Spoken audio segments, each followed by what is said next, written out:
That's permanent. The rest of it's just fleeting. Yeah.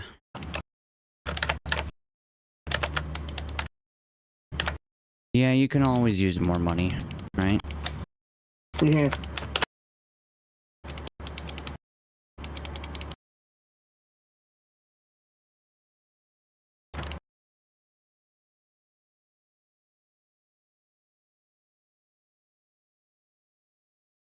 Especially if you're playing with somebody that just joined, right? Just in the season. Start playing with you and you're like, here, have 3 million gold. For them, it's like, wow, that makes a big difference. Me, it's like not even a dent. Yeah. Like, oh yeah, thanks for the allowance. I can get a chocolate bar with this. Well, with them, it's like 3 million gold. That's like, holy crap. Yeah.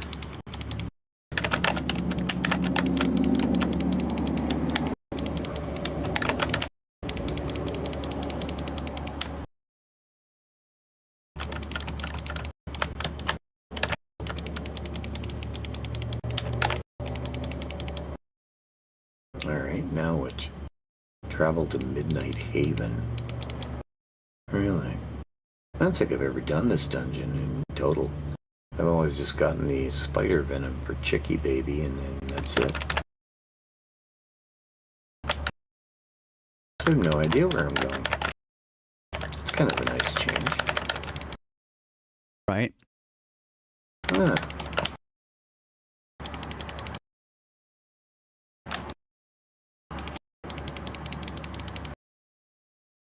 Could you stop coming, please, so I can go this way? Thanks.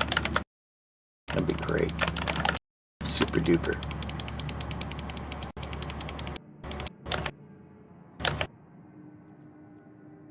Goddamn spiders. In this game and in real life, they're annoying. I'd say they're more annoying in the game than in real life because they freeze That's you, true, and that's just annoying. Yeah. Yeah, that's true. Like, oh yes, thank you. Now I have to wait a little bit longer.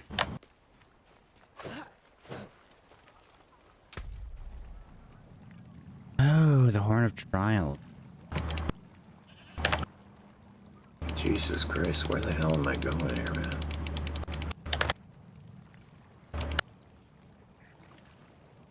You know anything about the trials? The trials? Yeah, the Horn of Yes. Trials. They're annoying. Do you know when they reset? Like when the next week is? For what? Now you got me confused. Well, because the Horn of Trial says that it's a weekly thing. Okay. Yeah. It's, all I know really about it is that you die a lot. Okay.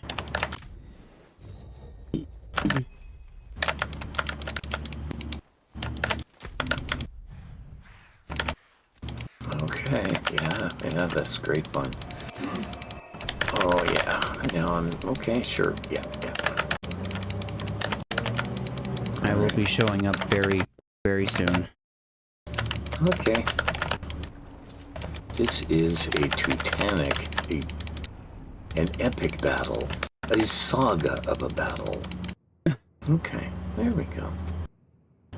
For a second there, I thought you were saying a Teutonic battle. It's like, oh, okay, that's, wow, that's a lot of poison. Vikings.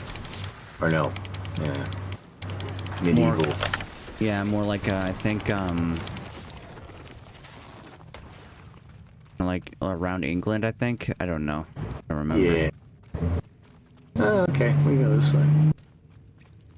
This would be Midnight Haven, yes? Yes, it would. And there's Bloodguard. Okay.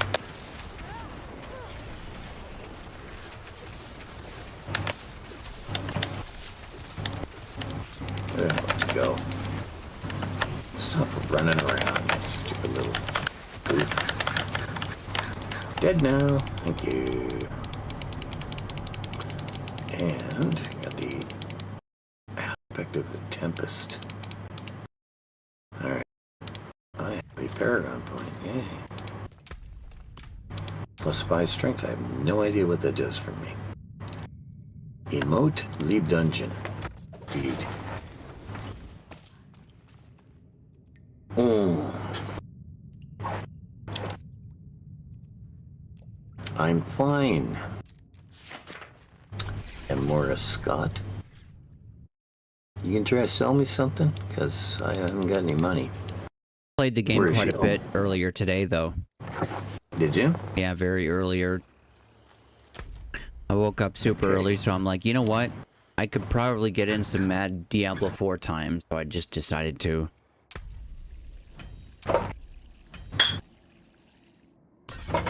Oh, shit.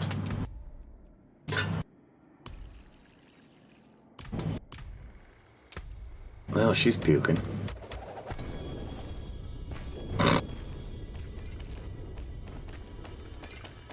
She's gonna go flamey on you.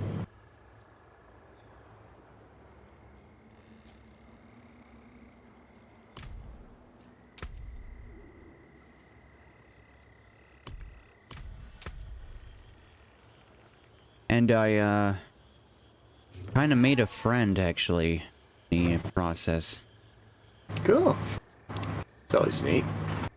Yeah.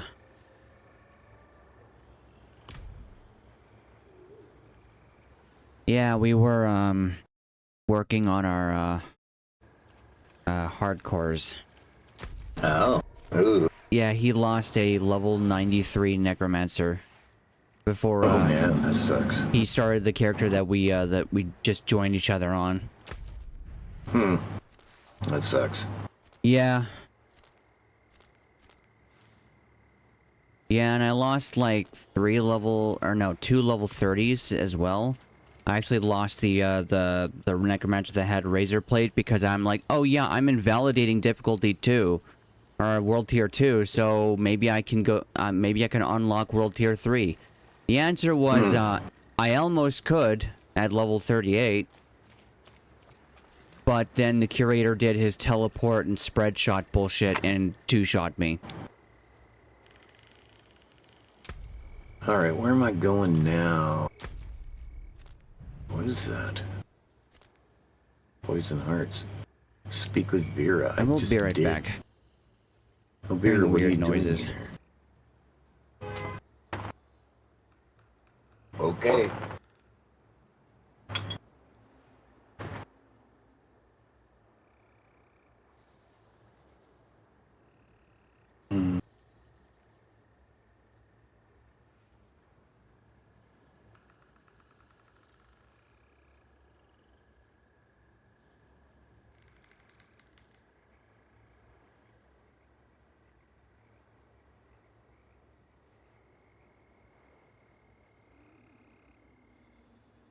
Wow, could we just be over this now? Nope, apparently not. We're still in Anita's keepsake, okay? Yes, you should, but first, I'm going back to Sarbanzet. Indeed. And then I am going to take a break, everyone. I shall return in about 5 or 10 minutes. Well, more like 5.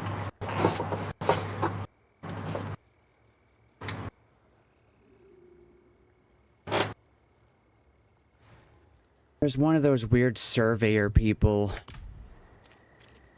with like a weird looking tripod in like my backyard.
back, everyone.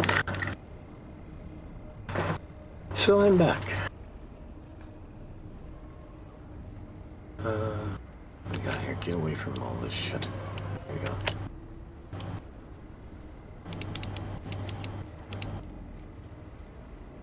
That's junk. Ooh. And deep-freeze, screw you. It's crap. Okay. Get rid of all this shit.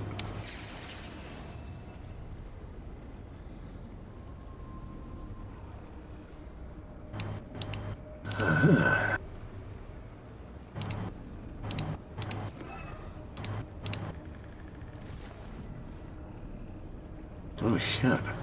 Ice Heart Braves. Huh. I should keep that.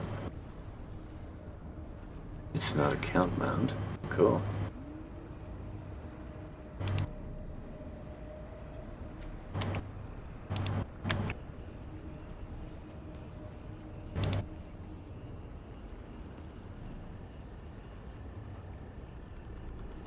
Mm-hmm.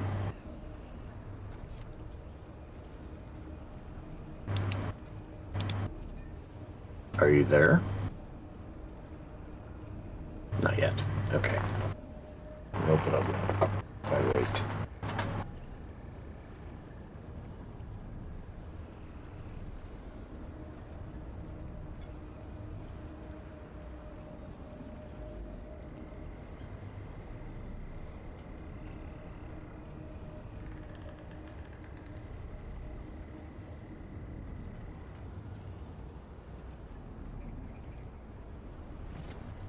Mm-hmm.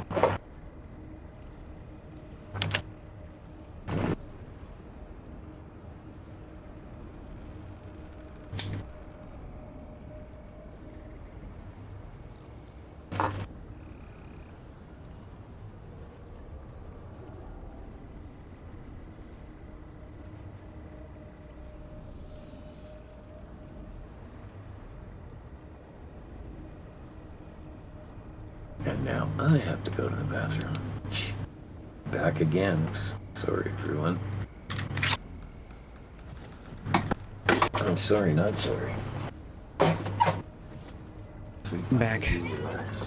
You've woken up, my guy. Just relax.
something out there killing us and no one will do anything.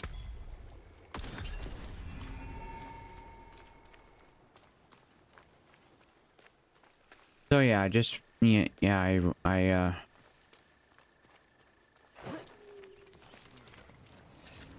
found out there's land surveyors nearby.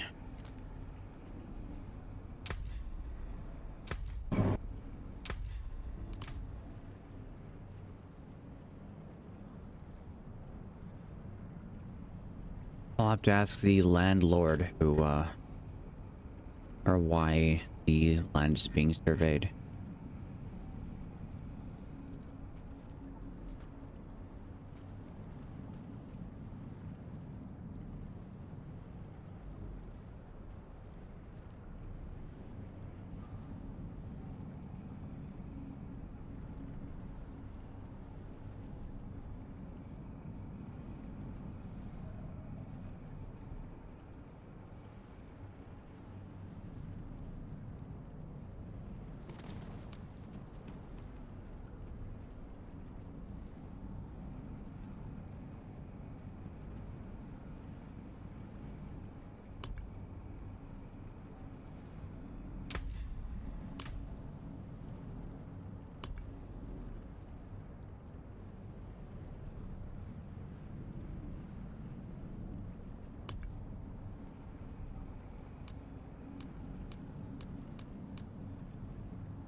At the end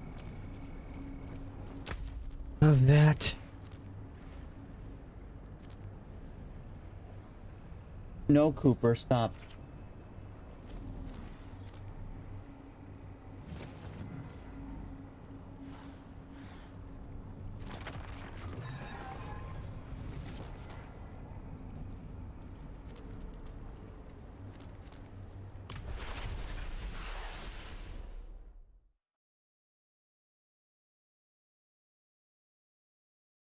Yeah, so chat, I'm gonna be very low energy today because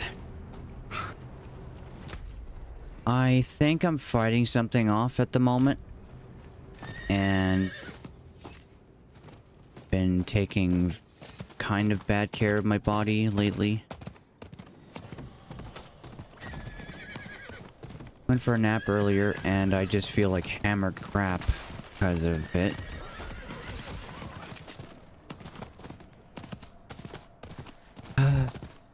I have a eye twitch as well.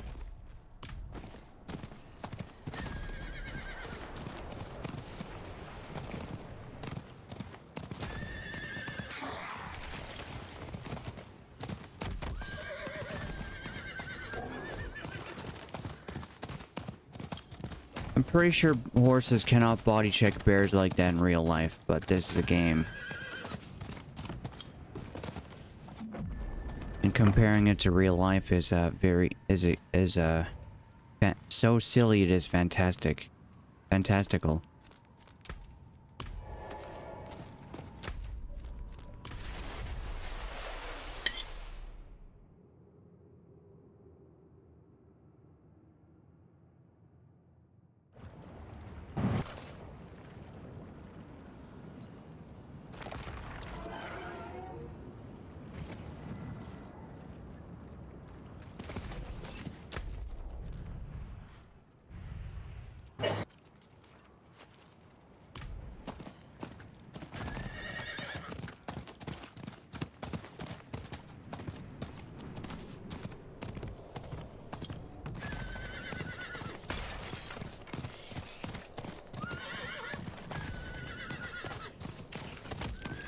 Cooper.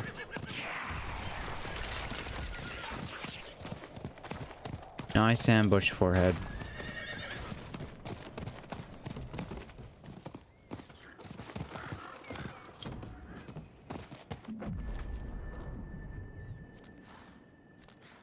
There we go.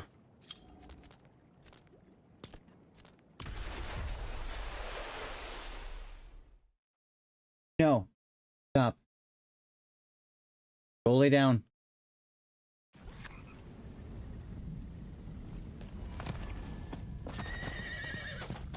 Saw that. Overgrown vermin's broken up.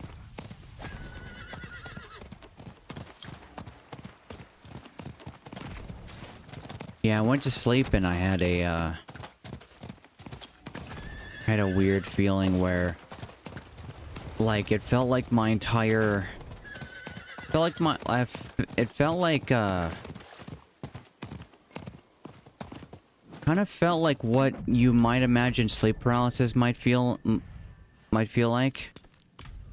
You know, minus the actual paralysis. It's just, you know, you sleep and your body's just, your body just feels way stiff.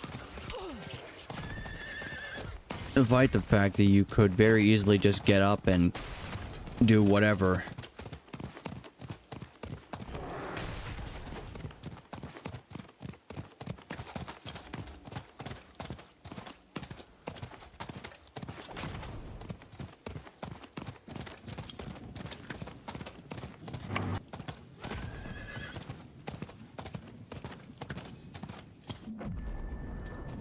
God, dude.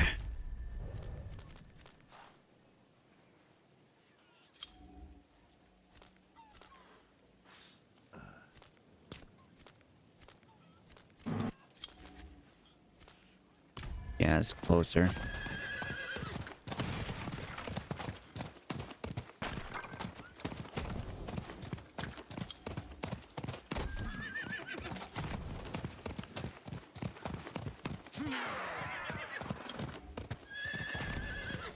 I am kind of glad that there is a mount in this game, because my god, would this completely fucking blow. Well, actually, at this point, I wouldn't need to do it because I got all the waypoints in Season 2. So, yeah.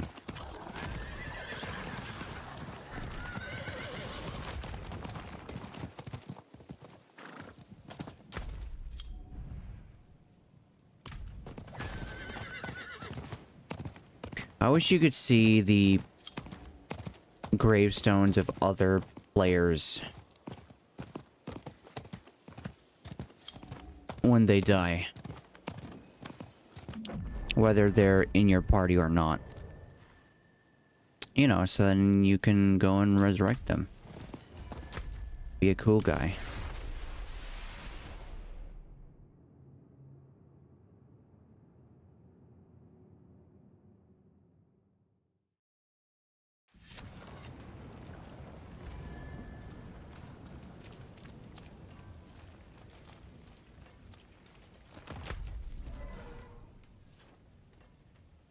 Play tier 46 or higher Nightmare Dungeon and get rune shards.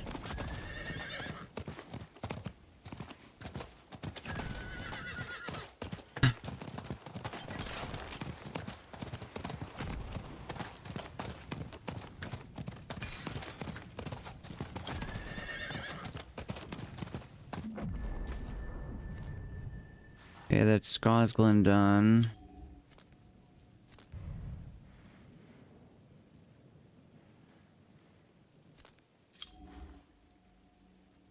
Only 3 I haven't gotten in Dry Steps.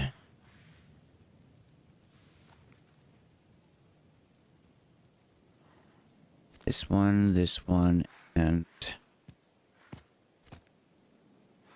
The fuck is the third one?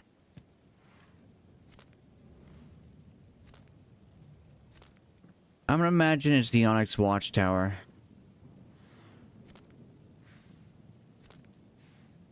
Yeah. Pretty good feeling it's that. So I'm gonna go to Strava first. I'm on top of the waypoint. Just discount the cast time. Ridiculous. I mean, I was on horseback, but I don't think that should matter. Just discount it. Wouldn't even be that difficult to do.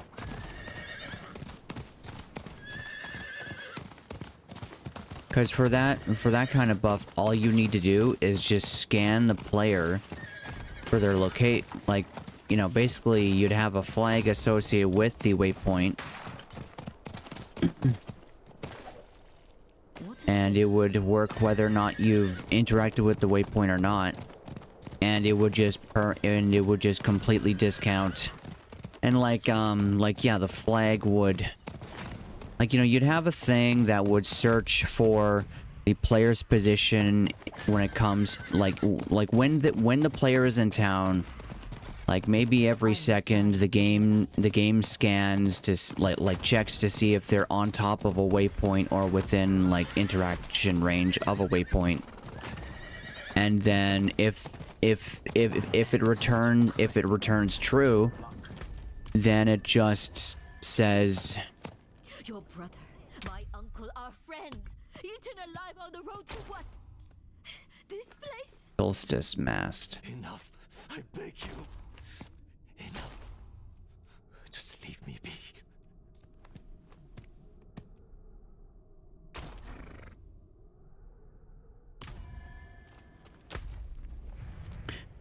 Right, gonna go there. And yeah, it would just apply a buff to the player, and when it returns true, that the cast time for town portal, you know, for teleporting, just is completely is just like, you know, cool, you know, like the charge time for teleportation is reduced by 100%. Wouldn't be difficult. It'd be pretty damn simple, I think. Like, I mean, I don't know the code of the game, but yeah, that's just my thought. Okay, I'm back. Welcome back. Oh, I have something for you, so... Yeah? You're in the hidden overlook? Alright. Yeah, I was just So- grabbing waypoints. I have almost all of them, except for, Onyx Watchtower, because we haven't done that yet. And, Yeah. what I imagine is...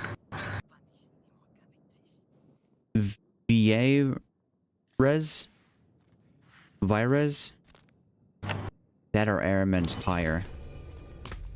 Oh, yeah, okay.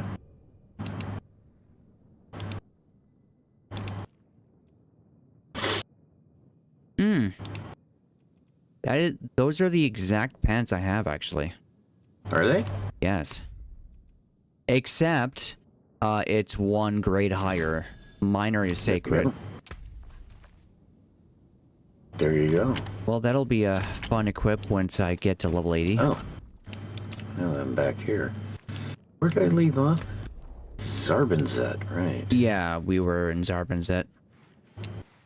Right, so the next one I need to do then is... WitchHand Honey.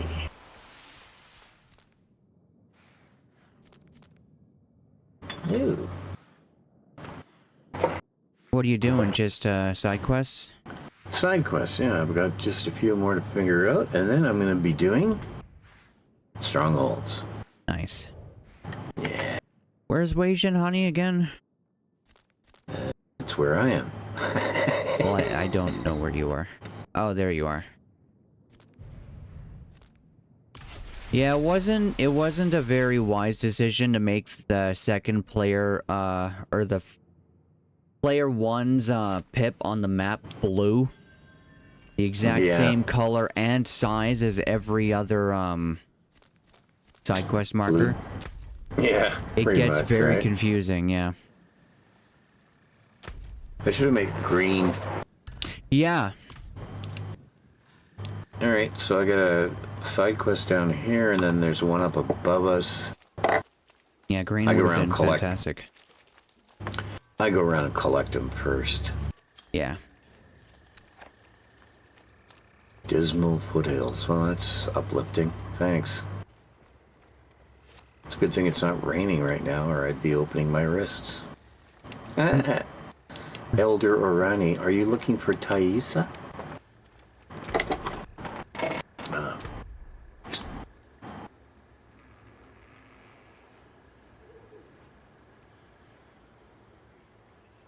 Oh. Well, that's, yeah. Sure. Is it her time of the month, dear? That might explain it. Hopefully your mother didn't hear me say that. No. Okay, variety of flora only seen deep in the Awazar swamps. A note next to the pot reads, antidote extracted from leaves shows promise. Okay.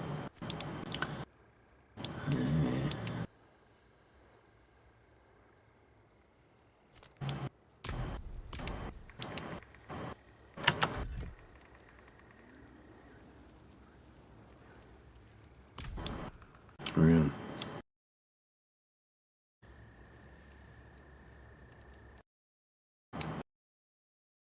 And I get the next one over here. And I'll just go back to WitchHand honey.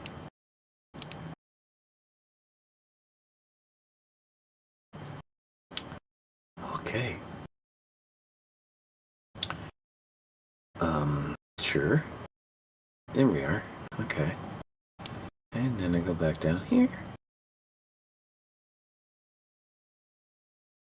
Why are these things out of town? I do not understand that. But hey, it's just as well that you get them now.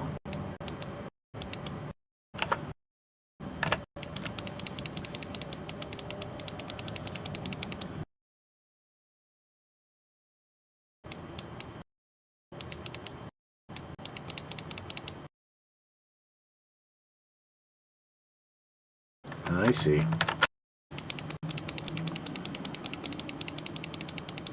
Da, da, da, da, da.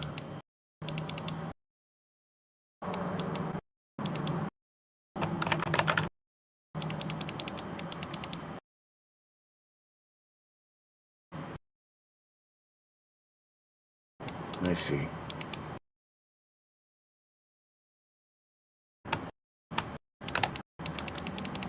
Oh good, more banshees and bears and stuff.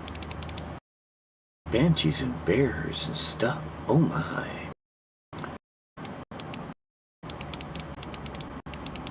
Oh dear.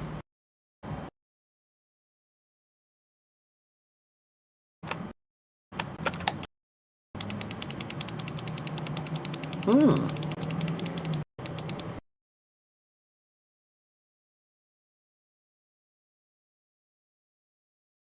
I see.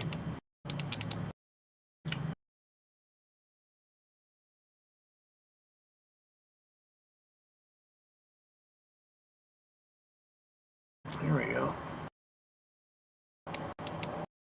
What are you doing out here?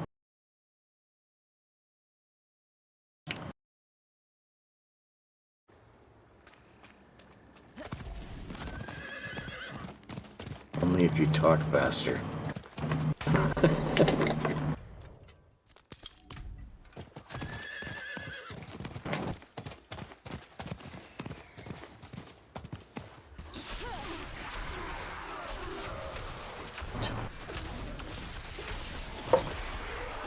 Exactly.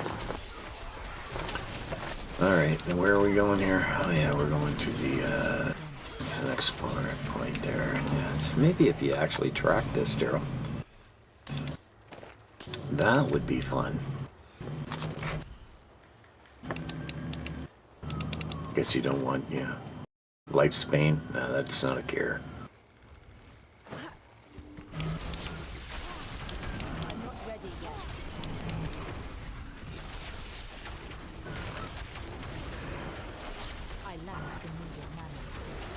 Can you stop talking now? Thanks, bud.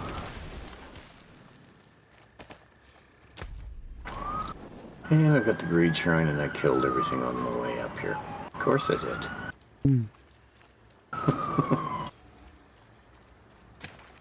Yeah, that is usually how that works out. Oh, okay. Never mind.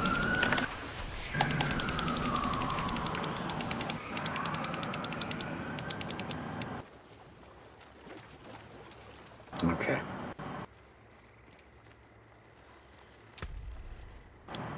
Of course you did.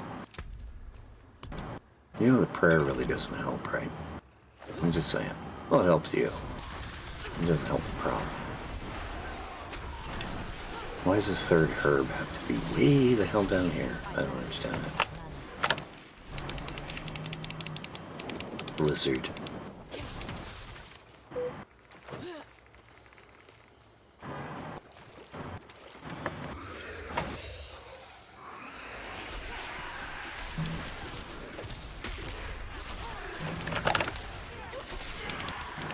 That was interesting.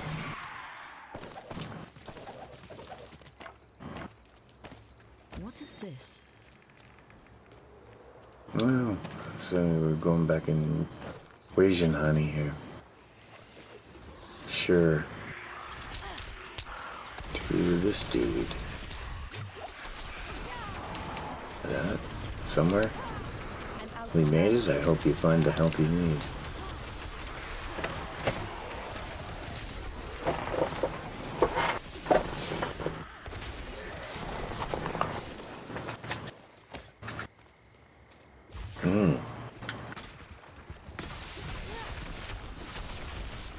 True enough. Okay.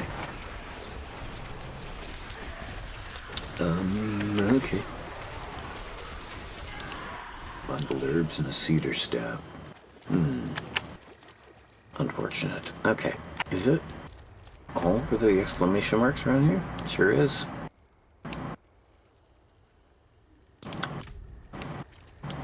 And okay. What's next? Hungering Swamp. And that's for a question of self. Okay. But there is another waypoint in between there. Ruins of Akara Inner blah blah blah. So, now hang on. There's Poison Hearts. Oh, it's down by Backwater.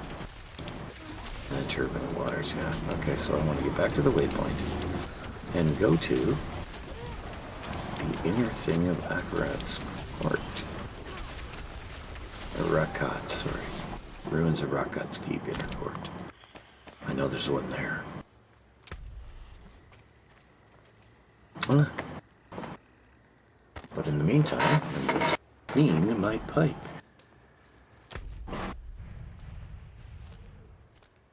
Are you doing that quest, Troy? No. No? No, I'm just running around and just killing things. Ah, okay. So I got a cache, so I'm doing that as well. A what? I got a cat, like one of the repositories.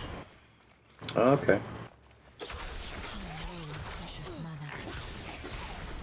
Just kill enemies for essence kind of deal. Gotcha. Good old whispers.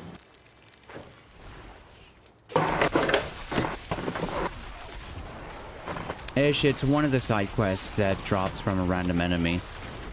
Oh, I see. Okay. And it's one of those that gives you cash after you fully power it up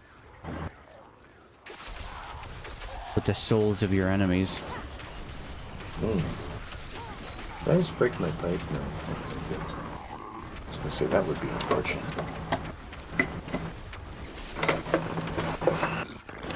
Alright, so there is one here, I think. Yep, right there. That's a chick that we're gonna have to do this dungeon.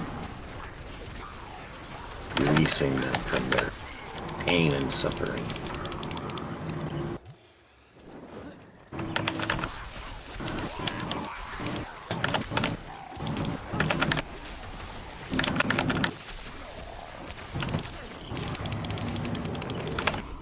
Seriously, kids?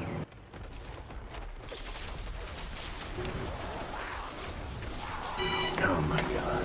What the hell? Huh. Go over here. Hello.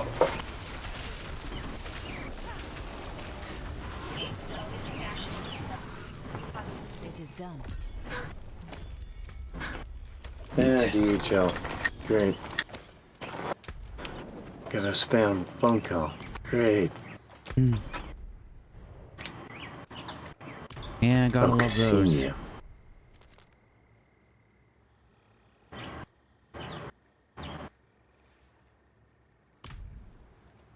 Indeed, you're so gung-ho. I think I'm actually gonna leave the party and do some quests on my own. Yeah, no worries, man.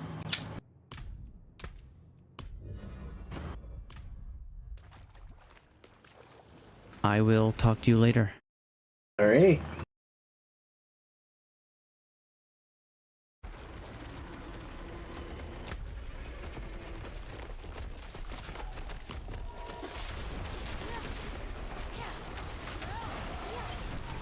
I feel like being in a party might actually make enemies a bit tougher for me to kill, so... You know, don't want to do that.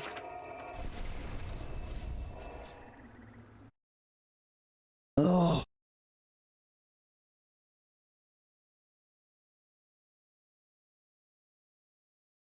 Oh, I'm so fucking tired, dude.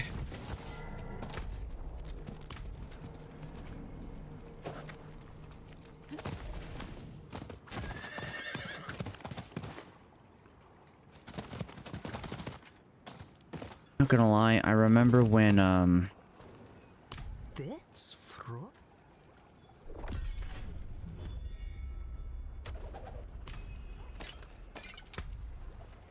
I actually do remember when,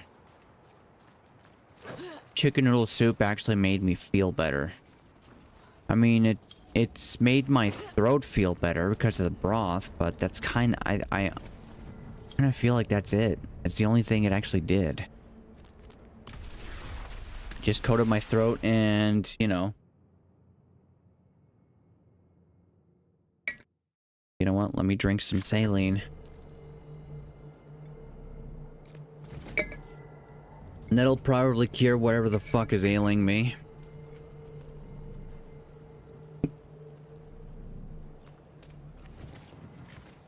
That's basically the one thing that...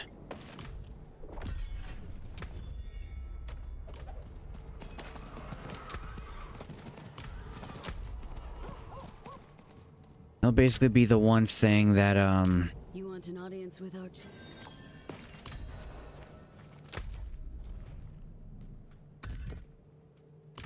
okay, I can take one more quest. You're the heretic the knights are.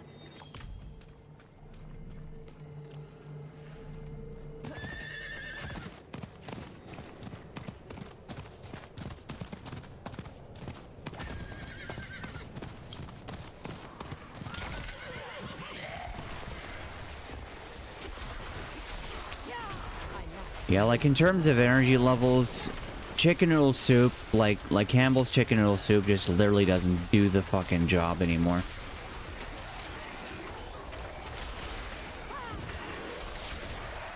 Other than like not having a sore throat anymore, I generally feel just as shit as I did before, like having it. It's kind of interesting how like... I just find it kind of interesting how corporations have become like this completely normalized thing with their products and whatnot, like a part of normal everyday life. It's like, oh yeah, drank our massively salty soup. I lack the needed power. And that'll cure what ails you, right?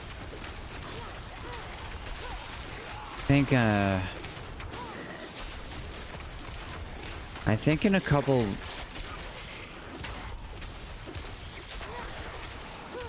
Once I've streamed this for about an hour, I'm going to switch to WitchHand, but in between switching, I'm going to...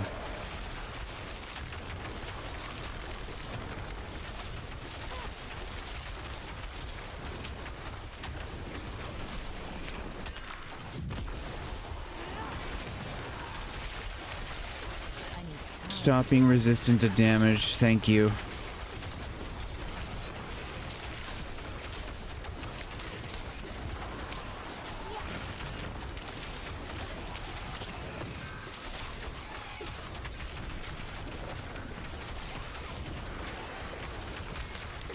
Yeah, the game is definitely a lot easier than it used to be. When people are like, is it just me or is the game easier? It's like, no, Diablo 4 is actually just easier. I actually preferred how it was before.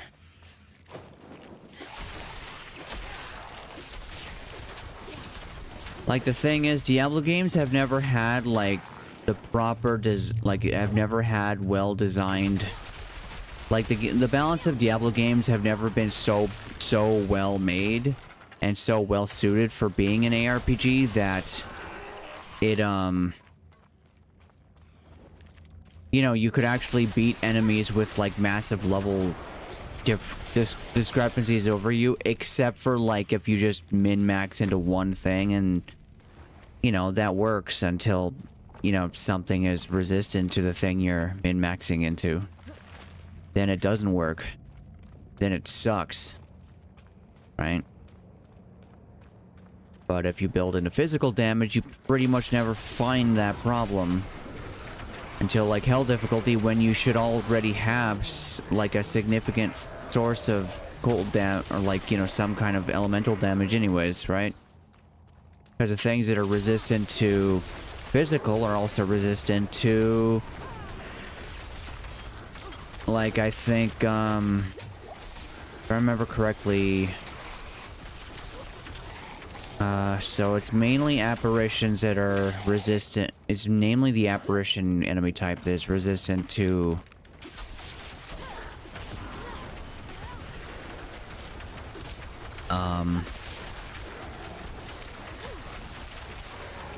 that is resistant to... Trying to think of it.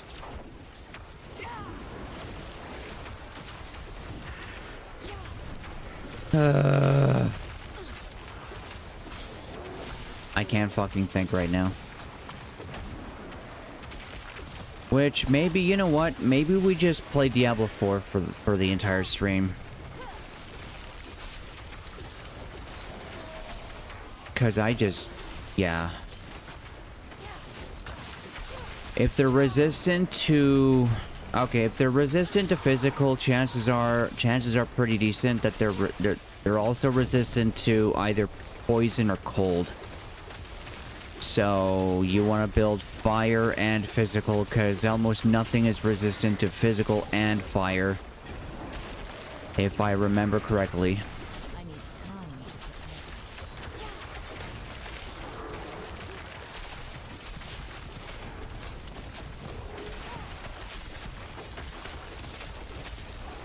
Yeah, this is kind of the main reason why I'm just not a fan of Diablo's difficulty level system. It's just not very well made, in my opinion. Guys, here's the thing, right? Enemies are taking forever to kill, but if I lower this to world tier 3, I'm going to be basically mulching everything.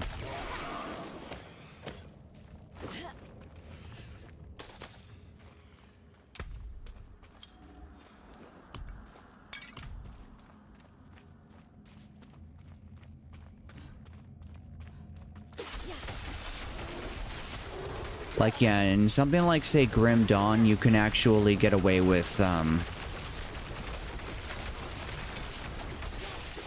having, like, massive level leads, and it's not really that big of a problem, depending on how you build your character. Like, certain classes, I think, flat out don't have an option to swing far above their weight, but at the same time...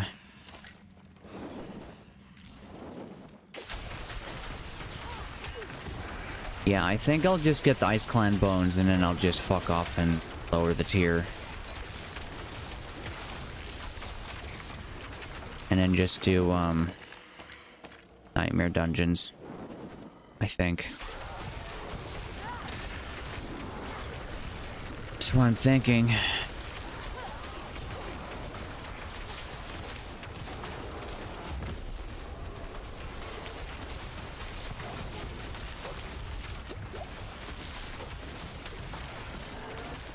Yeah, the funny thing is, the The Stronghold Ice Clan Shaman boss that does the frozen bombs, like Izual style. His frozen bombs actually have good choreography, but normal champion ones that are like the monster affix of Frozen doesn't have the proper choreography. So it looks like shit. Like, it looks really bad.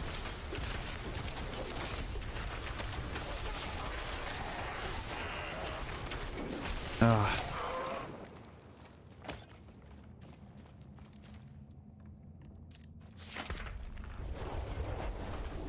Yeah, I'm having a little bit of issue right now.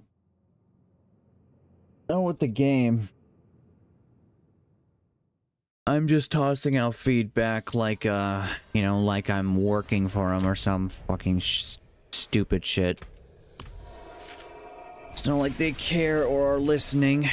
Especially not listening.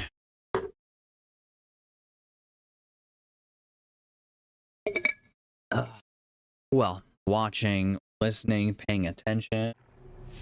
Let alone all of those individually. Because, you know, ultimately Blizzard isn't actually going to care about you unless you're someone as big as Riker.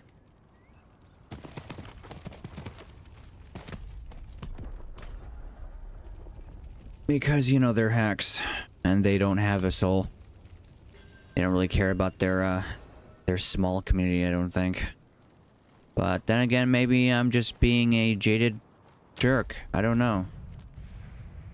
I'm also like very like drained right now. And I'm just getting really fucking sick and tired of, you know, the old remedies that used to work no longer fucking working because, you know, half the shit that they're putting in the soups and like all sorts of different fucking foods are just like bullshit. It's like Compliments literally puts fucking sand in their oatmeal. Our purpose remains. And yet, you know, people would probably be likely to be like, oh yeah, you're just being paranoid. They don't want to poison us or do any weird or like take advantage of us or anything like that.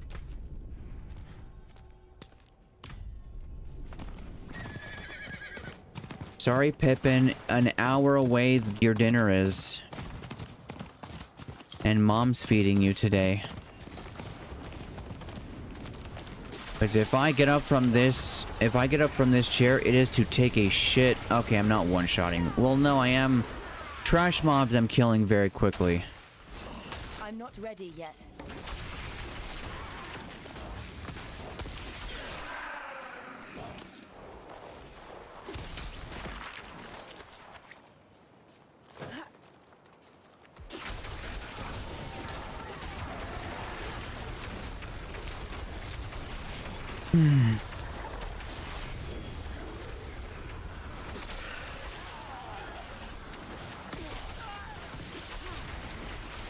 Yeah, I mean, realistically, it actually shouldn't be that difficult to make a fucking loot filter either.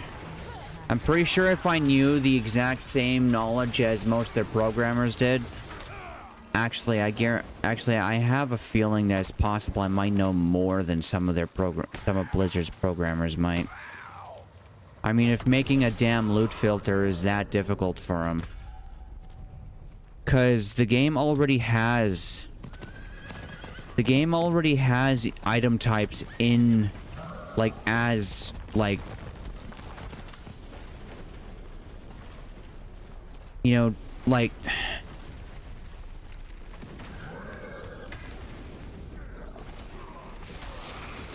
let me think. What item types in this game, if you've already obtained it, will no longer drop for you?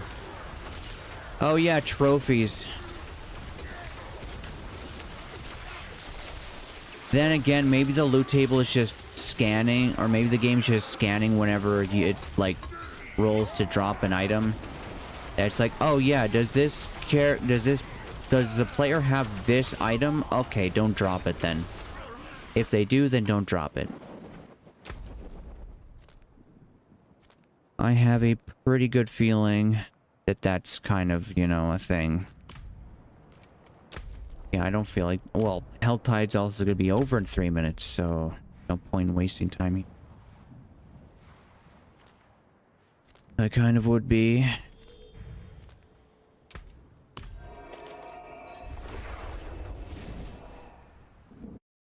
Yeah, loot filter actually shouldn't be difficult. All you need to do is just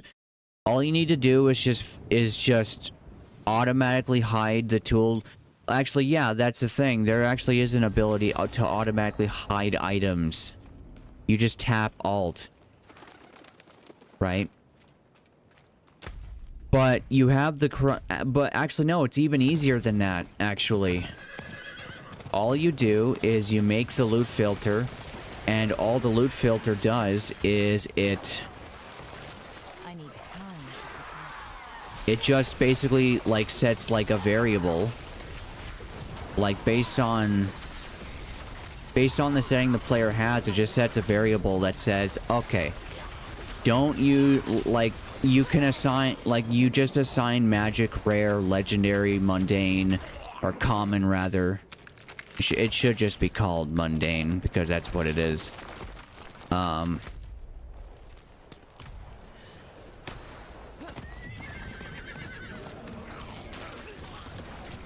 And I mean, they all. I actually no, they already. It already does that. I'm pretty sure those variables already exist. So you just need to reference them in the code for the loot filter.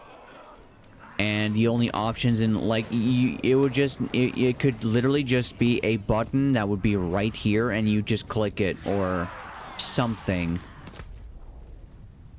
And it. Yeah, it really wouldn't be difficult. Cause yeah, you already have the like Diablo 4 more than likely already has variables set for the different item types, you know, color rarities as well as sacred, ancestral, and everything else.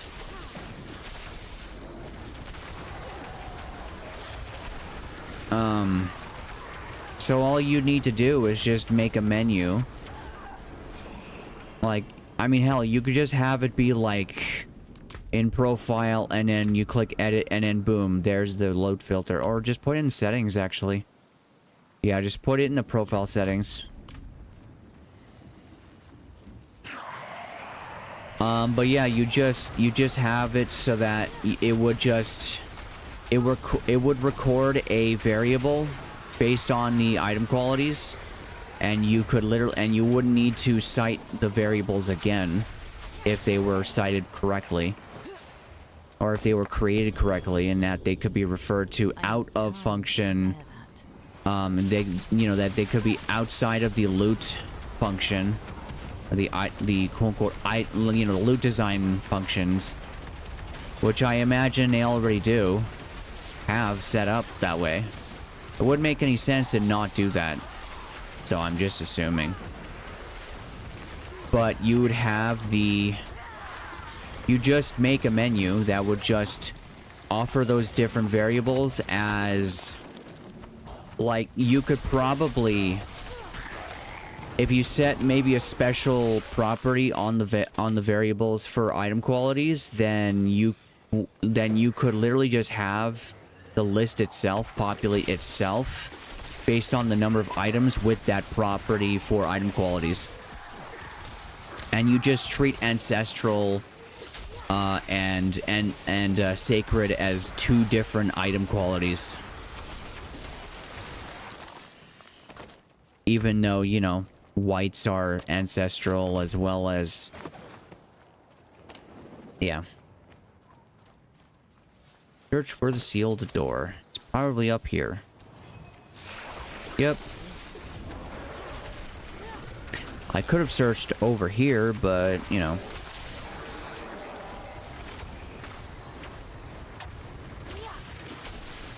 Alright, wall creepy. Let's dance. And yeah. We will not be confined. Yeah, okay. Whatever you say. 433. Peter, the horse is here.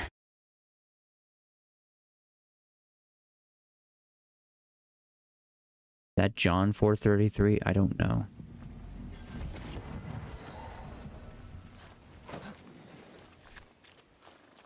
I need time to prepare that.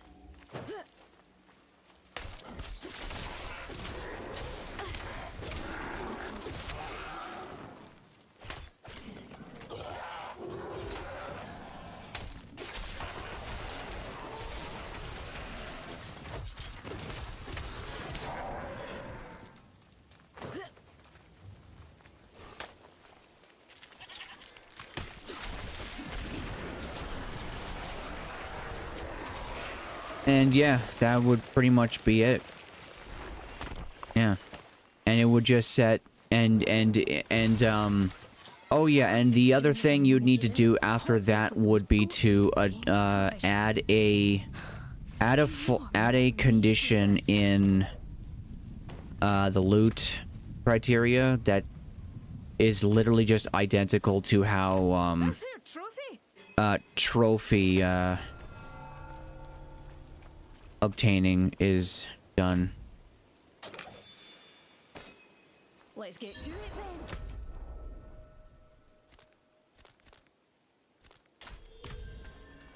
Sorry, name. Sorry, name. I'm going to this other quest.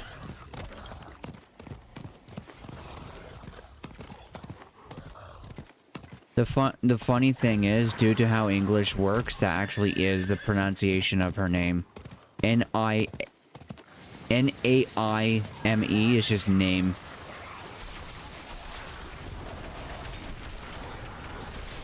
The most inventive souls in Sanctuary.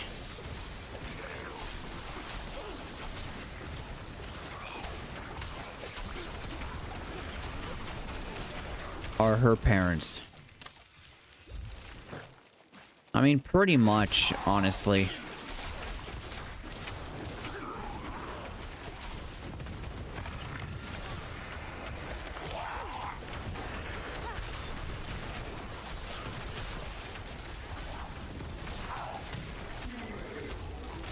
It's like when it comes to the intelligence of canon characters in the Diablo series, they're basically only as smart as the writing allows. Like, and basically their intelligence is a plot contrivance. Basically, like their base level is like a 12, is basically like 5 IQ. Basically, they're a step removed from just being houseplants. Actually, no. Houseplants are smarter than that, actually. They have higher IQ than that.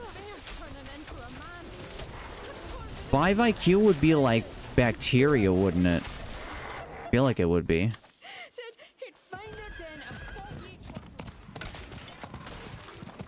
Yeah, she's talking.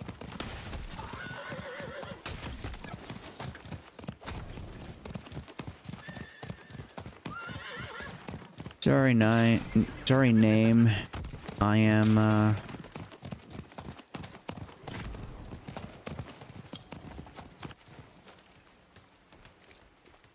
doing something else. Oi! That's a finished quest.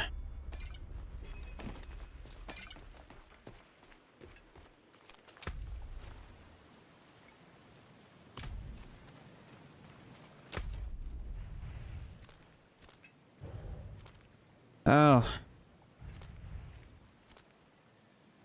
The third one. Okay. I'll first go to this. It'll be easier to just hit the second one on the way.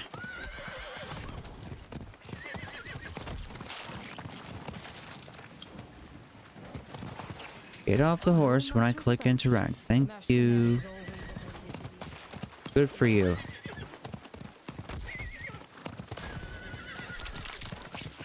Too busy, didn't listen.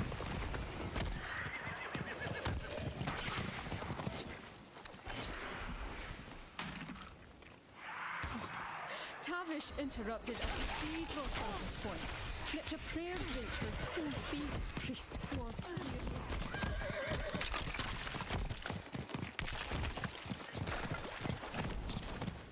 I never really got why games have like random one-off characters that you never ever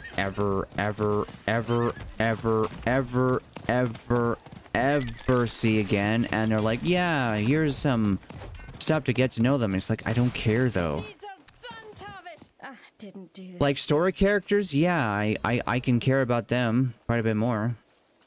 Right? I definitely can. Yeah, so, one thing I also want to say, in Grim Dawn would have just let me kill her and just take the sign. Tavish is dead. Or, like, extort her, like, with, like, threats of violence. Like, give me the sign, like, I don't have time, give me the sign or I'll fucking kill you. And she'll just be like, yeah, okay. Just take it then, lol.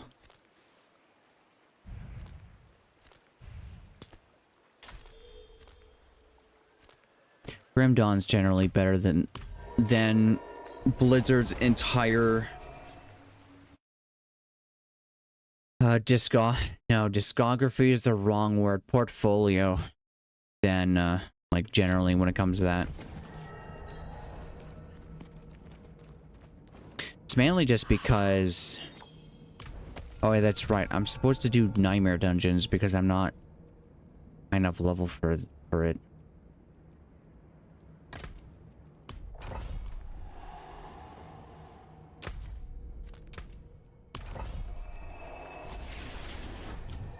Or no, I'm not in World Tier 4, so I'm not going to do the side quests now or later, doesn't really matter.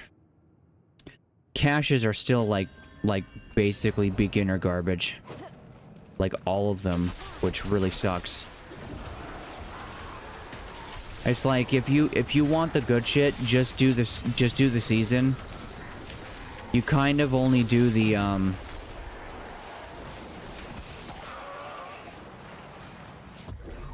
like, you kind of only do the side quests just for the sole sake of,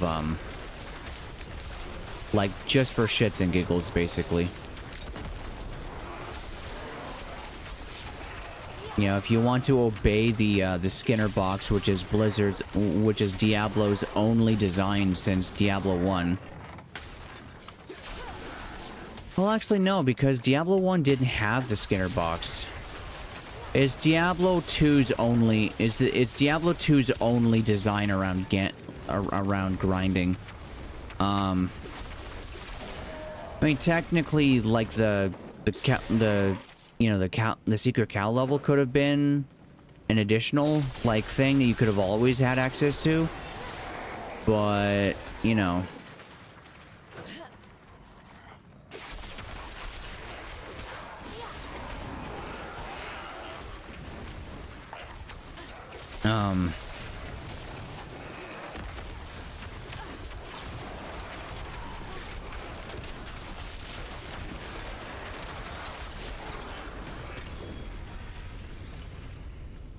Yeah, I don't know what the fuck I was talking about, honestly. I'm just talking. But yeah, loot filter should be in the game already. It's not hard. The only way I could see a loot filter being hard to implement in Diablo 4 is playing it's like, you know, like hard enough that there be any excuse as to why it hasn't been implemented, is because the code is complete garbage. That's the only reason I could really think of why it wouldn't be easy. Because if your code is dirty as hell and it just sucks,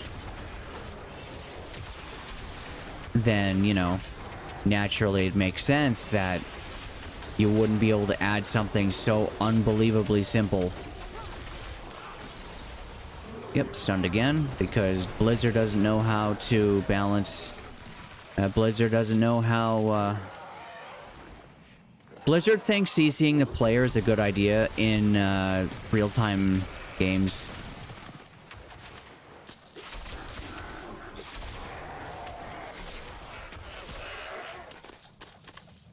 I mean, the only reason why CC works in something like, say, Final Fantasy is literally because you have 4 party members.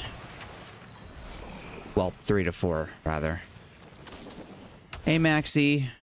Talking out your arse, maybe? Yeah, maybe a little bit.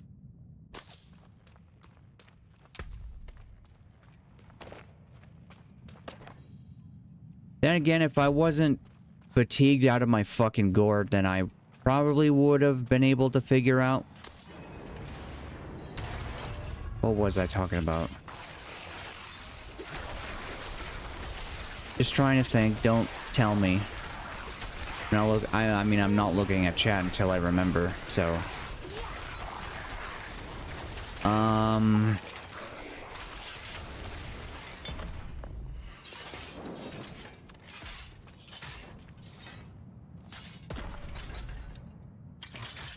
Can this spike trap even hit me?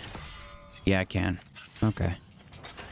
Oh yeah, grinding, yeah. Yeah, if they just didn't make it so that killing the Cow King in the Secret Cow level, like deleted your ability to access the Secret Cow level, which, in my personal opinion, conceptually stupid idea. No idea why they ever thought that was a good idea, but yeah. It's like, oh yeah, imagine adding an AI, imagine adding an enemy that you can only kill once and doesn't guarantee drop like special items that enemy can drop. And if I remember correctly, he actually can drop special items. Then again, maybe not. But yeah, like imagine being all like, oh shit, yeah, I killed the guy, I killed an enemy in an ARPG. And now I can't access the secret level anymore, which could be an amazing place to find set items.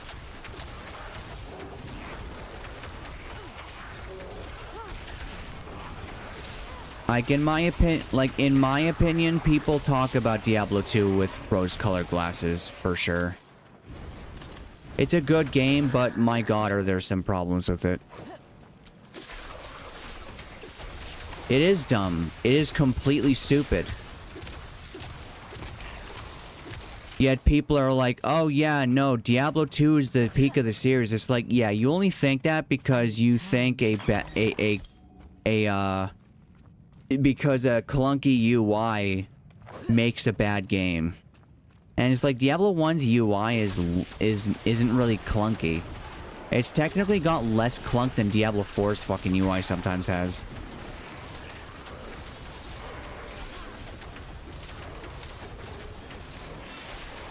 Like, the first thing I can immediately mention that has clunk in this game is the fucking the skill tree. Both the Paragon skill tree and the pre-Paragon skill tree. Like, oh yeah, to access everything you have to like zoom out all the way, and then you have to scroll to your board, and then you have to, like, you know, like, yeah, it zooms in on your cursor, but like, and it's like on this, like, even if you zoom out all the way, you still have to drag 4 times just to get to the fucking bottom. It's like, are you stupid? Like, why? Okay, that's a bit mean, but it's like, seriously, dude, when testing it, how the hell did someone be all like, hey, this sucks? Maybe we should make it so that the, like, the skill tree it takes up less unnecessary space.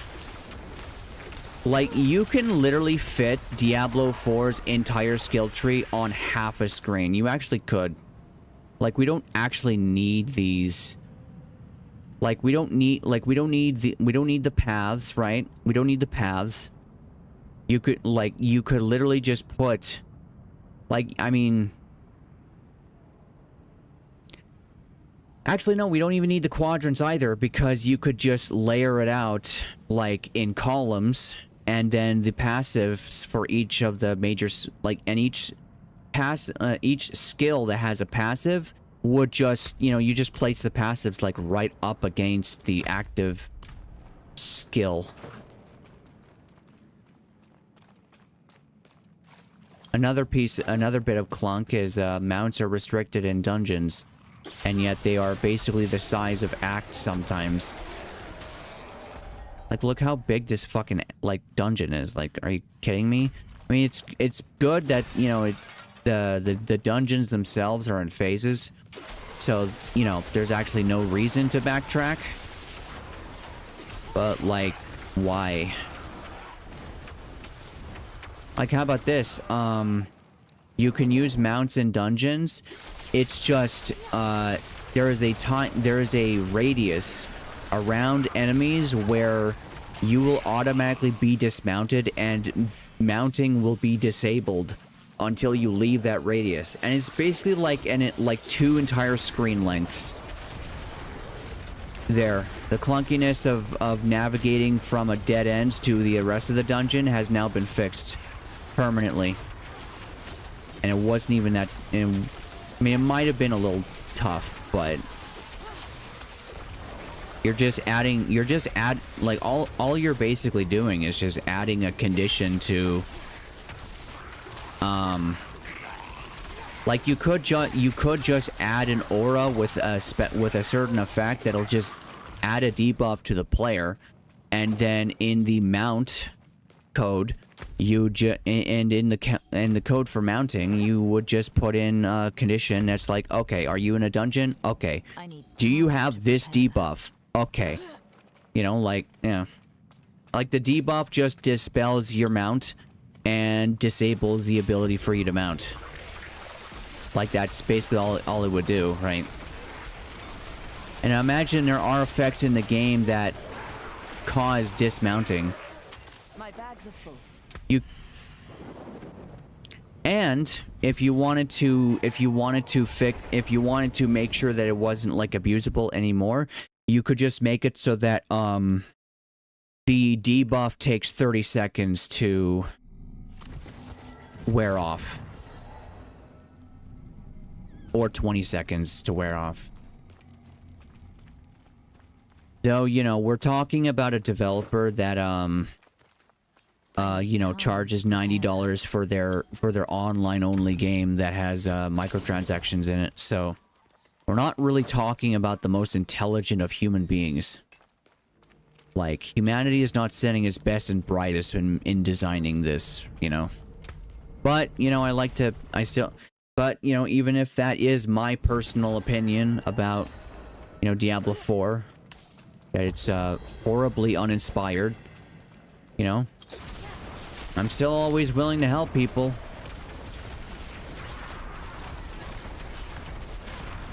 Even if, you know, the game is just a complete disappointment in regards. But, I mean, let's be entirely honest. Diablo 3 is fun, but it's also a disappointment. Because, like, yeah. I mean, the funny thing is... Oh, yeah, and that's another thing, right? Like, I don't understand why the pathing for pins on the map doesn't work in dungeons. I really don't get that. It should work everywhere, regardless of where you are and how small the area you're in is. Like, it'd just be like, it wouldn't be that big of a deal, obviously, but it's still, like, quality of life isn't a matter of scale. It's a matter of quantity, ultimately. Because ultimately, you'll try to use tools in specific ways, and if it doesn't work in specific contexts, then ultimately, you know, that creates a bit of a... I want to say dissonance, but I know that's wrong. Send you a video, link to a video in Discord that has a great reaction channel emote, and it's great, and I think you'll cackle over it. Okay. I'm watching it now.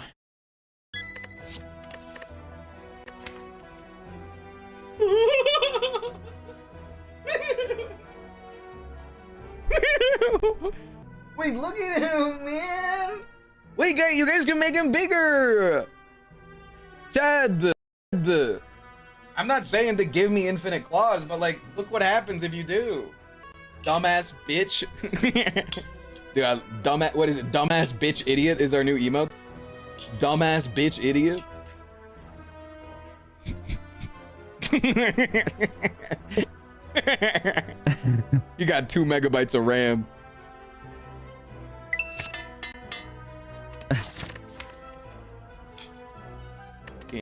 That's funny. Just a little blep. Dumbass bitch idiot, yeah. Yeah, I'm gonna upgrade this one. Let's keep upgrading it. Okay.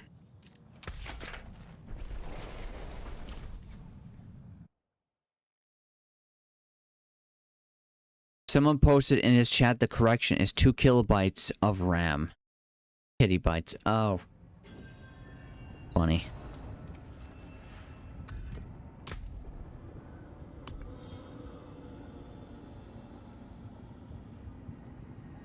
Okay.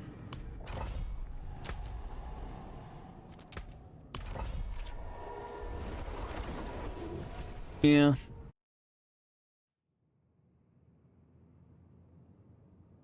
Personally, I think it's very possible that Diablo 4 just has, like, spaghetti code out the fucking dickhole. And if I were to actually try to implement half the shit that I just mentioned was, like should be pretty fucking easy if, you know, the, you know, development, if the programmers are actually, like, making good code, then naturally they're, you know, it would probably be next to impossible because, you know, because like part of a developer's whole shtick is to make, you know, clean, readable, and well commented code. Especially if you're working for a company, because how the fuck is someone supposed to know what the random condition you made is supposed to do? Oh my god, I fucking hate that effect so fucking much. You want to talk about, like, unnecessary things that just make the game, drags the game on? Yeah, here's silencing fields, which is a decent idea for any other game. Like, I would see silencing fields being pretty good for probably something like Divinity, actually. I think it would work in that context, but I don't know. Like, it just gives you silence for the entire duration that you're in the field, right? Yeah.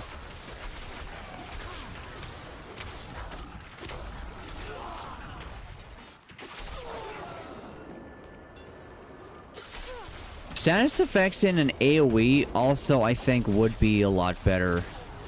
Rather than just having enemies that, like, because ultimately, I kind of just dislike it because all the other CC effects are not this. And I'd actually rather all of them be that. Like, knockback and everything else.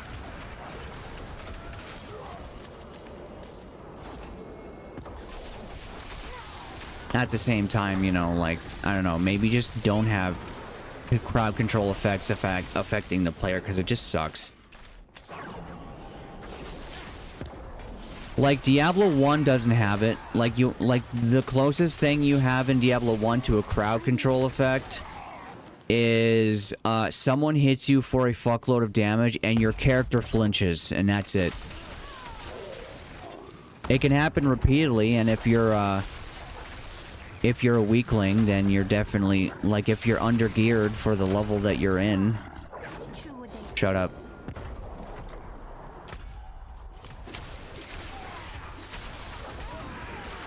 Your lore is cringe because you barely have a story.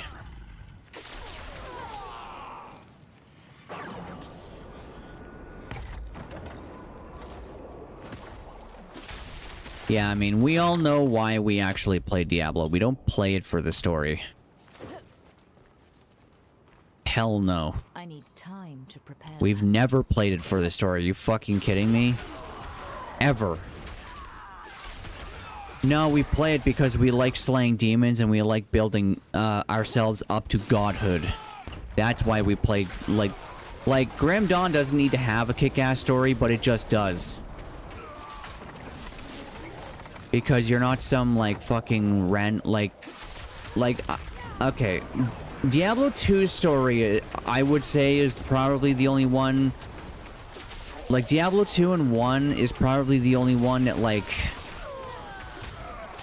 At least I really care about, because I'm not just some, like, ridiculous chosen godwoken bullshit.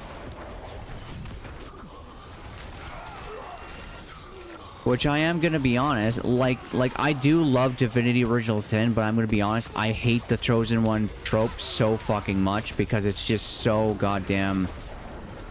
It's literally classist.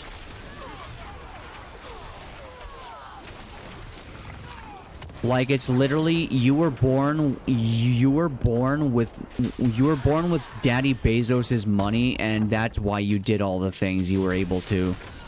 Because your dad got you real education and not the weird cheap bullshit that they put on poor people.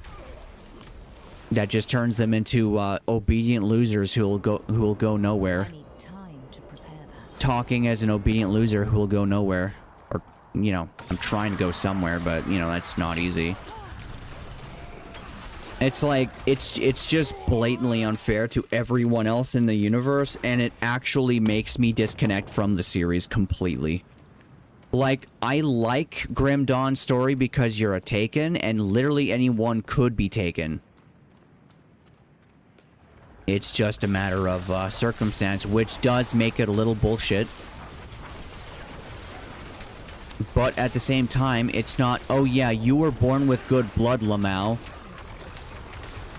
It's like, listen, I know the Japanese have a complete fucking fetish over that kind of shit, but can we in the West be better on that one regard, if nothing else?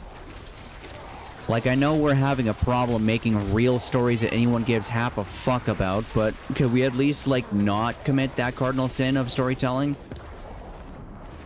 Like, you can make your stupid cringe dialogue, just don't do that. Like, that is the deal I will make. I will accept the stupid cringe dialogue that's like, wow, did I just do that? Did I just do the thing that the player just did? Ooh. It's like, I'll accept that if you just stop it with the Chosen One bullshit altogether. But that kind of... But, yeah. Yeah. Then again...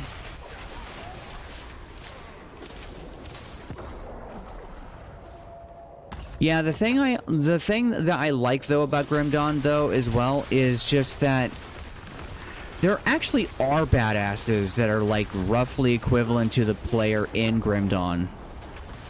Because, like, a little bit of a spoiler, Maxi, but, at some point, Ulgrim goes to the Void. Which, oh yeah, we haven't gotten to that yet. You can actually, like, fight him, though. And, he's actually the toughest boss I've ever fought in that game. Literally ever. He's actually more of a badass than the boss than the final boss of Forgotten Gods. And that's really fucking awesome, actually. We beat the first act of the game. Like the base game. Oh yeah, Ulgrim. Oh yeah, that's right. That's what happens at the end of the base game. Yeah, Ulgrim goes to the Void. Well, we eventually find him. And yeah. I'm not going to tell you why we have the opportunity to fight him, but yeah, we don't want to fight him as hardcores. He will actually just murder us. Like, really fucking dead. In fact, maybe I could switch to Grim Dawn and maybe we could play that for like an hour and a half or so. Oh, this is just open. Okay.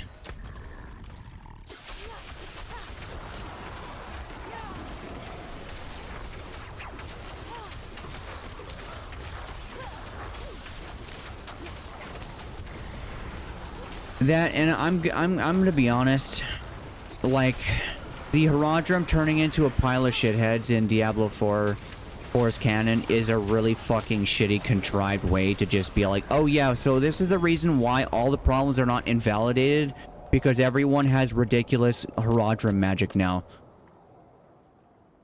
Like, that's just fucking stupid and lame. Like, how about you, like, be a little more imaginative? Like, oh, I don't know, how about, the Haradrim magics no longer just fucking operate? Because, like, maybe it was based off of, like, the energies from the World Stone, and that's the reason why those magics even worked in the first place. Did I get another sigil? Yes, I did. There are bosses in every RPG that are more than equivalent to the player, remember? The whole haha get one shot by the map wide AoE style bosses. I don't remember getting one shot in Grim Dawn by AoE style bosses. I mean, yeah.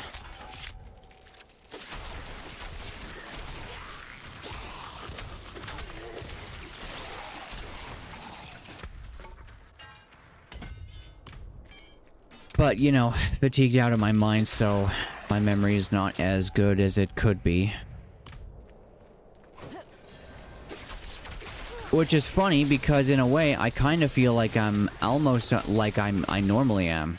When it comes to my, like, focus and ability to retain memory, I think, or recall memory.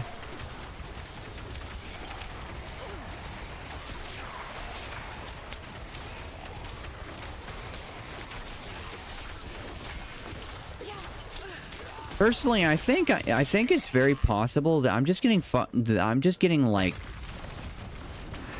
maybe my gripes with like ARPGs are just that I'm just getting, maybe it's just like I'm just getting like really tired of the complete banality of the design of ARPGs. It's like nowadays it just kind of feels like everyone just wants to be you know, Diablo 2 at home, and it's like the only ARPG that I can like see is actually like trying new shit now is, I mean, I don't know what Path of Exile 2 is doing compared to Path of Exile 1, but Path of Exile 1 just kind of wasn't very interesting to me, mainly because it was fucking online only. And imagine making your fucking game online only and thinking it's a good thing. Like, honestly, I enjoyed Path of Exile for a lot, let me check my playtime. Because my playtime is the exact amount of time I was able to put up with it constantly fucking disconnecting me. Yeah, 41 hours. I put up with Path of Exile disconnecting me every 30 minutes to every, like, 4 fucking hours. Usually 30 minutes. Like, usually near 30 minutes. Very rarely it'll be, like, 4 hours. Like, that was the longest play session I ever had with Path of Exile, and the entire time I played it. And it wasn't for a lack of, like, okay, I'm done now. Like, no, it kicked me out before I could play more. Yeah, 41 hours is the amount that I've been able to put up with when it came to that game, and it's like, I'm not, like, I'm actually, like, so, like, my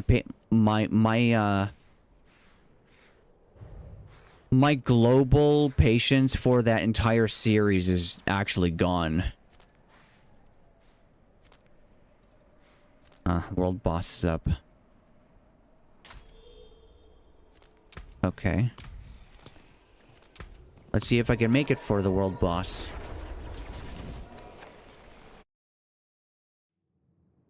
I mean, the bar is full, so so maybe nobody's actually started it yet. I kind of wonder if I'd actually be able to solo a world boss. Probably not. And that's one thing that, like, kind of sucks as well. Like, the loading stops, like, get more servers, man. Get more servers and optimize your loading, please. Oh, yeah. Cool. I like how there's no fucking indication on this that tells me, hey, this is how much health he has left. Like, fucking come on. Like, how hard would that actually, like, that's another thing that I just can't believe would be difficult to do. I just can't believe it. If you told me,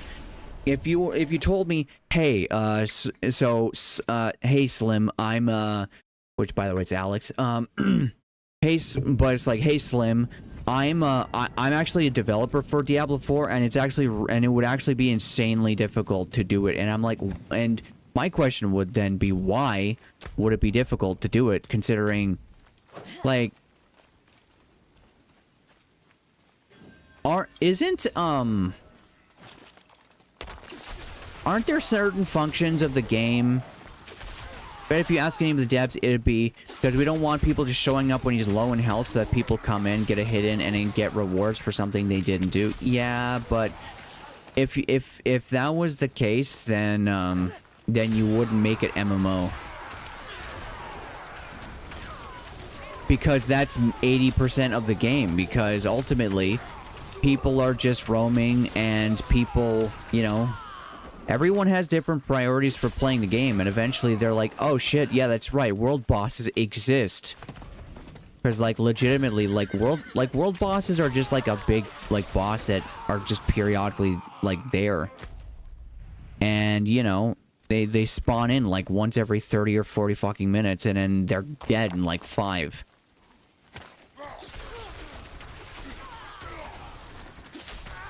But, you know, Maxie, that's the whole... I think that's kind of your point, though. Like, they would just come up with some stupid, contrived excuse that really doesn't fucking hold any weight. Like, oh, well, we want people to earn the things. Yeah, well, yeah, well, you can get 3 people in your party to boost you to World Tier 4. And you literally don't even have to equip items. Outside of, you know, being able to take damage every once in a while without being one-shot, you know. Even then, though... I mean, if you just go into a fight, die, and then just wait until everything is dead, gear will drop for enemies that... from enemies that you don't kill. In fact, it actually happened earlier today. Just like the sense of pride and accomplishment you get when you open a pack of baseball cards and get a card you really wanted, right?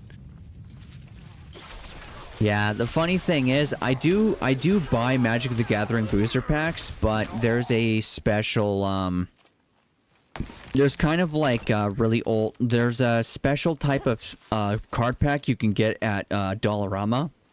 I don't know if it's in America, but... Basically, you can get, like, somewhere around, like, 10 to 15 Magic cards for literally, like, $1.50. And it's just, like, random cards. I've very occasionally gotten foils from them.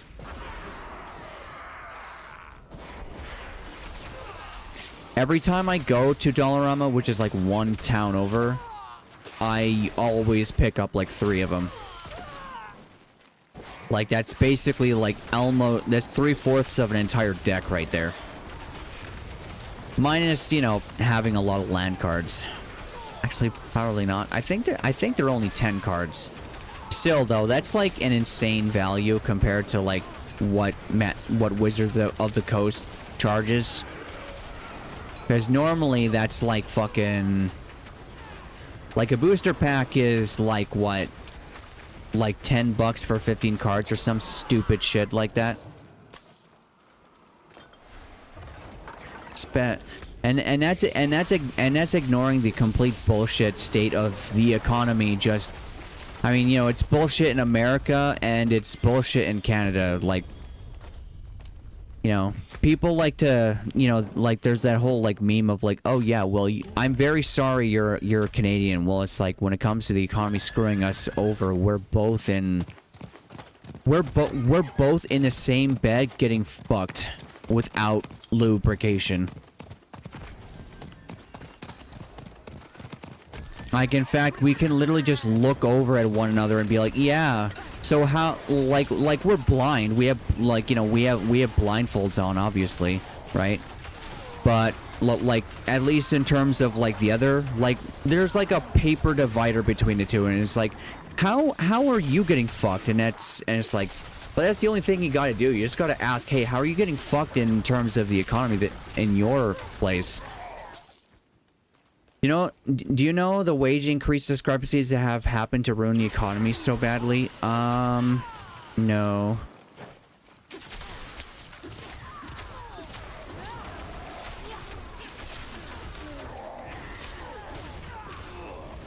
I mean, the funny thing is,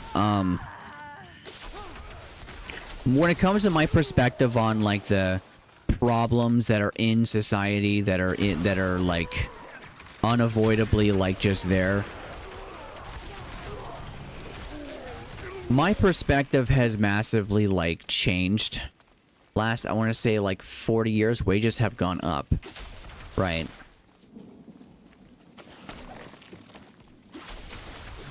It's just a shame that the Fed stopped, increasing interest rates. Or, you know, that the Fed has been increasing interest rates fucking at all, period. I mean, you know, it's not like the problem isn't that they stopped increasing the interest rates. It's that they increased it at all.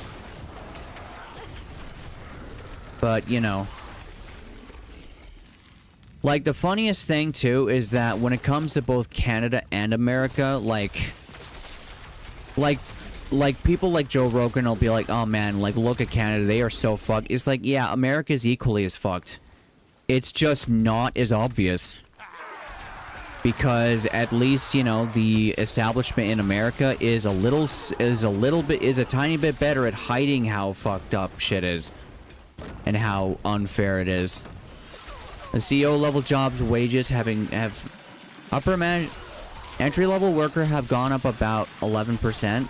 Meanwhile, upper management in similar positions have gone up by roughly 400%.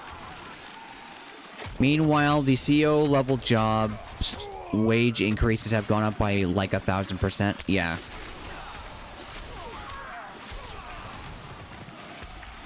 Yeah, well, it's like, I remember growing up, like, hearing, like, all about, like, oh yeah, the American people would never stand for this. It's like, yeah. Canadians aren't the only national people that have been broken in the West. It's like everyone has been broken. Like, Americans are no better than Canadians in that regard. We're equivalent, basically. This is over 40 years? Yeah. Well, that's the thing. They slowly increase it, and it's not like, the average person is going to, you know, like, yeah, I don't know.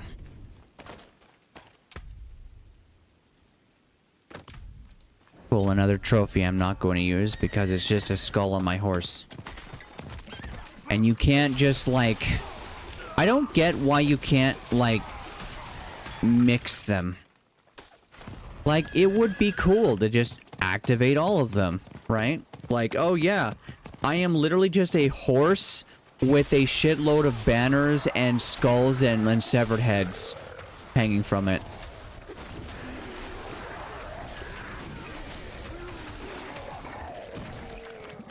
Yeah, the interesting thing too is that Loblaws in Canada is actually is literally bait and switching. They are selling amounts of so if you go to Frozen, if you have a Loblaws establishment near you, take a gram measurer and measure frozen vegetables. You will find that that you're probably only getting like half of what is actually on the bag.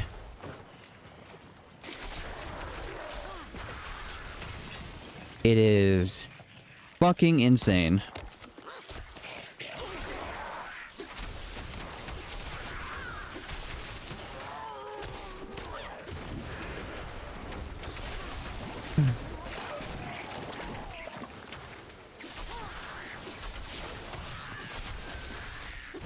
Yeah, it's like the Canadian Senate is now owned. Like the Canadian Senate has been is completely owned by the Liberal Party now, and Congress only has like, and Congress's chances of passing laws is not even like public opinion doesn't even play a factor into it. I need to keep looking. It's like I honestly think when it comes to like political corruption and like, you know, like stopping all that kind of shit. May I send a link here in chat? Send it to me on Discord, just in case. Because I think I have links. I might have links disabled, but I don't know. You could always try to send a link in chat.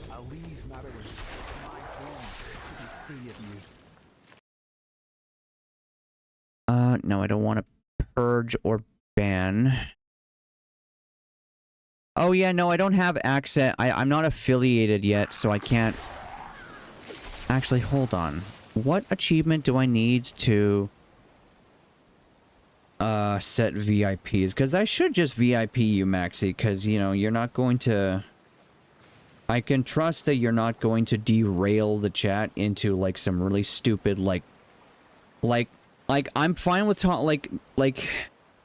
one of the main reasons why one of the chat rules is no politics is because some people just cannot handle Twitch VIP. How to do. Like some people just do not have the willingness to actually treat political topics with the nuance and legitimacy that they deserve. And they just create like this dumb high school bullshit.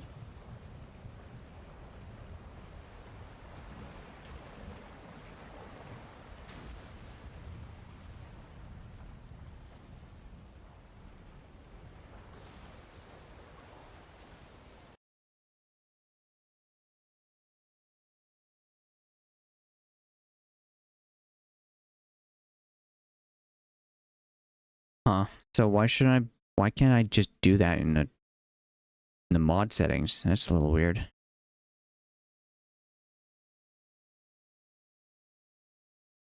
Yeah,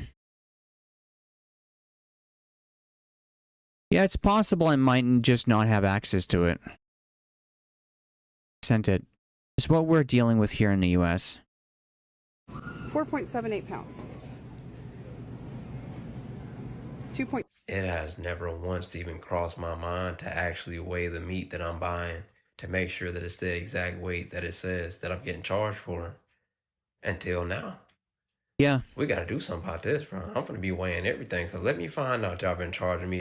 Yeah, that's the thing. Like the main reason why politics is banned, is a banned topic on this channel, and if anyone were to, you know, like, I think it, like, yeah, like when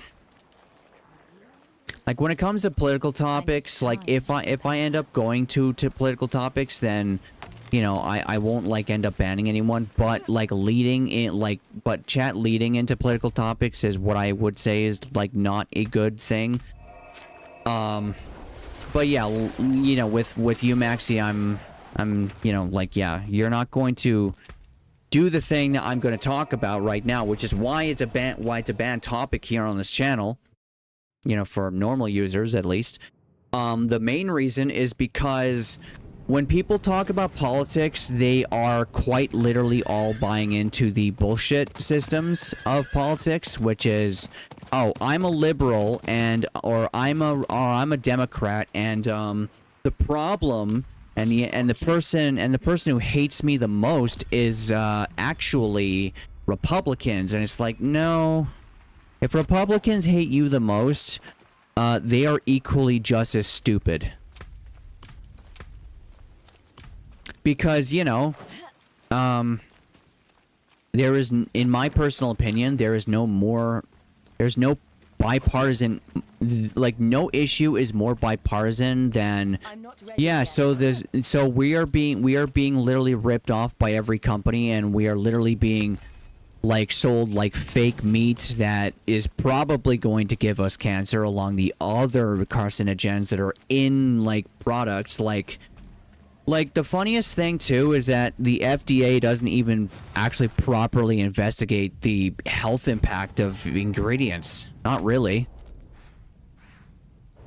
Like if scientists tomorrow found a new compound in carrots that might like, or okay, no, what's a more obscure, if they found a new compound that's in coconut milk that literally creates cancer, which is what a carcinogen is. It's an element that has been proven to cure or cause cancer, like benzene, which you know, during the COVID lockdowns, the FDA was like, yeah, you know what, places are, you know what, we're going to waive the ban on benzene sales.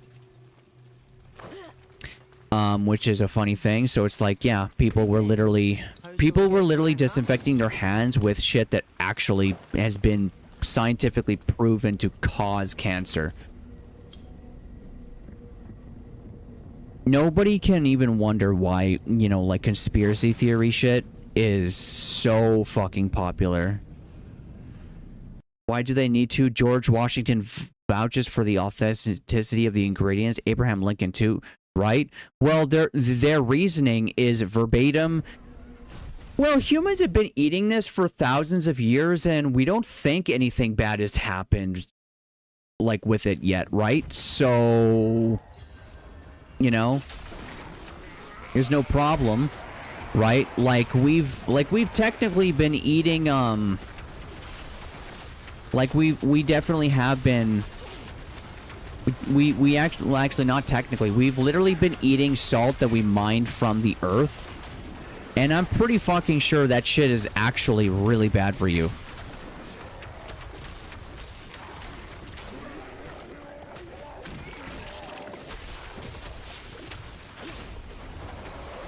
Like, it might be digestible, but that doesn't mean it's good for you. Like, dirt is fucking digestible. So is, like, your own shit, and you shouldn't be eating your own poo.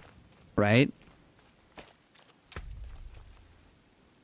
There's, like, that whole fucking moral oral meme of, like, fucking, oh, yeah, I'm gonna eat my own piss because, you know, I'm losing hydration. It's like, that was the fucking single dumbest episode in any TV show.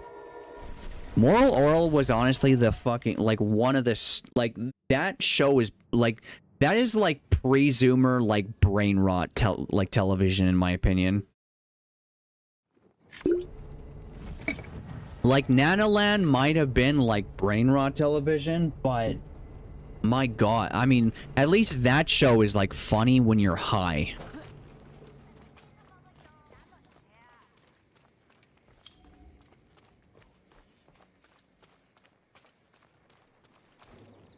Yes. But yeah, it's like, yeah, that fucking claiming, I'm not averse to, like, and, like, that's the thing too, I'm not averse to, like, religious themes and, like, things or anything like that.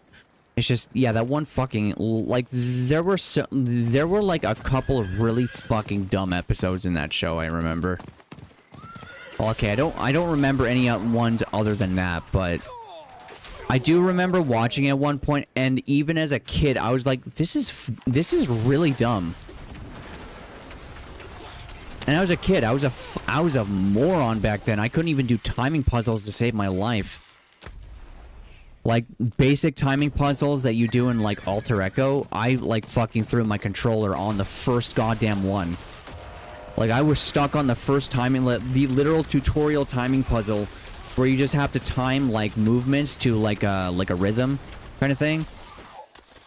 It's not like a musical rhythm, but, like, when the images will move towards the center, and once they go towards the center, you just click a direction to move in that direction.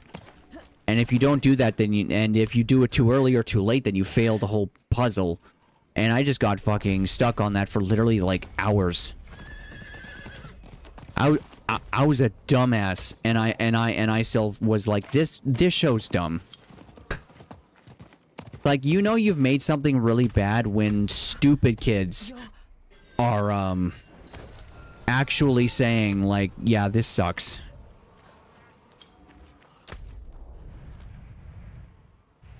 Like, yeah, I don't think we're bringing our best effort here.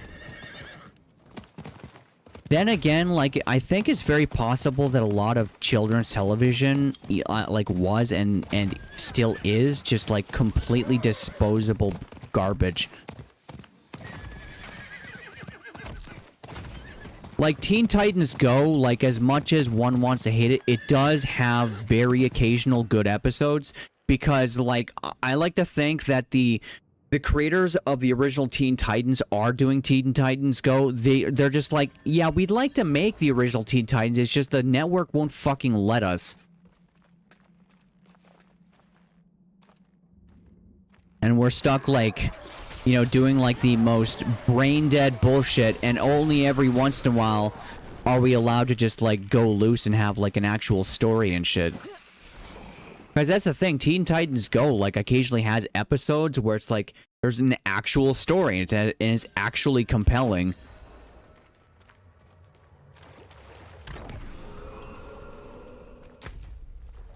Like, I actually remember episodes from that show. And then there are other episodes that are like, okay, is it like dumb, is it just like noises and things happening for no reason? Streamviewers.org, real viewers, fireworks, they're not giving out free package for streamers.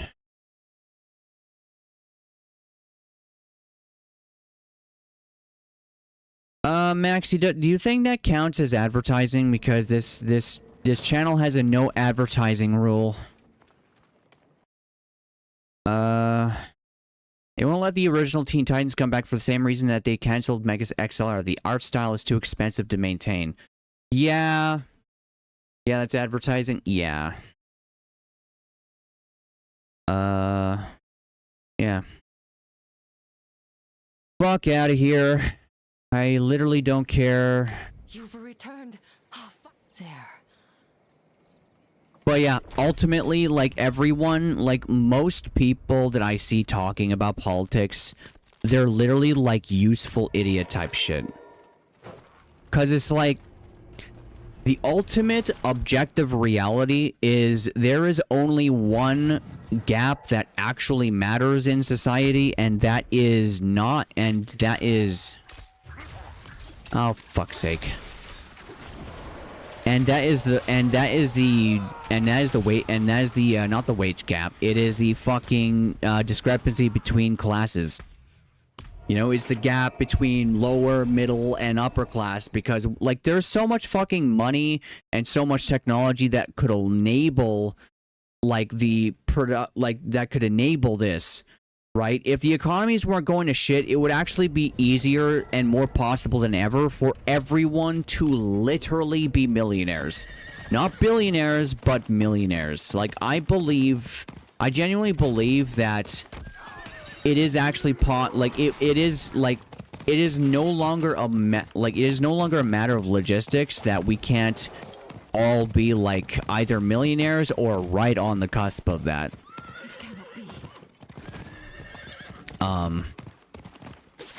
Like, I genuinely don't believe that's wishful thinking either. Like, it's just, you know, that's never gonna happen until, like, things majorly change in systems and whatnot, and it's like, arguing with each other over things like that we can argue about once we fix the issues is just not helping anyone. Poor soul.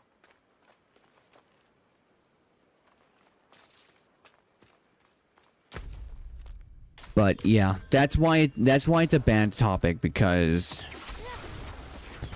at least in my view, most people are just not going to be even remotely They're just gonna be extremely tribalistic and just childish about it. And it's like, you know, you can't have a productive conversation when people are like, oh well, my side's better than yours, and it's like, the only sides are poor versus rich. Those are the only sides that exist. Like, I don't fucking care what your opinions on anything else are. I don't fucking care about anything else. Like, you're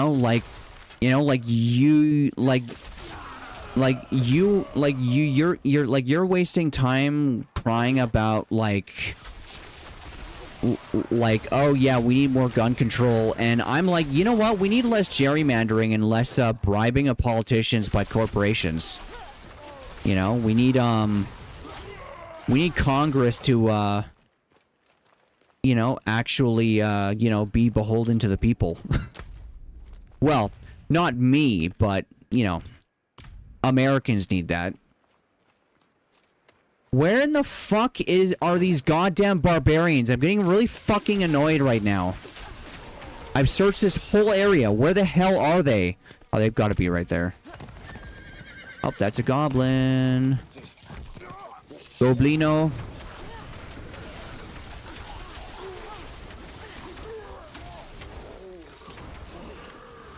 So yeah.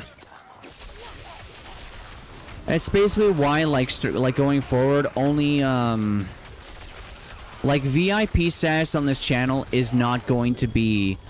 VIP status on this channel is going to be people that I know will obey the rules, and if they do, I should probably add to the rules as an exemption that... VIPs are allowed to talk about politics, because the only people who are VIPs are people who are not fucking children.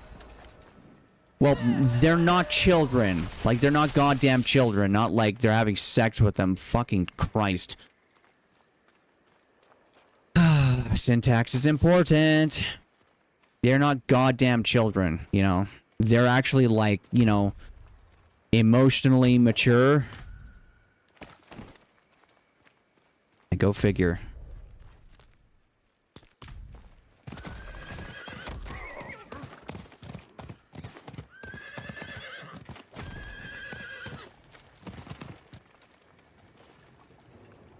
The outsider succeeded.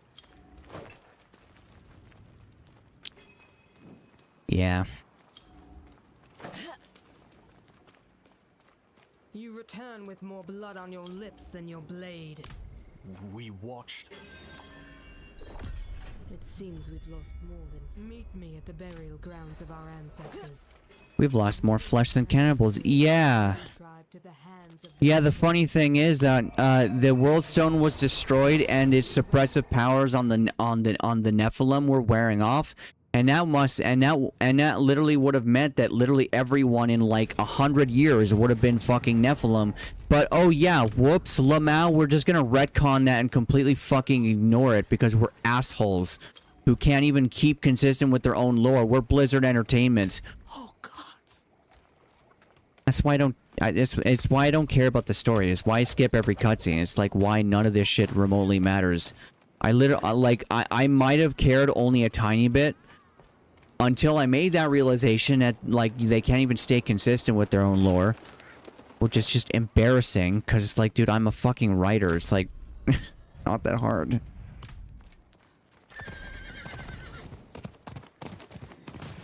But, you know, I'm one guy who is consistent with himself because, you know, I know everything I want to do with my cannons when I eventually get off my ass and do those.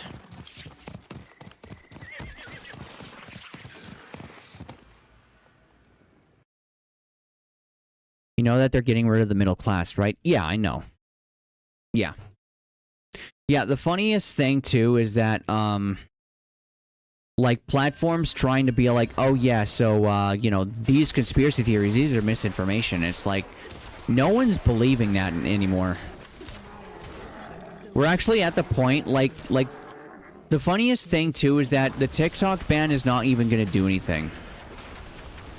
Because America is literally 10% of their user base.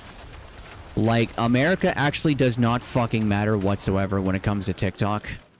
Like, if it truly does get banned, and it has actually been banned, that's not even gonna make a difference.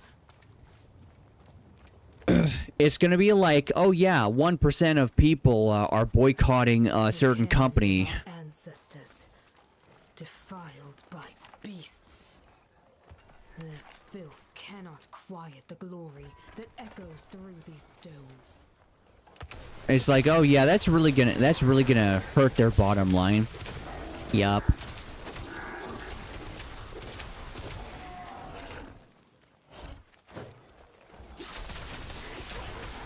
Yeah. I mean, eventually, if enough people do it, then like the stock prices will lower, and that will actually do some serious damage to the upper class, because that's where they put most of their finances.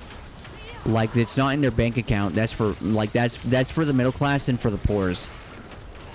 Now they put all of their they actually put all their money into stock accounts. That's why like rich people were getting like really fucking butthurt over GameStop, like just shorting to hell and back. Like, the reality is that just needs to happen with more stocks.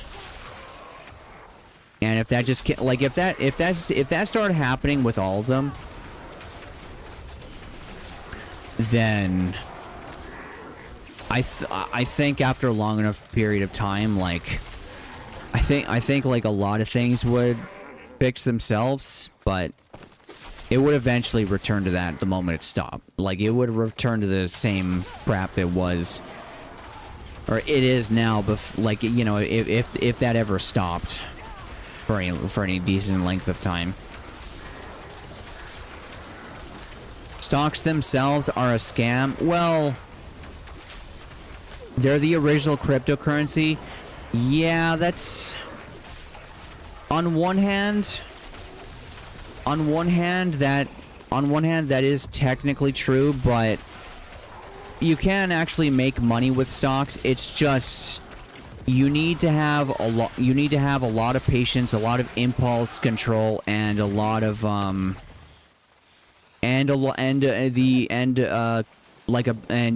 you need a lot to do that kind of thing, and not everyone can do it. Like, you need to be very good at like observational skills and like, yeah, like I said, impulse control, and like just generally like restraint skills, observational skills. And then, you know, you have to have the money to actually start. It's kind of why like, I think if one is actually going to do stocks, you should do futures. Because if the stock goes up or down, it doesn't really matter, because you can ride it both ways in futures. You can literally bet, like, futures is basically just betting whether or not the stock's gonna go up or down.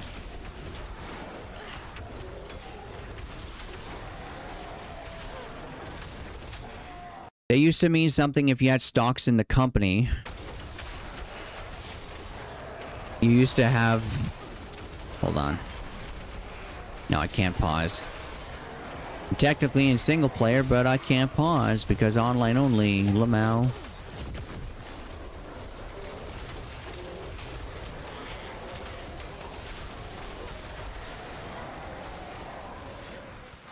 Okay, they used to mean something. If you had stocks in the company, you used to be able to have a say with what they're doing. Now it's just buy low, sell high. Yeah, basically. Yeah, it's basically, it is basically just a money-making scheme at this point. Well, it's like the problem with that is that, gigantic mega conglomerates with like literally trillions of dollars behind them are majority shareholders in every major company. So, there's actually no way that you can actually have a say as an individual. Unless, you want to somehow fork up the money to buy all of BlackRock's shares in, like, say, Kellogg's, which is never gonna fucking happen. Like, if we wanted to talk about unrealistic reality, like, or unrealistic ideas, there's one right there.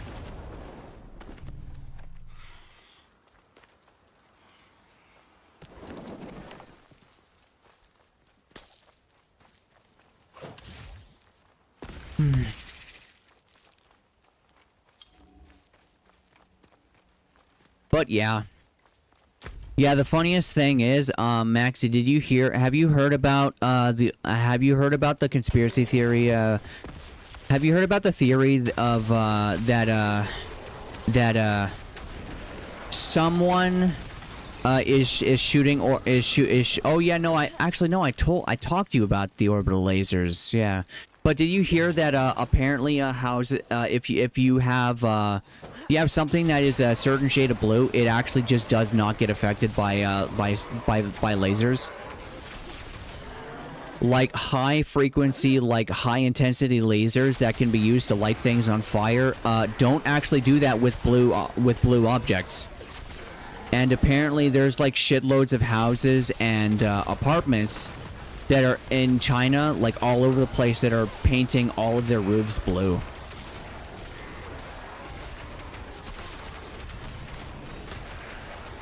It's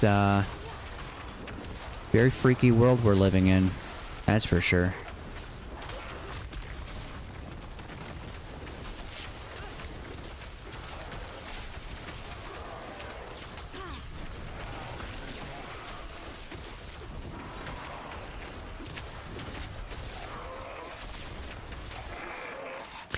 I also heard at some point that,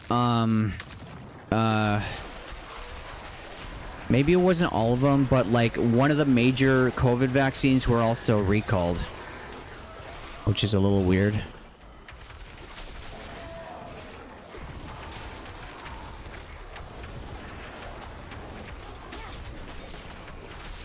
But I'm gonna stop talking about politics stuff. Oh, actually...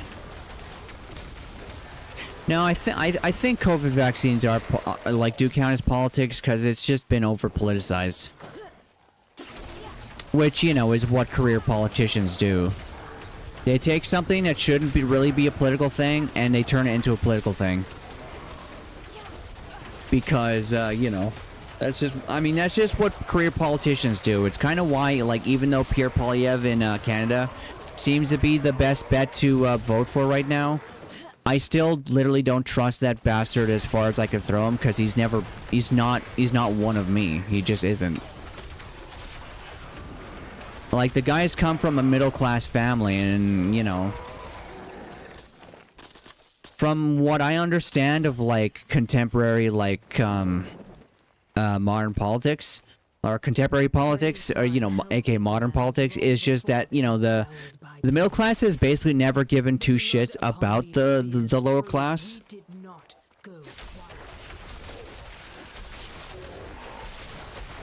And it's just like, you know, it's just generally been like, yeah, you know, you have three sides. And, you know, the higher you go, the more they hate everyone beneath them. Except, you know, the lower class hates... The lower class both hate the fact that they're lower class, and they also hate the fact... And they also hate other people who are in the lower class as well.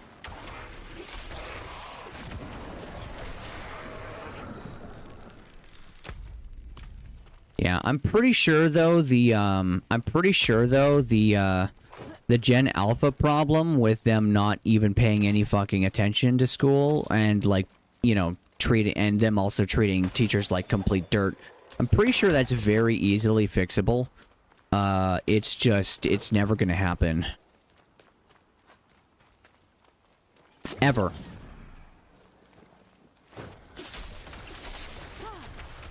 And that's just kind of my perspective at the moment. Like, people may be like,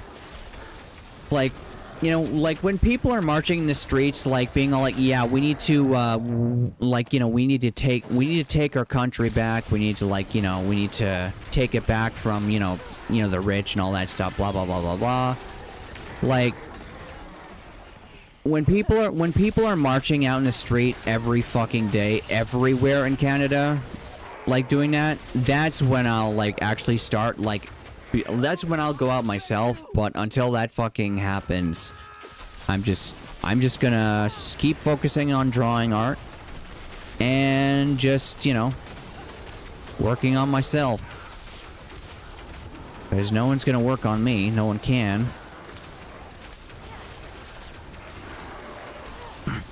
That, and if I figure out my own problems, then I can also tell other people, which would probably get me even in bigger shit than just talking about politics for the rest of this stream. And talking about orbital lasers and, you know, that you should paint your roof blue if you don't want your house to burn down mysteriously in the middle of a summer where, or a spring where it's not actually hot enough to actually, like, cause fires, like, naturally. And, you know, also not mention the fact that in Canada, 80% of forest fires the entire previous year were all arson. A report by, and that was reported by the RCMP as well. So it's not even a conspiracy theory, that's actually just true. It just kind of makes me wonder, like, why so much arson being done? Like, is that homeless people, or is that like, you know, or is that like a deep state crap? Like it, or is that deep state shit? I don't know, and honestly, you know, it's not really my job to find out, because ultimately, ultimately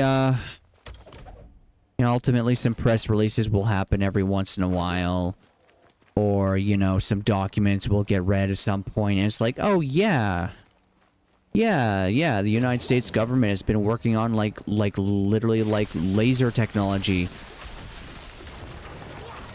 And, you know, like, oh yeah, like 20 years ago, yeah, they were actually burning down entire, like, states and shit. And it's only because people kept painting the roofs blue that they stopped. And they retired the weapon.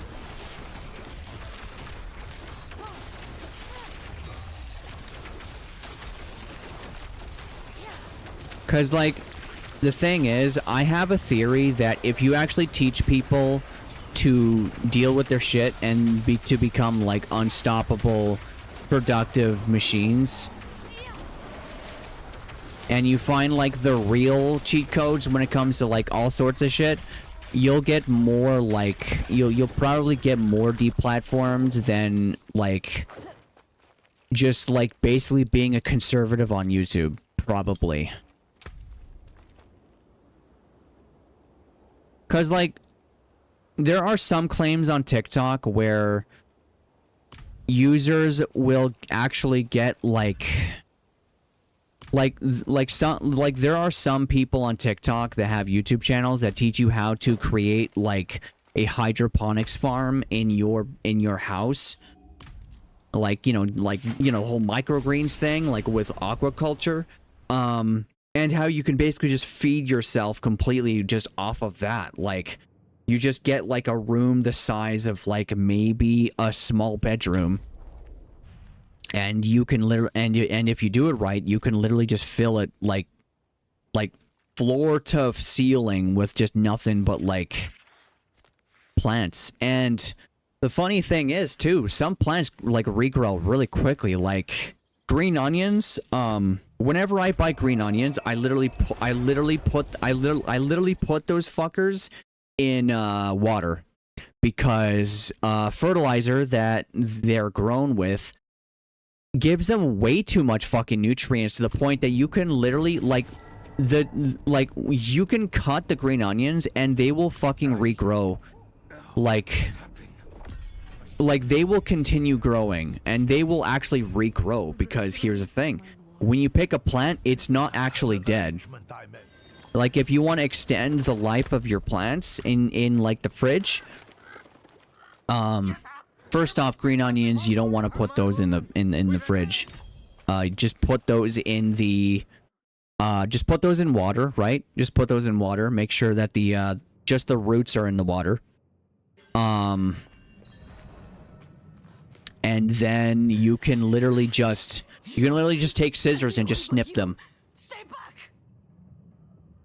This one begged for mercy. No, she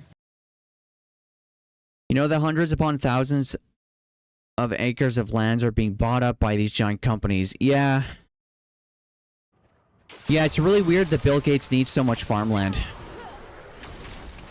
But you know, I think I get why Bill Gates needs so much farmland. He's just a hungry boy. That's all he is. There's nothing else. He's just a hungry boy. Very absurdly hungry. Hungrier than the entirety of Africa.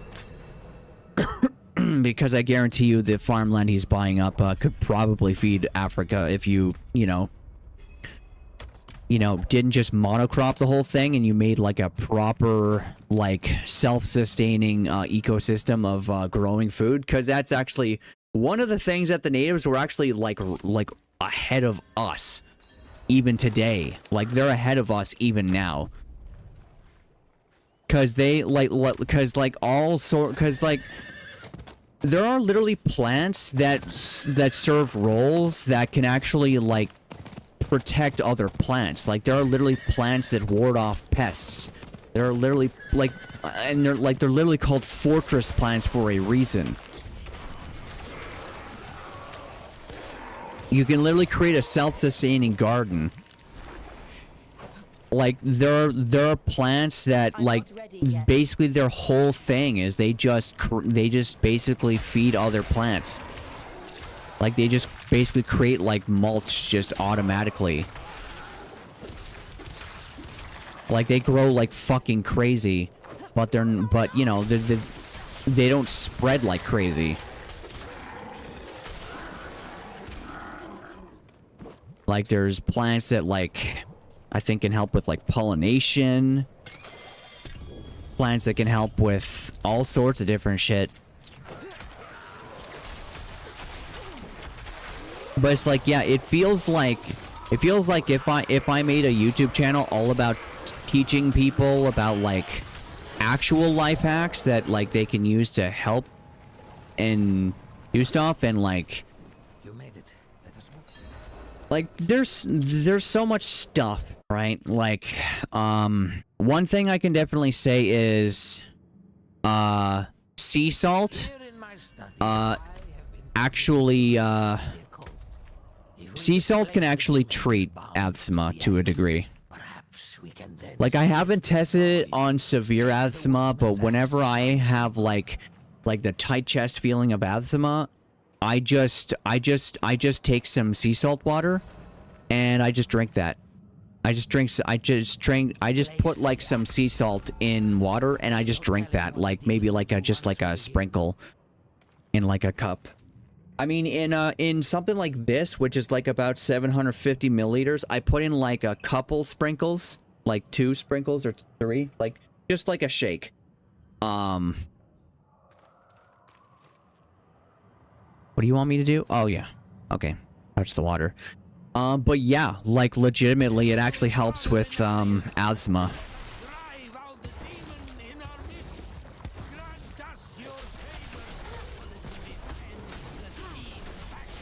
Hi, woodsman. Bye, woodsman. Butcher tier, bitch. And I mean the cannon tier, and I mean cannon butcher, not the bullshit that, you know, Diablo 4 is hyping him up into. I cannot carry more. The butcher in Diablo 1's a loser. He's literally a fucking, he's literally like, the butcher in Diablo 1 is the scrub filter. That's what he is. Like, oh yeah, are you playing this game like an idiot? Like, are you just not paying attention to like positioning and maybe like, you know how, like, you know, the different stats? Because you do need to pay attention to the different stats, and if you don't, you get fucked. You just get fucked later on in the game. Like, it sucks. Like, the butcher is basically like, yeah, come back here when you have better stuff, you know? But the one type of corn-like grain that makes like 98% of the nitrogen it needs by itself and just needs water and sunlight. Yes, that's a thing. Yeah, that's the thing. Like, yeah. Like, when it comes to lettuce, I literally water my lettuce. I literally, like, when I buy a head of lettuce from the store, I literally put it in a bag, and then I just, like, I put it in a shop. I actually save shopping, like, I actually save plastic shopping bags that don't have holes in the bottom, just to hold heads of lettuce in the crisper of my fridge, and I just put some water in it. And literally the fucking lettuce will keep, like, at least 2 or 3 times longer than it normally would. I'm not even kidding. Like, it sound like, and the funny thing too is I've come to realize that if something sounds fantastical, it's actually a 50-50 chance that it's true. Like, it does also depend on what type of person is trying to sell you that, like, you know, that, because everyone's trying to sell you a crock of shit of some kind, either for the clout or the influence, or, you know, I'm not ready yet. just because they're just actually crazy. But, you know, it's like a 50-50 chance in my view that they're either selling you a crock of shit or it's actually legit. Like, I'm gonna be honest, I thought the sea salt, like my mom told me that the sea salt, like, putting sea salt into water helps get water past the blood-brain barrier a lot more effectively. I thought that was complete horseshit when I tried it, but I tried it anyways because my mom told me it, and I trust, and my mom is one of the only people I can trust, or, you know, at least trust on paper, because, you know, that's what trust issues do to you. You can't actually, you know, you'll still flinch to someone that you trust, but you'll take their word for it, right? Yeah, it's saline, literally. Yeah, yeah, and that's the funny thing too. Like, I hear doctors will actually tell you to limit your exposure to salt, and then the first thing that they will give you when you're in the hospital for any fucking reason is they'll give you saline. And it's like, whenever I have, like, severe dehydration, they hook me up to a saline IV, and it's like literally 20 minutes later I'm perfectly fine. So I actually, like, all of my water, I actually always put sea salt into it. I don't put normal table salt. I get certain sea salts that are also iodized.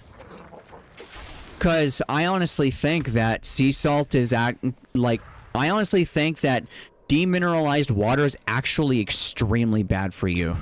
Like, I actually think that the minerals that are in there naturally, like, that are in water naturally, I think we actually need that shit to live, like, well. And, like, yeah, I mean, we can't just go and drink, like, the ocean water, because that's way the fuck too much salt. That's, like, literally too much salt. But we also don't want to drink it because there's all sorts of bacteria and shit, right? If it's not the salt, it's like the fucking bacteria in the water that'll get you. But yeah, like, sea salt water is just, yeah, it's... I haven't had a single problem with it. In fact, whenever I have problems, I basically just chug sea salt water.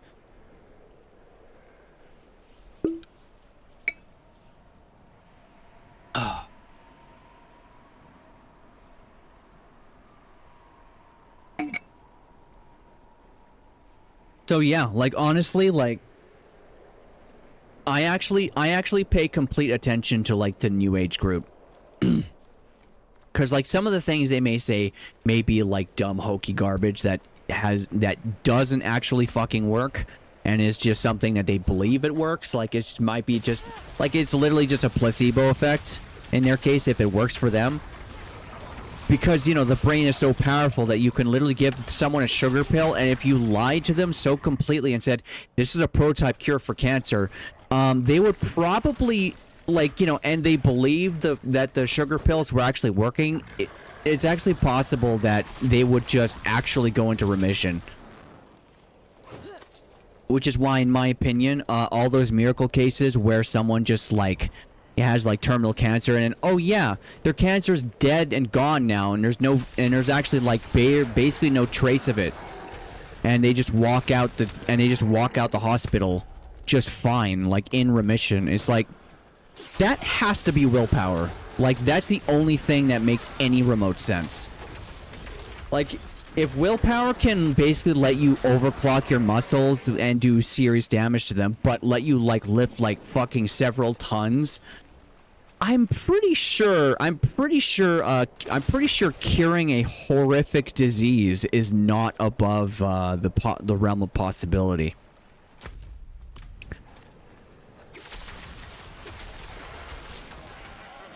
Of course, I haven't found a non-medicinal remedy for ADHD, and at the moment, I'm kind of thinking one doesn't exist. But, you know, if, well, okay, I do have this, Melissa Hydrazole. It's supposed to, according to someone, because I also think aromatherapy does actually have an effect. I have Tarragon, right? And whenever I smell this oil, I actually feel a lot less stressed, like less traumatized type stress, because I have PTSD.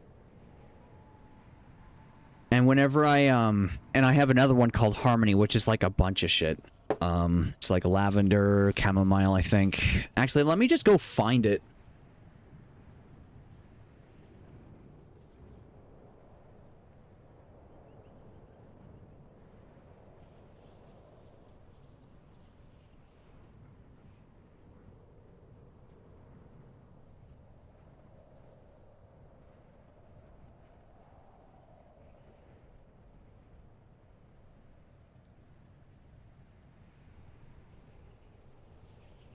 Okay, so yeah, this thing is called Harmony, which what it has is it has bergamot, bergamot,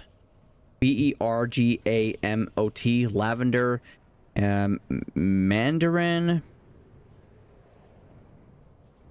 petit grain, germania or geranium, clary sage, patchouli, and lang lang or ylang.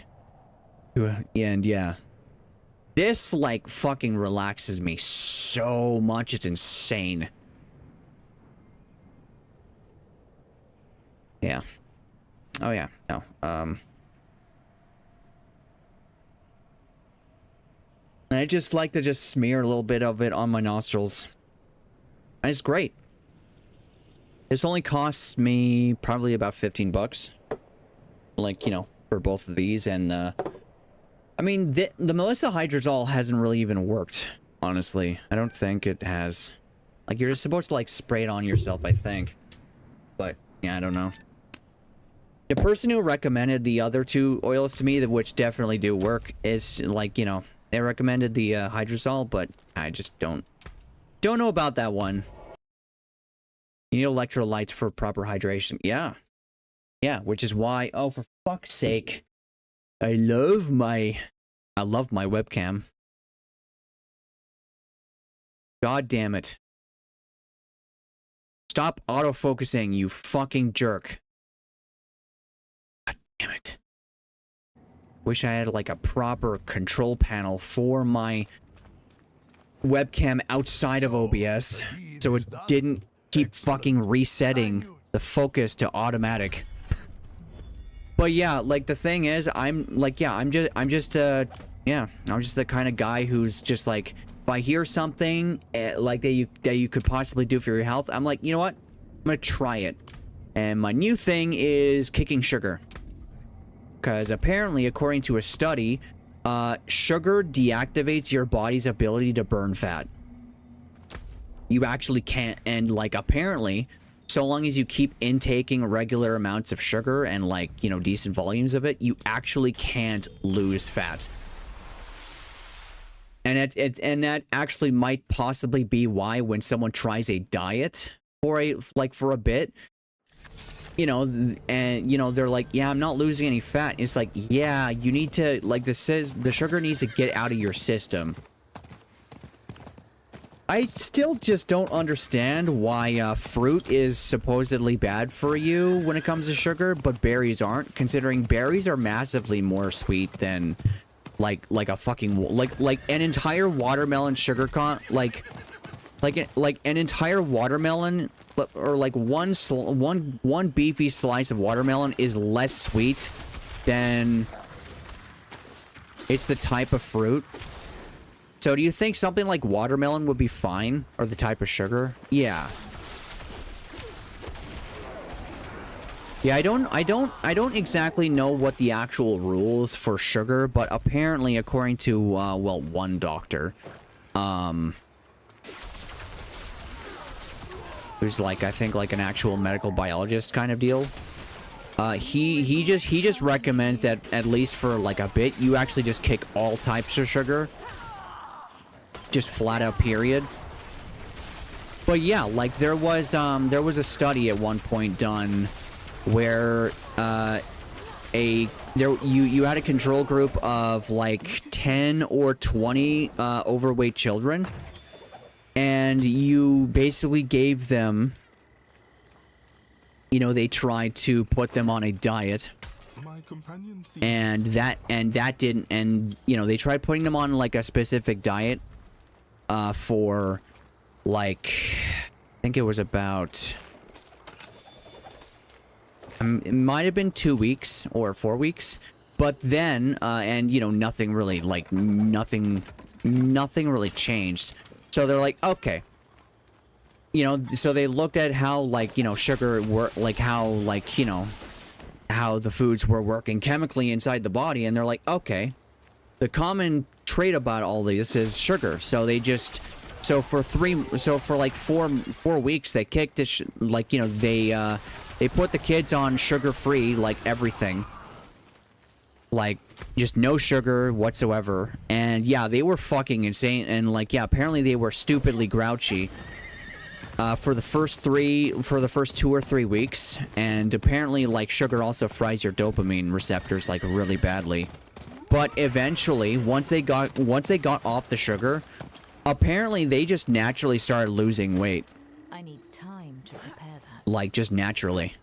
And they ended up, and they actually, like their grades also ended up being, their grades ended up rising across the board. And, they started, like, becoming, like, more active. Just in everything, just in general. Which is pretty crazy to think about.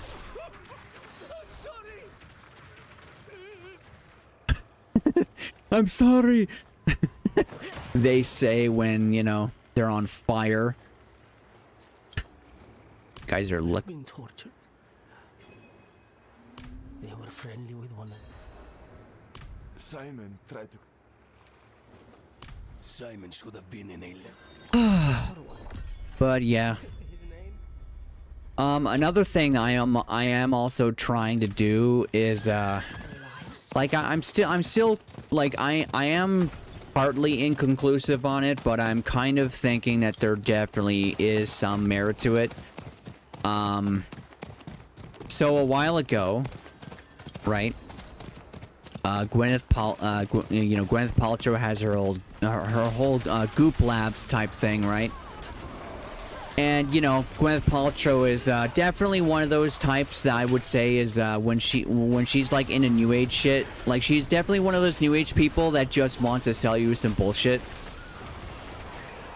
With fucking like vagina like scented candles. It's like, yeah, fuck right off with that. But it's like, here's the thing though. The most meritable person that she ever talked to was Wim Hof. Because I'm actually trying his cold exposure thing, and it's and my conclusion is actually that it is legit.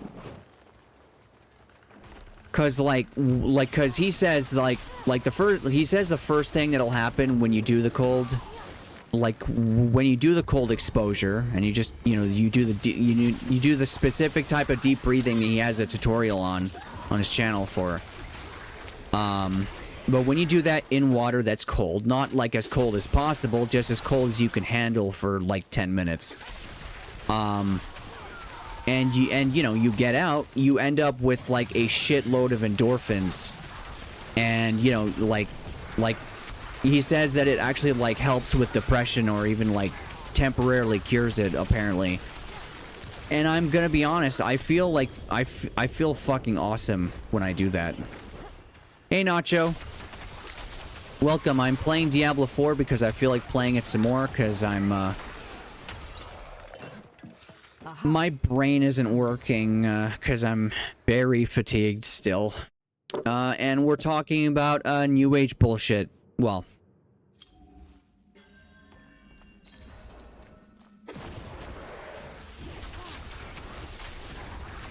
like the quote unquote wishy-washy pseudoscience health stuff that you know, actually helps me. There's nothing here. And the thing is, yeah, like I told Maxie, whenever like some new age type is all like, oh, you should try this, it, you know, can help you with this, I'm like, I go into it completely skeptical. I'm like, okay, I'll try it, but I guarantee it's horseshit. Like, I don't believe it at all. And sometimes it's nonsense, and sometimes it isn't. Like I said to Maxie earlier, Melissa Hydrosol, my aromatherapist, because I have one apparently, we're just friends. We have a group together. She says that Melissa Hydrosol is supposed to help with ADHD, and I don't, and like I tried it for a few days and I didn't notice anything. I really didn't notice any difference. Like she said that you can either ingest it or just absorb it through your skin or inhale it. Candles. 3 on floor. But yeah, we're also talking about conspiracy theory stuff earlier as well. That kind of got a little political, even though that's against the chat rules. I didn't ban Maxie for it though, because I trust that he's you know, able to, you know, treat it like an adult. If Simon and Elias ventured to Backwater, then so too shall I. Hey Nacho, have you heard that some mysterious super powerful? You didn't ban me because I didn't start it. It's on the bot as proof. Yeah. Well, my rule at the moment is that absolutely no political topic, like chat is not allowed to talk about politics for literally any reason, even if I'm talking about it. Like, that's the rule.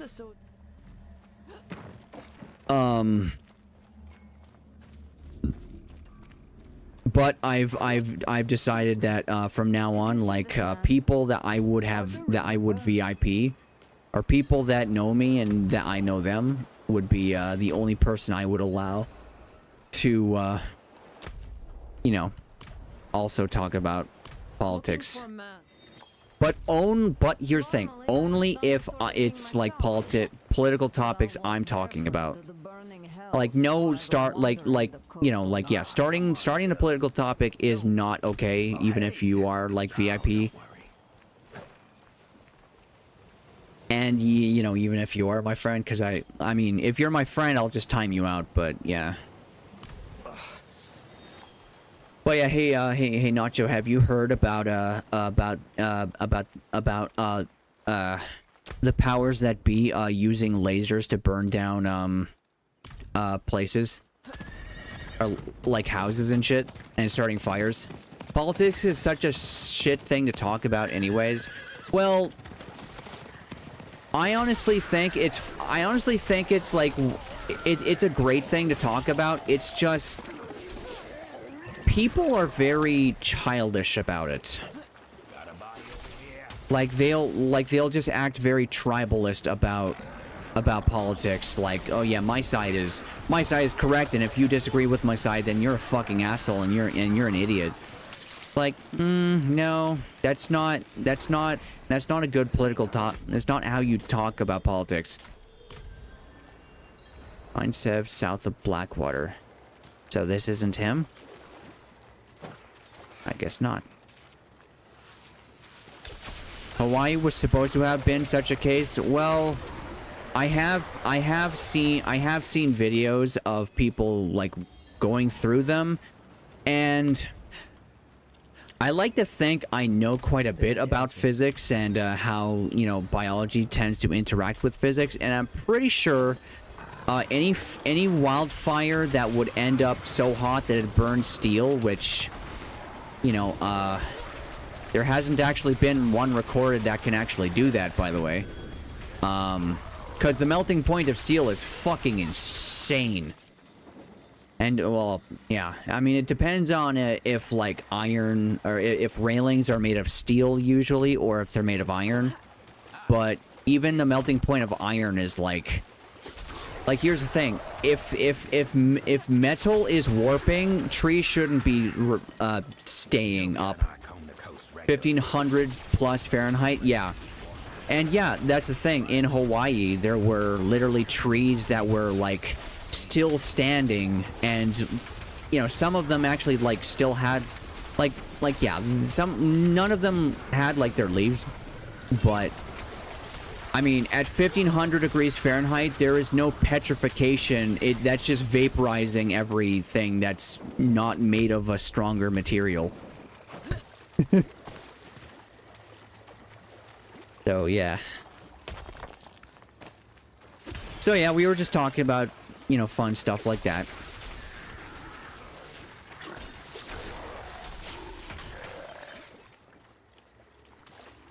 Main thing, some houses were pristine while everything around was burned to the ground. Yeah, hey, Nacho, do you remember what color the roofs were? If I remember correctly, because, like, the conspiracy theory goes that, every time these fires break out, blue roofs are completely spared. And in some cases, there have been people who, just put a sprinkler on the roof and they just leave it on while the fire is going.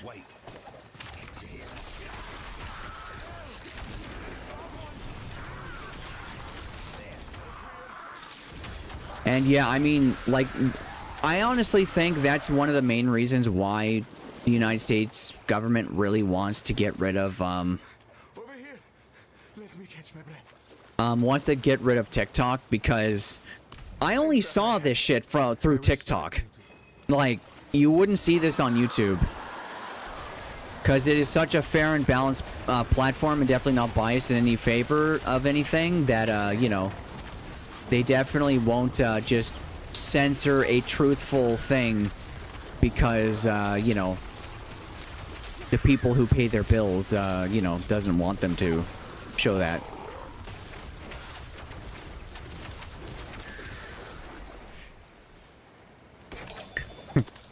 And but, you know, like, it genuinely just amuses the fuck out of me how prevalent conspiracy theory stuff has become. It's like the term conspiracy theory has a stigma, but the funny thing is, it really kind of has a stigma only because of Flat Earth. Because, I mean, in my personal opinion, it's like, I think it is actually possible that the moon landing actually was faked. Because, like, I mean, you know, like, oh yeah, the American government lied to its people about one of its great accomplishments. Wait, that's never happened before. See one this way. Looks like we've You know? About TikTok, I think it's twofold. U.S. politicians can control it, plus is a Chinese infiltration vector. Yeah, but, I mean, China is also infiltrating the United States, like, physically anyways, through, like, through immigration loopholes, so, You know, I think maybe if they fix those immigration loopholes that are allowing literal Chinese spies to just freely walk into the United States and do all their spy shit basically for free, I think then they could like complain that that TikTok is a infiltration vector for China. Like that is a good point. That is a good point, but if the United States government was about to like cry about it, yeah. The relationship between China and US politics is deep and washed with money. Yeah. So yeah. It's all posturing, to be honest. Yeah. Well, the funny thing is too is I recently found I at one point found some statistics. I forgot where it was. Boss wants to talk to you. But apparently America's entire user base on TikTok is only 10% of total TikTok users. Because there's like 1.3 billion people on TikTok. Like the entire population of the United States is like 20% of TikTok's user base. If I remember correctly. Yeah. Because America's like, what, around 300 million, right? No sign of him yet. Because I remember Canada is like 1/10 of America in terms of population. You know, according to like maybe 2016 data. I don't know what it's at now. Kind of a funny thing. Apparently Trudeau is thinking of instituting a. Apparently Canada, you know, like, yeah, Trudeau's thinking, he's trying to institute a $25,000 fine for anyone moving out of Canada. For any Canadian citizen trying to ditch the country. Like, yeah, you kind of can't make the, you kind of can't make a hell state with which to, you know, maybe do some weird bullshit that, you know, I could only speculate at if everyone just leaves. Granted, it's not like it would be feasible for everyone to leave, considering not everyone can actually afford to do that. Okay, I'm looking for stolen supplies. That's what I'm doing. I need time to prepare that. Well, yeah, at the end of the day as well, like, when people like, were talking about, like, oh yeah, TikTok's like gathering your data, it's like, oh yeah, TikTok's gathering your data, as opposed to the NSA, CSIS, the CIA, regardless of where you live,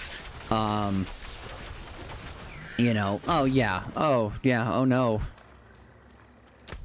It's like ultimately it just part of the complaints against TikTok just kind of sounds like United States intelligence agency are just are just butthurt that they don't have a monopoly on Americans' data and spying on their own people with intelligence apparatuses that are only for wartime, except, you know, not anymore since the Cold War. But, you know, that's a whole other topic for another day. And I'd like to move on a little bit, but I don't know what. But yeah, I also talked about a bit earlier about how saline, the thing that hospitals will literally give you to see if it fixes your problems. The first thing they'll hook you up with is an IV for saline, which is literally just salt water. Literally. It is no different than salt water. Well, okay, no, it's different from ocean water, obviously, but yeah.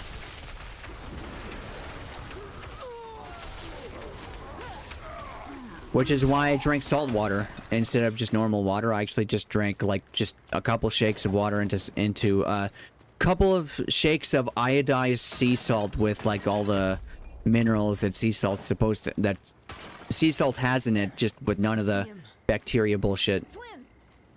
My God. And it's super, like, I have not had a single problem yet. It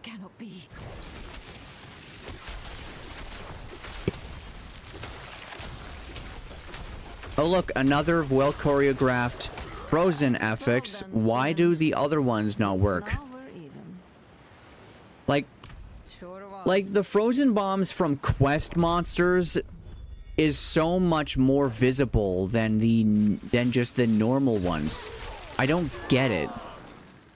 Like, if all of them looked like that, there would be like at least like 1/8 of the visibility problems in this game with like AoE effects would be solved. Alright, now I'm looking for a red mushroom, which is a fucking annoying thing to find. To the point where, like, I think the last time I did this, it was back in Season 2. And I was streaming it as well. I spent like fucking like 30 goddamn minutes combing through the whole area. In fact, I'm gonna make a guess. It's right here. And I couldn't find it. I literally had to Google it. I literally had to search it. I've been trying not to say Google. I've been trying to disinfect my vocabulary of any and all What is this? corporate terms. I need time to prepare that. I'm pretty good about saying bandage, you know, like you know, just like, yeah, just get a bandage, you know, instead of a band-aid.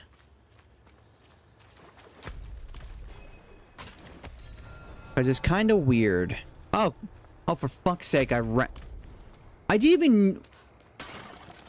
literally didn't even see that shit. Are you fucking kidding me? I literally didn't even see the mushrooms there. There was no red as far as I could see. It's ridiculous. Funny thing, you read the new code of conduct that Epic set up for Unreal Engine? No. Is there some real dumb shit in it? Stormy, I have a question. Go back to that whole remove sugar from your diet. Does that include non-sugar sweeteners? Yeah, that is a good question.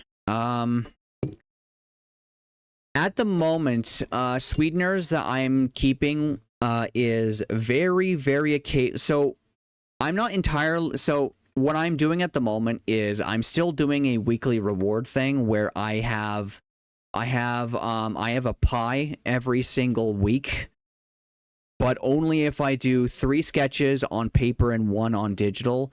Then I get to with the one on digital every 1 day every week, or every day each week. Basically I get to, you know, I justify getting a whipped cream. So no more master slave blacklist / whitelist and all that shit. Yeah, that's dumb.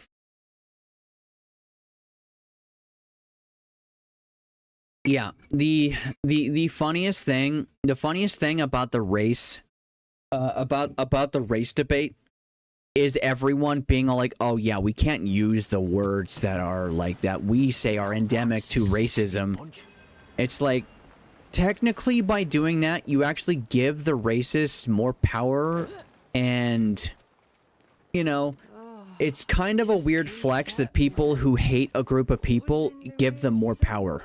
Right? Because then you have to dictate different things. Like, it's different from trying to disinfect, but yeah, some of the sweeteners that I do think are fine, though, are sweeteners like cinnamon. Don't know about stevia. I'm a little wary about stevia, but, the sugar I also mainly use is xylitol, which is birch sugar. I forgot how birch sugar is actually made. How is birch sugar made? Birch bark is harvested and cut into thin strips. The xylitol or wood sugar contained in the bark is extracted using hydrolysis, which is the same process that you use to extract hydrogen from water. Once the waste products have been removed, it is then hydrogenated in order to crystallize it. Yeah, so I use xylitol as my sugar now. Because I also do nasal rinses, and I'm going to be honest, other than the fatigue I was feeling like earlier, I haven't gotten sick in literally an entire year and a half. Like I occasionally get like maybe like a little sniffle, but yeah, I just do a nasal rinse with. I'm gonna go back into town because I'm gonna tell you my nasal rinse. Like I have a nasal rinse bottle. I think you can use a neti pot, but my nasal rinse bottle can contain. I think it can hold a cup and a half of water, and I'm going to. Been modified. Do you want to reload it? No, I don't want to reload it. Eat me. Where is my cookbook list?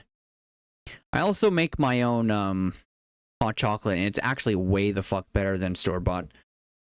So shit. Okay, I need to look it up again. Okay,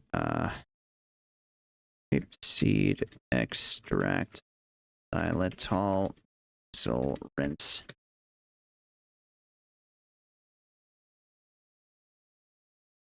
Is it? Yes, it is. Okay. So there's 4 recipes you can use, but there's only one I prefer using. Because I think it's the least insane of the recipes. So, and yeah, there's also actually studies that prove that xylitol nasal rinses actually massively reduces your rhinitis symptoms, and it does for me. Doesn't completely reduce it because I have some fucking insane rhinitis, but it does help. So my recipe is for every cup of water, which is it's either you need to basically you need to disinfect it, either boil it or distill it or whatever. I boil my water, but I boil the water and then I put it in the bottle after it's cooled down after quite a bit. But anyways, for every cup of water of disinfected water, like you don't want to do that with any chemicals either. You put in a half teaspoon of salt. I use sea salt. A half teaspoon of xylitol crystals, aka birch sugar, which you can find in a grocery store, at least where I live, and half a teaspoon of baking soda, which sounds very weird, but yeah, I actually could do like a video all about how I do my nasal rinses, because it's pretty great actually, because my mom will get sick and she'll be out of commission for like a couple days, and that'll happen once every like 5 months to like 5 to 12, like every 5 to 12 months she'll be out of commission for like a few days, and I'll just be like, yeah, I'm fine. I apologize. It's pretty great.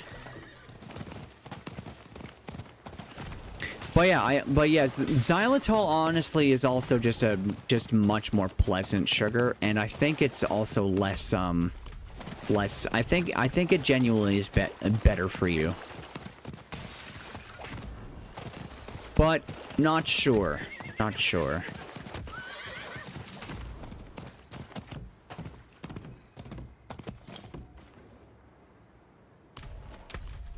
You shouldn't be touching. Let me look something up real quick.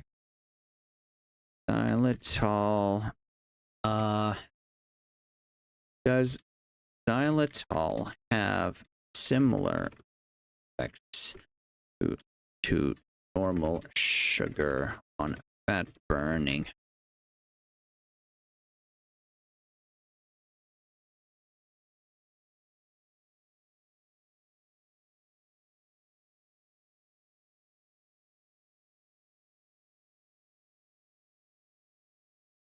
Xylitol versus sucrose.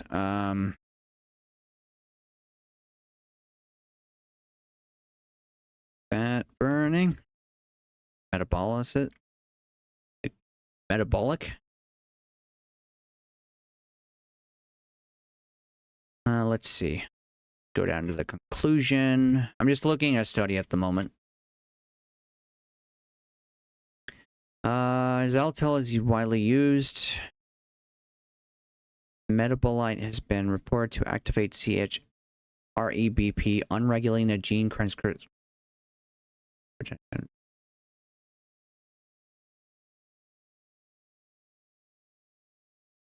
Intake of xylitol in vivo did not cause problems with lipogenesis because of the suppression of high-fat-induced visceral fat accumulation. In addition, xylitol may have beneficial effects such as lower postprandial hyperglycemia. Postprandial hyperglycemia. Yeah, what is it? Postprandial glucose test is a blood glucose test that determines the amount of glucose in the plasma after a meal. Okay, so it's just a diabetes test. So so basically lower. Oh, so it basically so it's a little bit more. It's at least a bit more diabetic friendly, I think. Like it contributes to hyperglycemia less than normal sugar, I guess. Preferable effects suggest that xylitol intake may be useful to control or prevent humans from obesity, diabetes, or other metabolic disorders. There we go. Yeah, so I'm actually like not completely full of shit for just using xylitol as my go-to sugar. Well, I'm asked about the sweetener because I drink 1 to 2 liters of diet soda a day, and my rough math says that an amount contains less than that amount contains less than 1/3 of the artificial sweetener than the JECFA or the EFSA deems the safe amount. Right. What type of sweetener? I'm gonna guess is aspartame because that's the aspartame.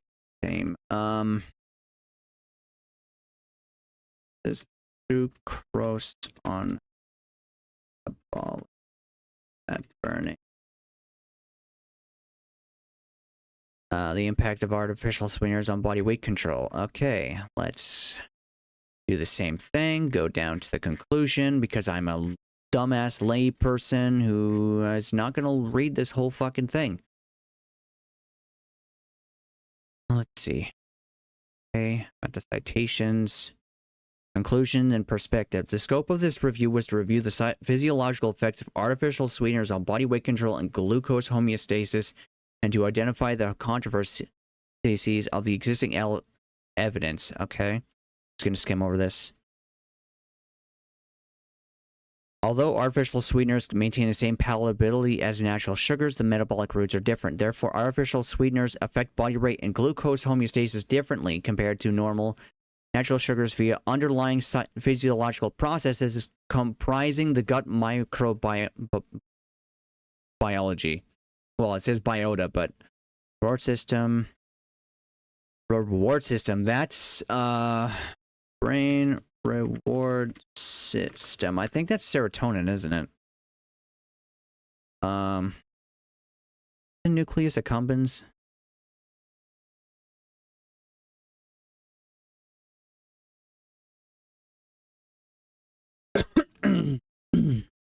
Biology of the neural pathway. Okay, so it's the hippocampus and the amygdala. Yeah. So artificial sweeteners. So according to this, artificial sweeteners might have a underlying physiological process comprising the gut. So the microbes in your gut, which are extremely important, by the way, because your gut actually contains a shitload of neurons. Gut instinct is actually real. Yeah, so the gut microbiota, reward system, because here's the thing, right? Cravings come from your gut. Yeah, the gut microbiota, reward system. Okay. Adipogenesis, what in the fuck is that? Process by which fat-laden cells develop and accumulate as adipose tissue. Oh, okay, so it's just the creation of fat in your body. insulin secretory capacity, and so the amount, so intestinal glucose absorption and insulin resistance.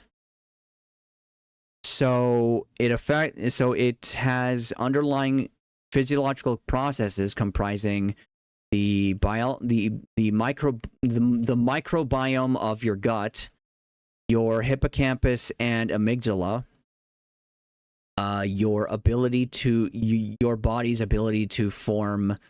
It has something to do with the body's ability to form fat. Your body's ability to create. Your body's capability for creating insulin in response to sugar, or other sweeteners, and glucose absorption, which I think might be and insulin resistance, which is, sugar makes you insulin resistant. The gut microbiota in particular may play a major role in the physiological effects of artificial sweeteners on body weight regulation and glucose homeostasis. Okay, yeah. So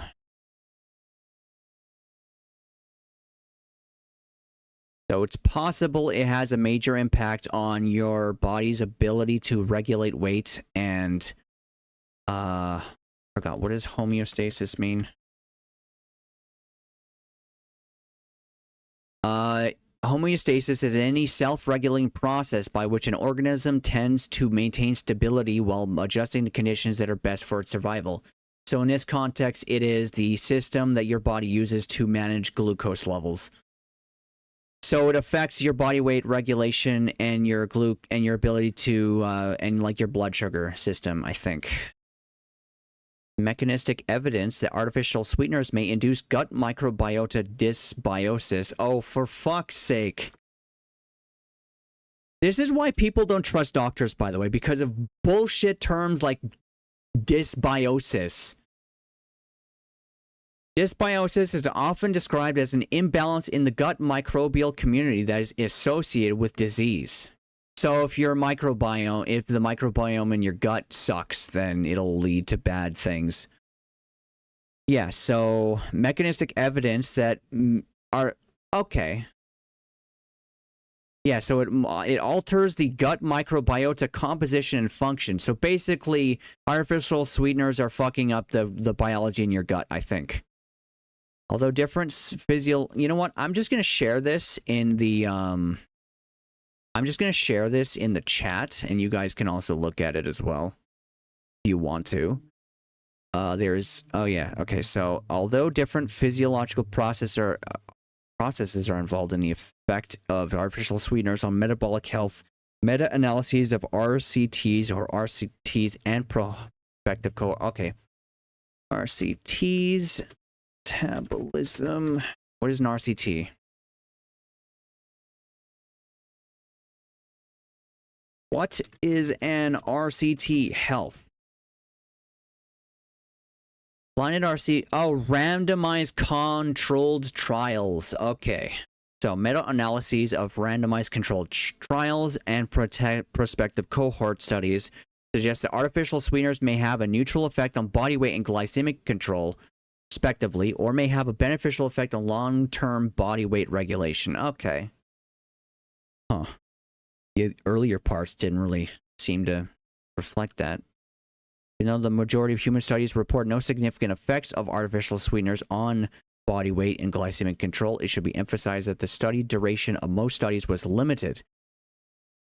So basically, they didn't run the study for long enough. Therefore, they may be just invalid because they weren't properly investigated, which is what I said earlier. The FDA does not properly investigate the health impact of most additives.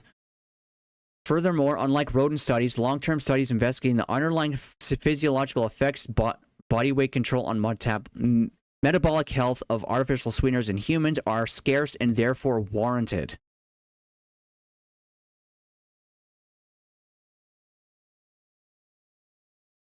Okay, so this is just basically saying, yeah, so we basically have we don't have an abundance of evidence of, and like being like skeptical is warranted.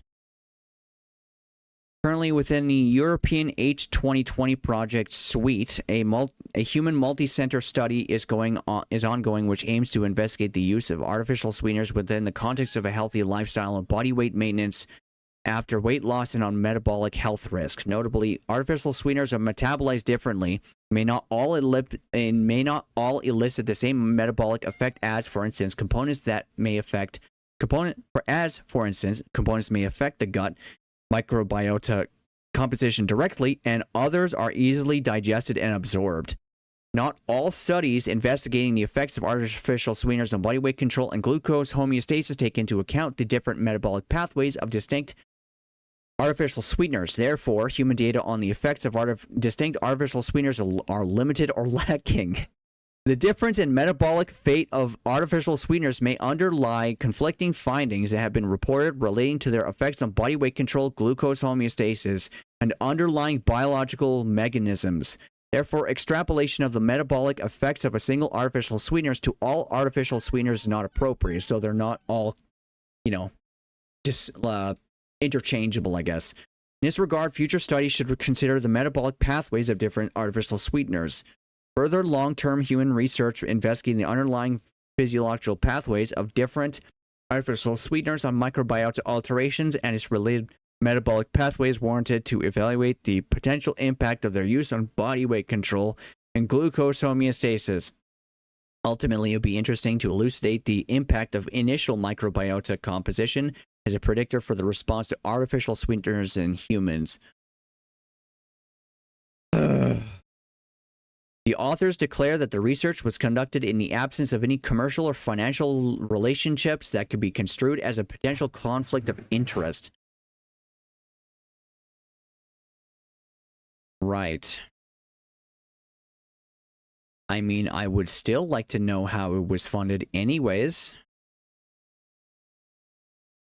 What are these citations for? Are they... Oh, there are other studies and whatnot that are being referenced. How do I find out what or where the funding was gotten from? The author information?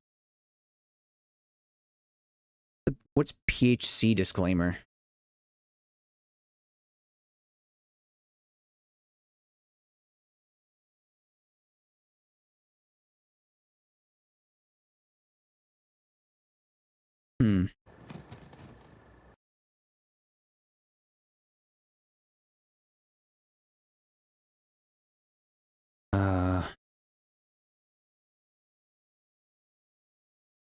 Because the thing is, the most important thing to note when looking at these studies is who is funding it.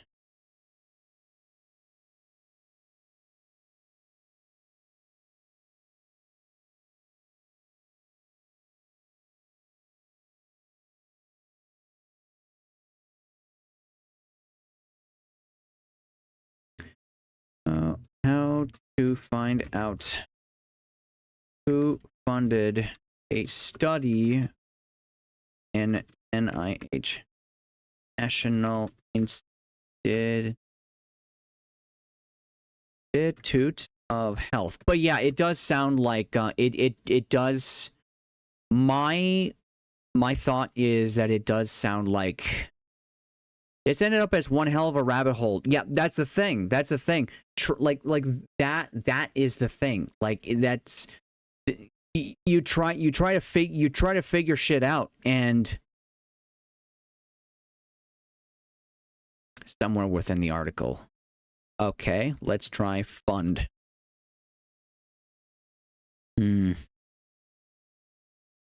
Contribution.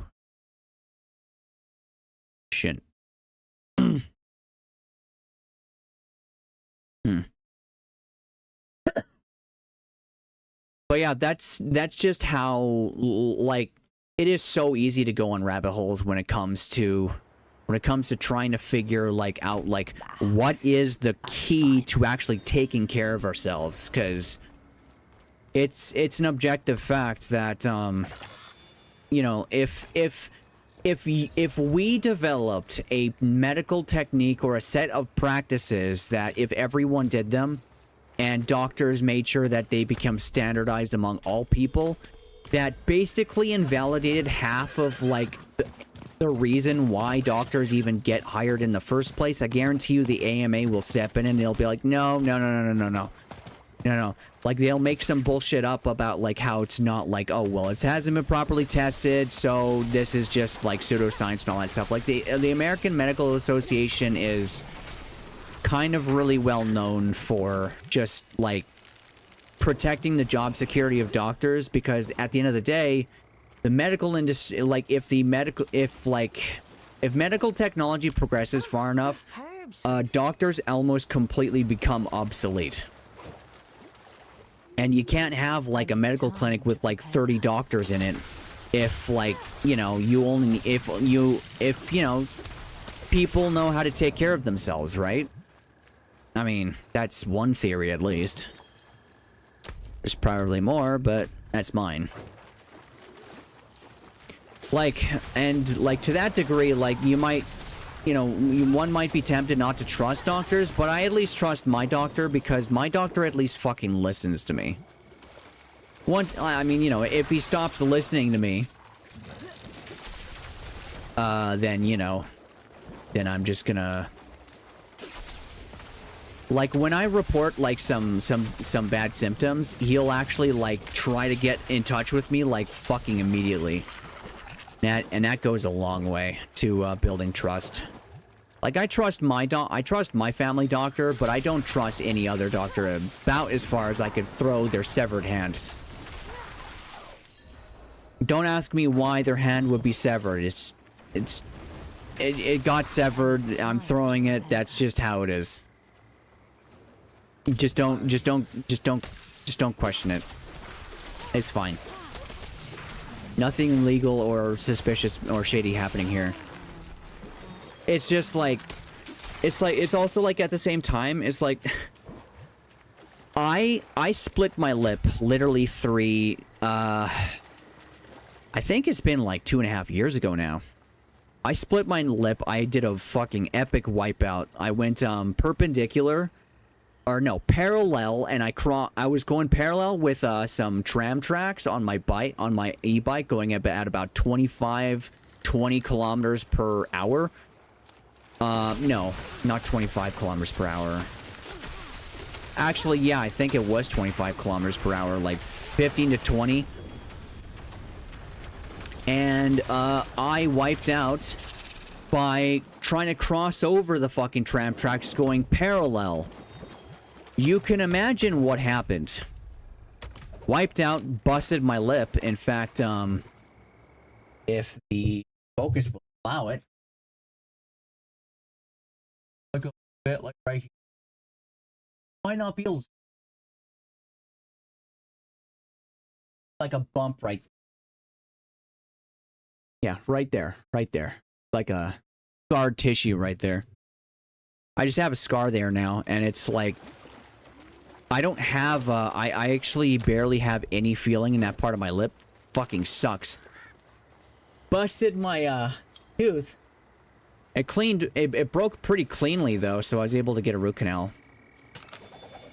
But yeah, and, the thing that especially makes me not trust, doctors, or especially hospitals, at least in Canada, is I waited for literally 4 fucking hours while my lip was busted, like, up to here. Like, this amount was, like, full, like, split open.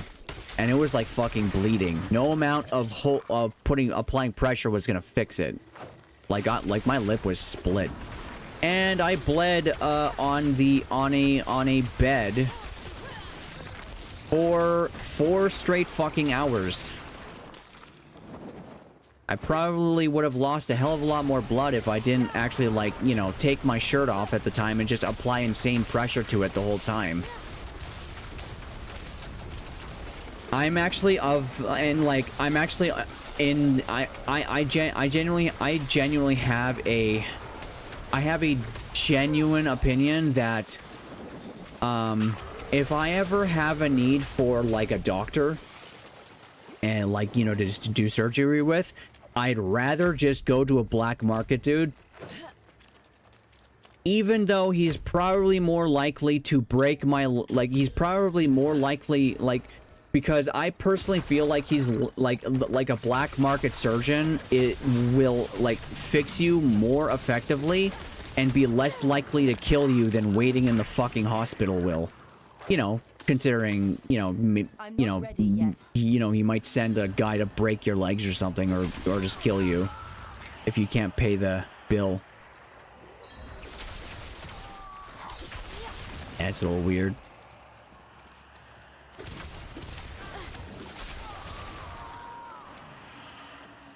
But yeah, that was a very interesting rabbit hole. I think Mom will also enjoy that one as well.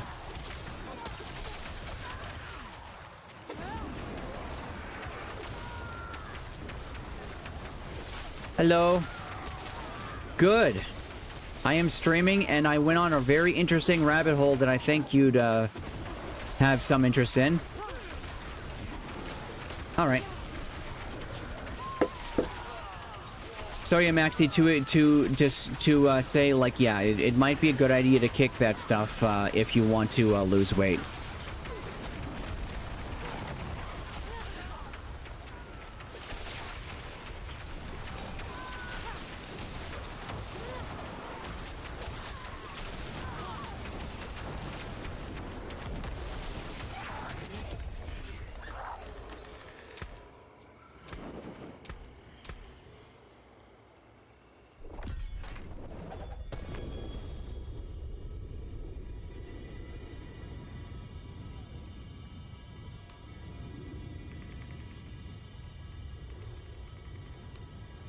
Chat spam. My burden is too great. I'm a good boy. I will report armed T jobbers. Well, time to abandon my only joy food. Well, that just means it's time to go. It's time to go window shop for some other for some other joy foods, right? Going pure savory from here on out. No more sugar or sweet things, period. Good luck. Yeah, so just keep in mind, Maxie, your mental state will massively deteriorate for a bit, like for about 2 or 3 weeks. You do need sugars, yeah, but you can you will be fine if you detox for a while, and then... Hey, Mom, what kinds of sugars are, actually essential that we shouldn't, go, off of forever? If any? Yeah. And provided a milk, dairy products, fruit. Do you think xylitol would do that? Because that is derived from bark. Yeah, but xylitol's what else? Yeah. Yeah, it's taken from bark using hydrolysis. Found out. That, I don't know that. But it doesn't matter.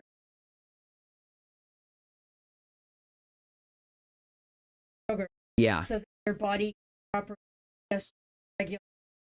Yeah. Yeah, regular amounts of sugar So and as fat. long as you Yeah. eat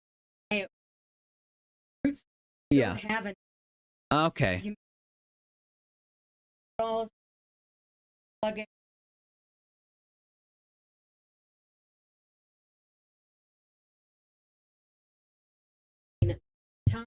Yeah. But yeah.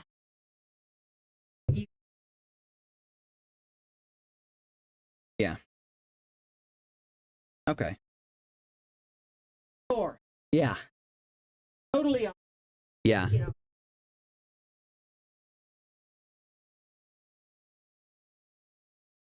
And he doesn't really eat any sugars outside of just vegetables, right? Okay. Yeah, so there is actually one streamer who at least alleges, but I kind of don't see why he would lie about it. It would be a really dumb thing to lie about. But he doesn't eat sugar at all. He's like no caffeine, no sugar of any kind. He eats vegetables, and that's pretty much all he needs. Yeah, well, yeah, meat and vegetables, yeah, because you need fat. Yeah. But yeah, like, yeah, going off of sugars, you will feel, you will be very sluggish. You may get, like, very irritable and, like, grouchy. And what else did you say? Because yeah, you'll feel lethargic, fatigue, like real low energy, yeah. You might get confusion as well.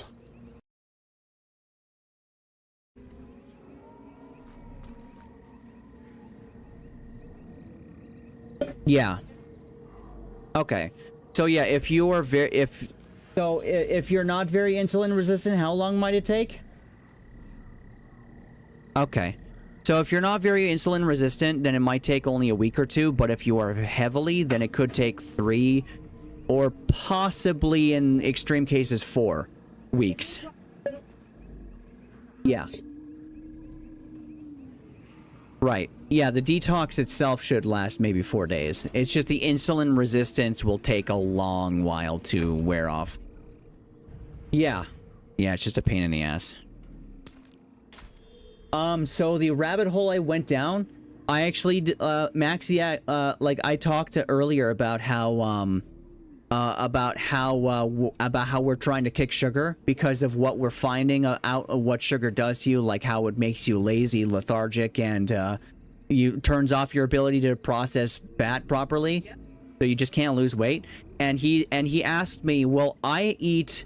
He says he drinks 1 to 2 liters of diet soda a day. And he asked about the sweetener, because it's diet soda, so it's artificial sweeteners like aspartame. Yeah.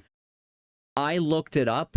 I looked up a study, and that study says that that the effects have not actually been properly tested on humans over a long distance. No. Okay. Do you? Right. Effects of phenylalanine, yeah. Which is a component of aspartame. Yeah. Didn't you tell me it was a neurotoxin? Yeah. Okay. It's really similar. Yeah. Well, the study also said that like it was like, well, we didn't find much evidence of like, you know, like too much impact. Like it said that there might actually be like a considerable impact on your gut microbiome and on your reward system. Like basically it was outlining like, yeah, this is kind of just sugar with extra steps. No, it's not sugar. What happens? That's body. There's sweetener. Yeah. So it expects that there's more. So although you don't have calories, as the calories, body actually makes you overeat extra 250 calories per day. Right. Oh, so it gives you cravings. Gives you cravings. Oh, mad okay. Cravings, but right. Mad cravings, all headache, moodiness, make you. Could you repeat a lot of that, but like just like?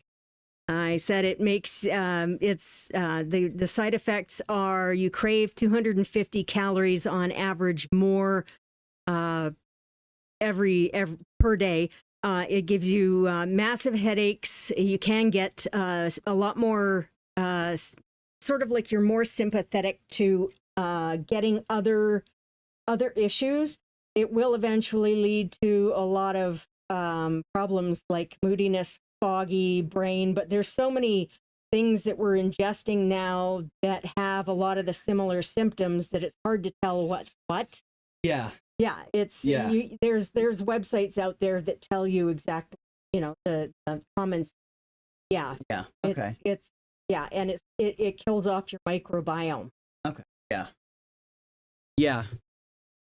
Yeah, I mean, like, yeah, that was my takeaway. Like, it did say that artificial sweeteners are put down different metabolic routes than sugar, but it kind of seemed that it has like similar effects, if not like a bit more.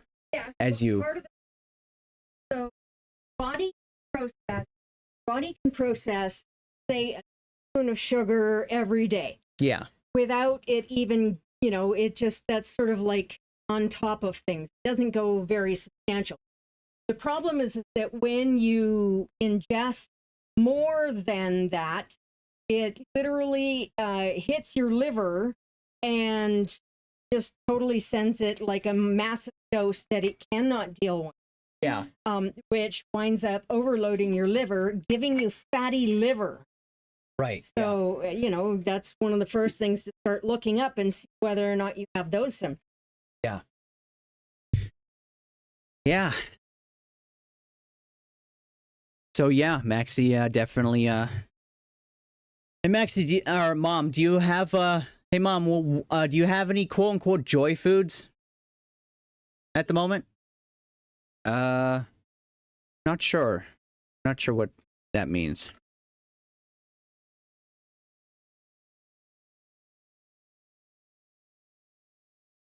Yeah, like I think joy food is like a food that you eat that's just like, fills you with joy. Like it's just like a very nice comfort food. Well, the cool thing is that once you stop eating sugar, your taste buds adjust. It's going to be different for everyone. So a lot of the different flavors and stuff that your taste buds had been basically stunned by the amount of sugar and salt. Then you start noticing stuff. One of my favorites, though, has got to be berries, mixed berries with no sugar whipped cream on. Yeah. Just the flavor of those suckers is just amazing. Yeah. Yeah, berries are fantastic. So yeah, there's a long bit.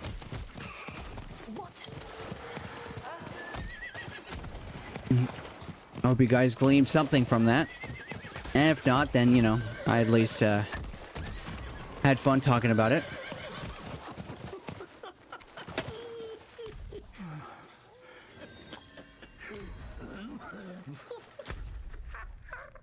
This crazy bastard.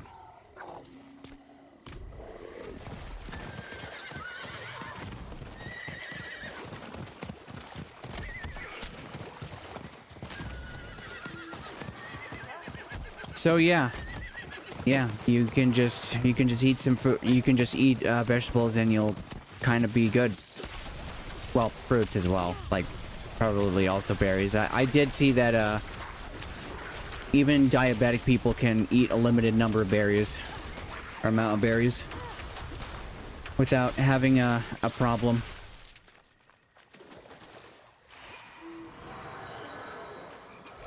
Of course, it also depends on how much, insulin resistance I think you have, maybe. But I have no idea.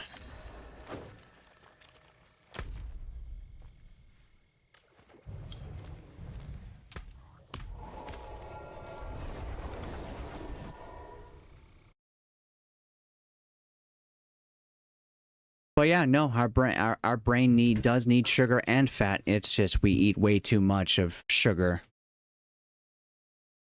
And yeah, it's like empty or calorie-less sweeteners. They're just, just not good.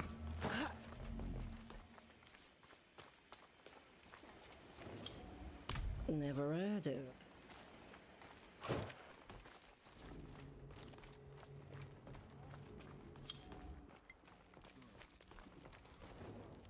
Katharina. Right.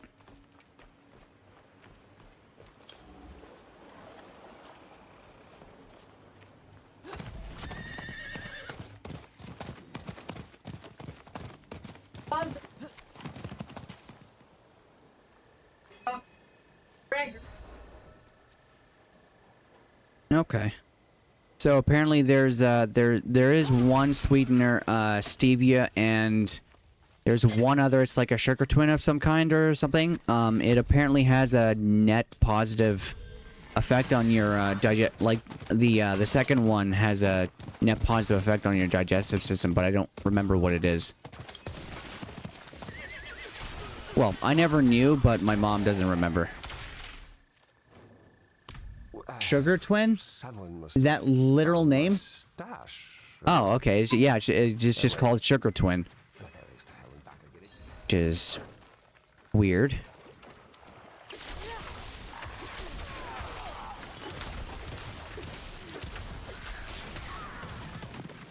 They're definitely not butter of sugars, but it's actually like better.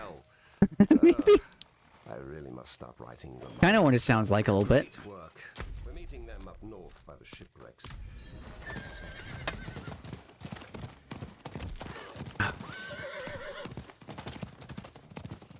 I'm gonna do one more nightmare dungeon because I'm getting really tired of doing side quests.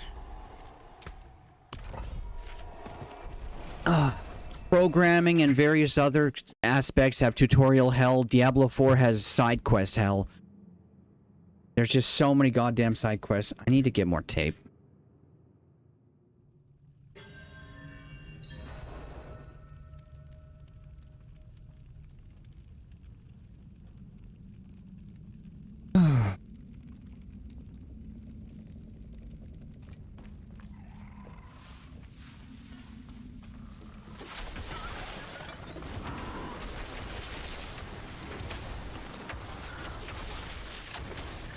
I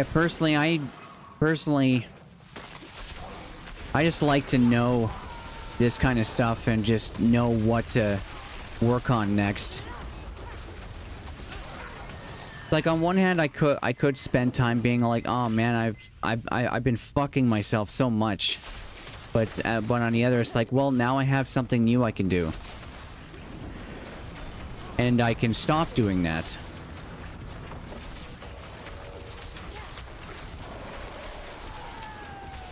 So it doesn't really bum me out at all.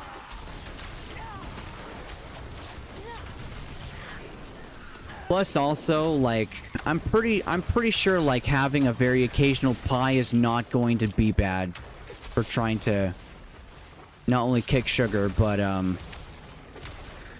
like pie is just good.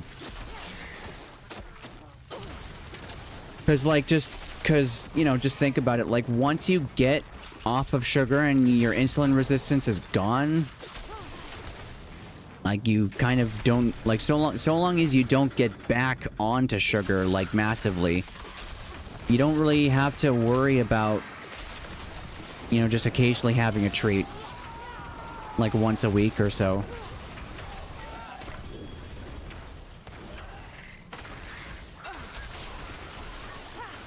Plus I'm sure there's other foods that actually, yeah, like Mom said, because, like, the thing that she's noticing is that, like, I gave her a taste of my water, because I was wondering if it tasted kind of like soap, or if she could taste soap on it, and she said that it tasted different. Which I found extremely interesting.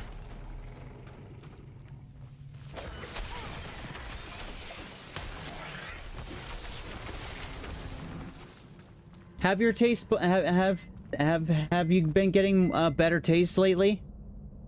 Yeah. So your taste buds are reactivating? Okay. Yeah.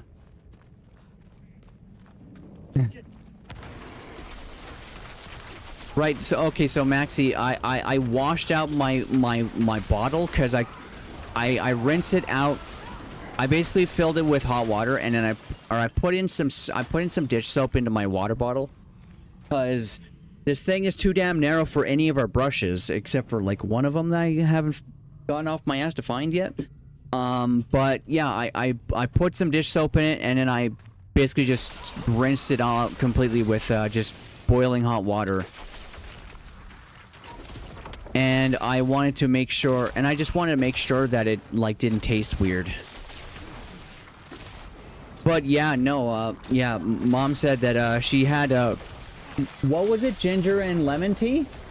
Yeah, she had ginger and lemon tea, and it was actually like sweet enough that she didn't like, just without any sweeteners outside of like maybe the lemon. And like, yeah, it apparently like tasted a lot like, actually like sweet enough that she didn't even want sugar, or didn't even want to add anything to it. So it's actually possible that when you kick sugar, it's possible that everything will actually start tasting sweeter.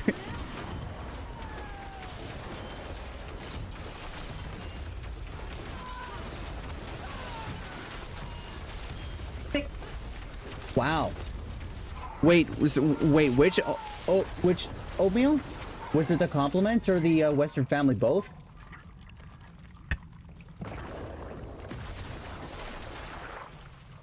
I already massively...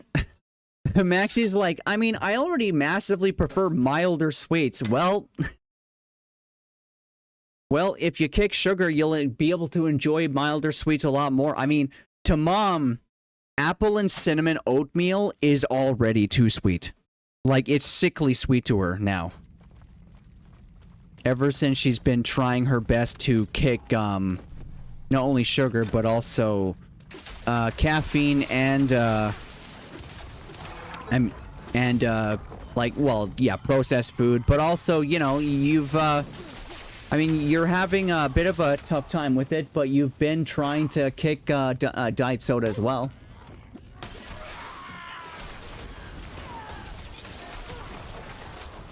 Oh yeah. Yeah, so Maxie, you might all trying to kick diet soda, you will probably get like some massive headaches. So it's possible cold turkeying might not work. What do you recommend? Yeah.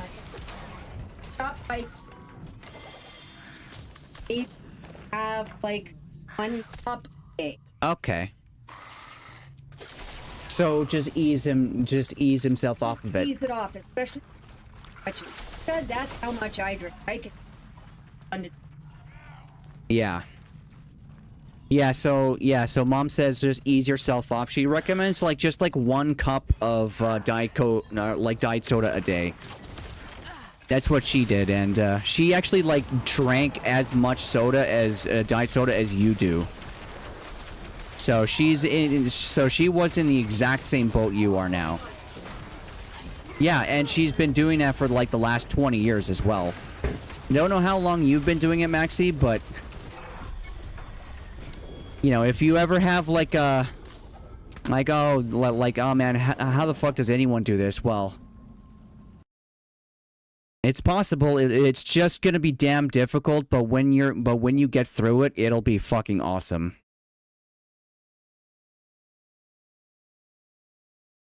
What? Oh. Yeah. Yeah. Anyway, nature, find something like bubbly. Yeah. Clear seltzer water. Yeah, like a tonic that. water, yeah. Yeah. A lot of the time, especially when you're shopping, part of it is because the carbon open throat, letting you breathe. Okay. So. Oh, wow. Hey, Mom. Sorry. What's 31 minus 14 or 15? 14. It's 16? Okay. Yeah, he's been drinking diet regularly since like 16. Yeah. Or 17. Yeah. Or for 16 or 17 years rather. Yeah, he legit can't stand those turnover pies you see at the grocery store, you know, the ones covered in that simple icing. Oh yeah. I mean, there's carrot cakes now in grocery stores that just don't have the good like icing anymore. Yeah, I swear it's not even carrot. Yeah. Yeah. Like it was so disgusting and dry, like the icing wasn't even good. Like it was like really? Ooh. Sounds good.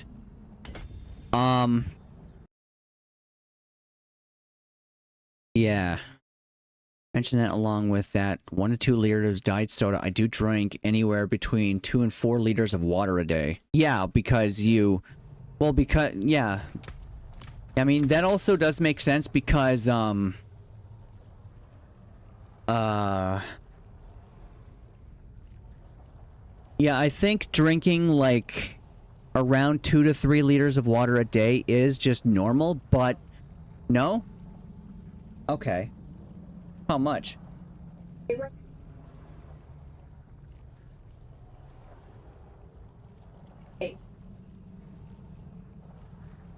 Okay. Okay. Well, yeah, so, like, 2 liters is apparently the medically approved, maximum of water you should drink a day.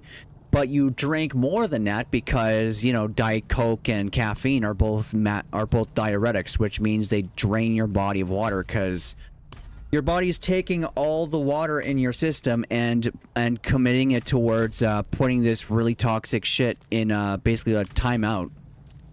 Because the body, you know, can't properly store sugar because it's literally toxic to you. Which is why if it can't, yeah, oh yeah, it stores it as fat.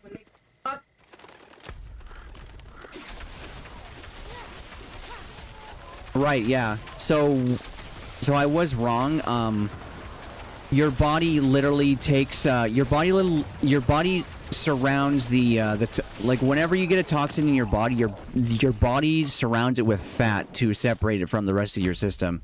Which also takes a fair amount of water as well. Yeah.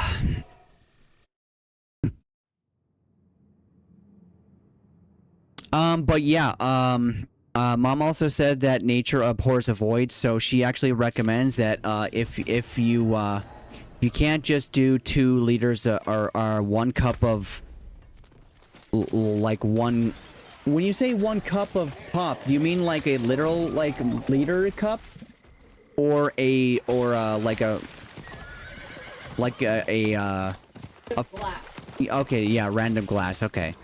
Yeah, if you can't just do 1 cup, like an actual, like a physical cup of, diet soda, she recommends that you get, something that can serve as like a stand-in. Like, tonic water.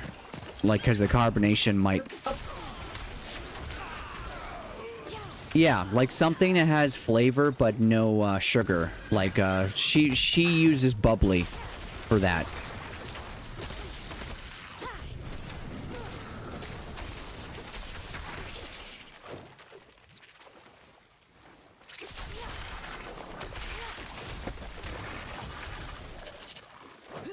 Yeah, personally, I'm always thankful for my metabolism.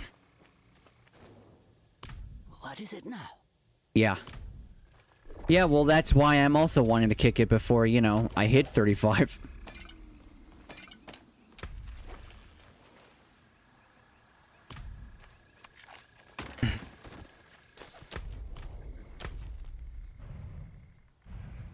Oh yeah, that's right. I said I wanted to do Nightmare Dungeons. And I did one.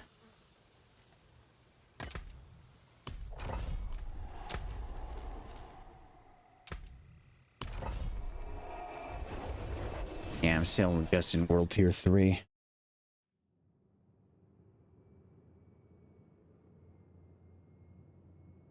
Oh, what the hell? Damn it!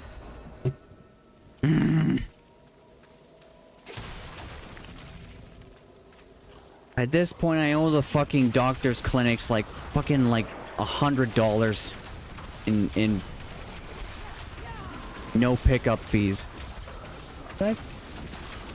Yep, I fucking accidentally forgot to unmute the phone. God damn it.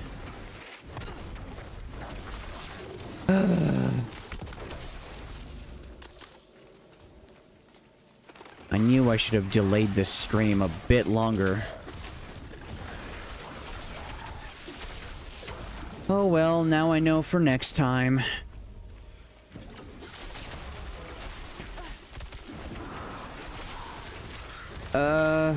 Yeah, I could have, but I wanted to make sure that the vibration didn't wake me up during my nap.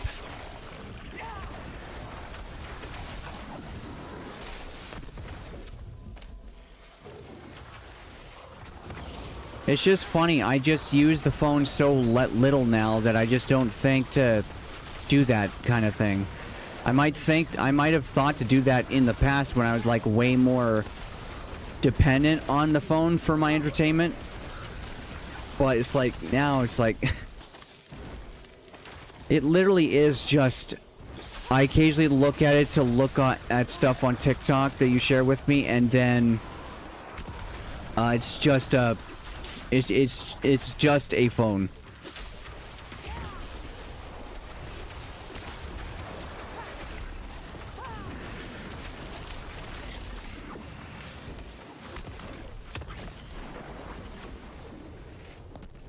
I need time. Well, at least I'm starting to practice what I used to preach.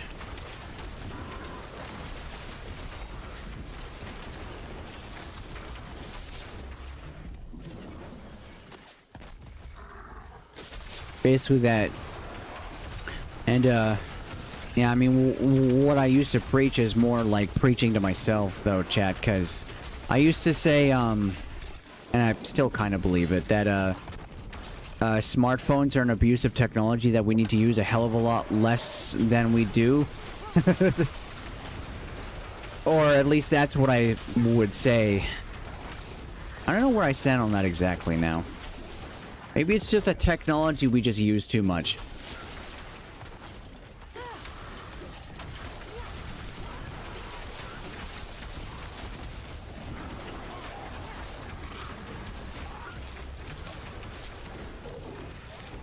Oh, wow. Yeah, so apparently, So, like, what? Studies have come out to say that? Okay. Yeah, so apparently studies have actually come out, and apparently they've actually been lying about the amount of radiation smartphones are puking out. Well, radiation and EMF and whatnot. Yeah. Yeah, yeah, apparently they're actually not properly shielded.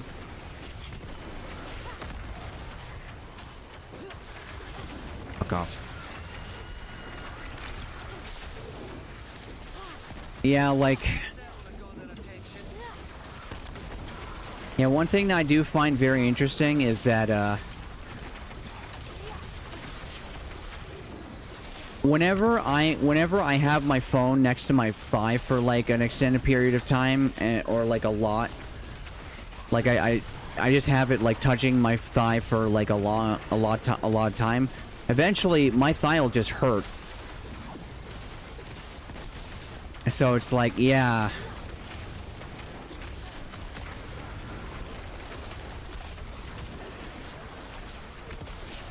Yeah. So it's like, yeah, I honestly think that, like, if like, Maxi, if you have some kind of, like, muscle pain or something like that, or like muscle soreness, just try to keep in mind where that pain is relative to where your phone usually is when you go out and about and stuff, because maybe there's a correlation. To be fair, today's society is not mentally and socially mature enough for the internet, so yeah, if anything, it's making us worse. Yeah, that's what Mom said. Yeah, the internet thing is what Maxi said as well, yeah. I'm not ready yet. Yeah.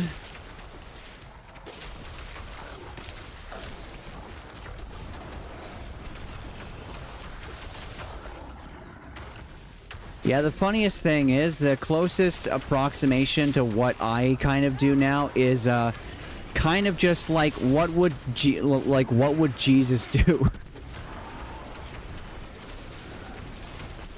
Because he was a pretty chill guy, just, you know. Yeah, what would Pirate Software or Thor do? Yeah. I mean, if Pirate Software, like if you somehow found out that like Pirate Software was like a reincarnation of like Jesus or something, I'd believe that. Like it'd be like, oh, okay, yeah, that, you know what, that adds up. Yeah. Well, it's like, didn't Dr. K say that like a lot of what Thor thinks is like philosophical New Game Plus?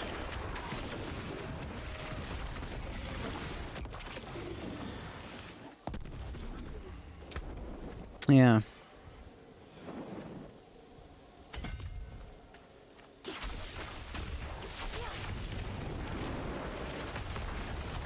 Yeah, the man is very monk-like, that's for sure.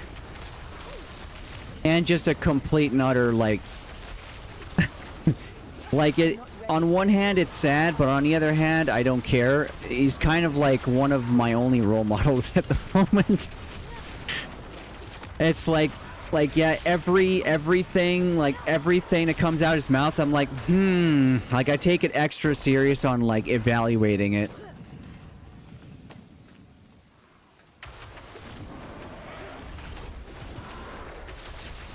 Yeah.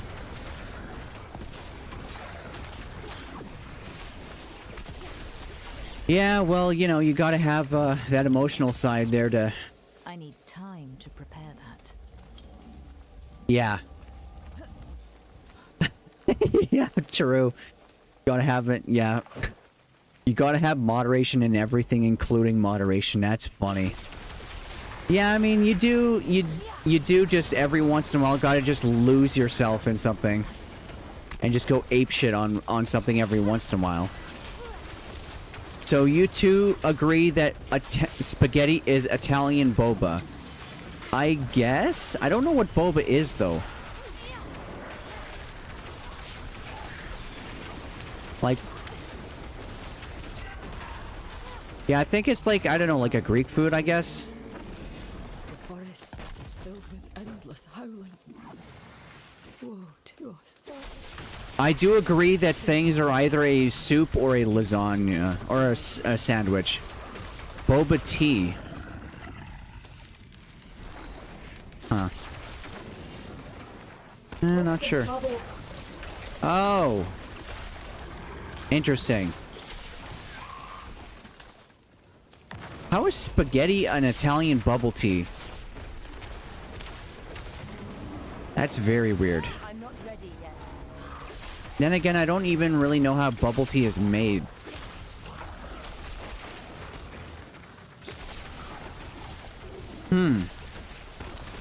Well... Yeah, then I can kind of see it, because pasta is very starchy. It just is a starch.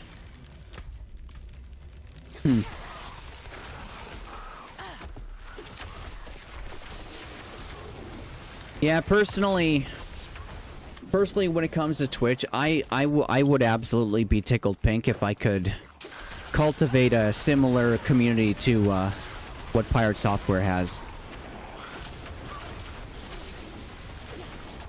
Well, not so much the size, but like the, I mean, the size would be fucking awesome, but...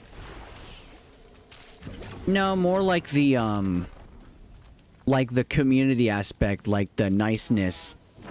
Like how chill everyone is and... To use that. Yeah. Yeah, maybe I should just copy all of his rules and, live by those.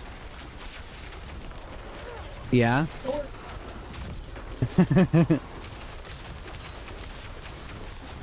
Yeah. Well, then you agree that the Big Mac is a lasagna. All burgers are a lasagna. Burger is lasagna. And lasagna is a sandwich. Like, they are each other, basically. Okay, so maybe I could do World Tier 4 now. I'm kind of invalidating, you know, Nightmare Dungeon bosses, so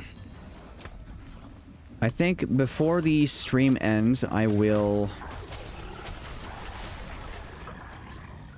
go to town and I will navigate to Thorstream and rip off his rules. No, I'm not ripping them off. I am becoming inspired by them. Yes, adopting, yes.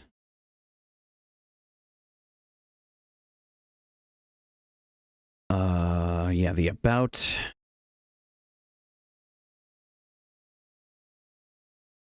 Ah, right. I mean, his rules for his chat, which how do I see that? And I just realized now that how to view a Twitch channel's rules. Chat rules. When first time viewers click the chat box. Yeah, but I want to see it again. Any way to reread the chat rules? Click on the gear icon, there should be an option to view them. Yes! We might not be ready for the internet, but I'm happy that it's still here. Okay, so go to the chat. View chat rules. Here we go. Don't be a jerk. No advertising. Keep the chat safe for work. No politics unless it deals with the gaming industry. Yes, I can totally get behind that.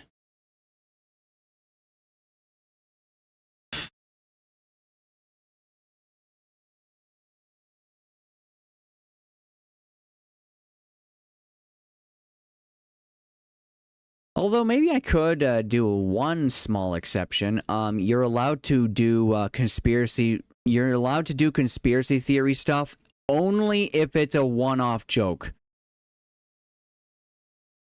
Like oh, you died in a game. Oh, I guess the deep state used their orbital laser to kill you. Kind of deal. Like just poking fun with reference to a conspiracy theory. Although, personally, I think, yeah, that kind of shit's kind of a little too heavy for the stream I want to have anyways.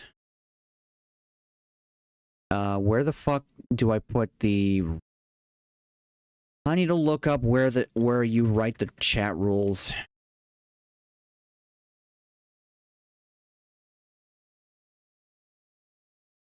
Oh, it's in the moderation settings, that's right.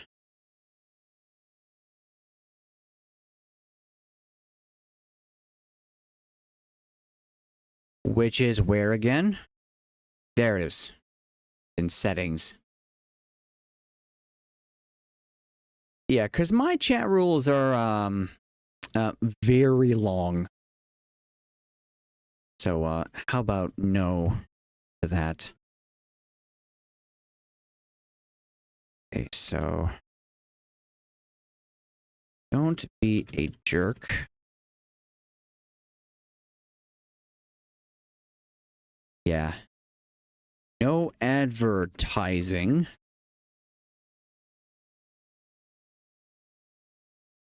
Keep the chat safe for work. And no politics unless it deals with the games industry. And since I'm an artist, should I also put like with and also art? Since that's kind of one of the things I like to talk about. Oh, absolutely. Games and art industries.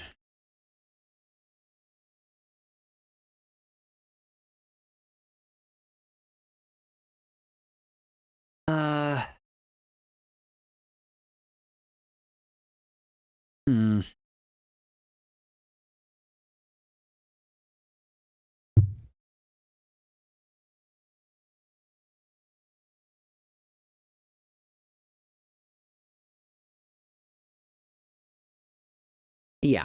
Yeah. Games or art industry. That way I don't have to pluralize the industry. I can save on character count. Not that that's actually something I need to do. Alright. Let's go salvage some stuff. I'll do one more dungeon to see if I'm actually ready for World Tier 3. Or 4, rather.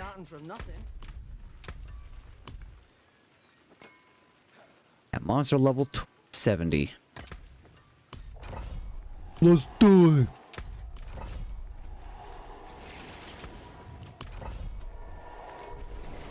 Ah. Need some tea, I think.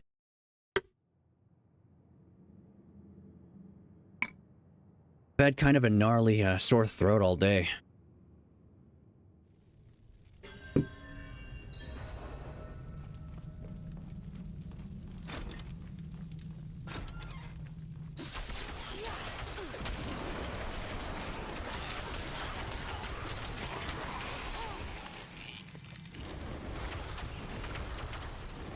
Yeah, though, if I remember right, there was one,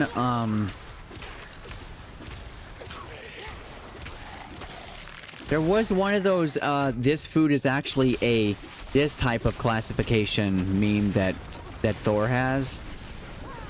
That I actually was all like, actually, no, it's this. But I can't remember what it was. Not sure.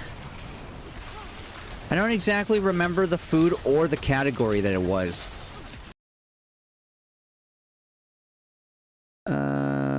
Call of the Void right there. There we go.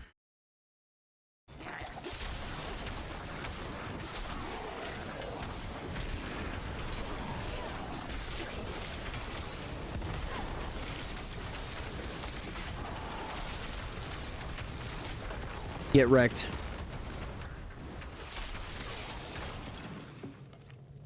I'm not ready yet.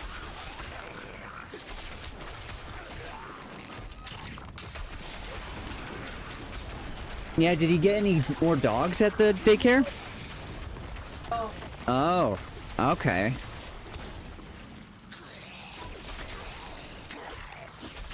Nice.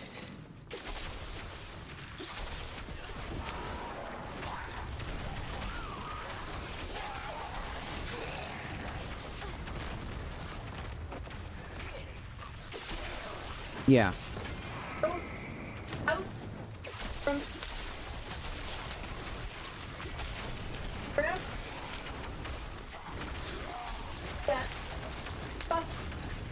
Jesus.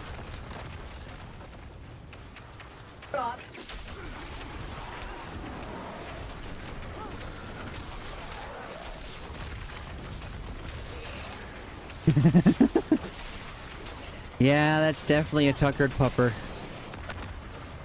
God damn it.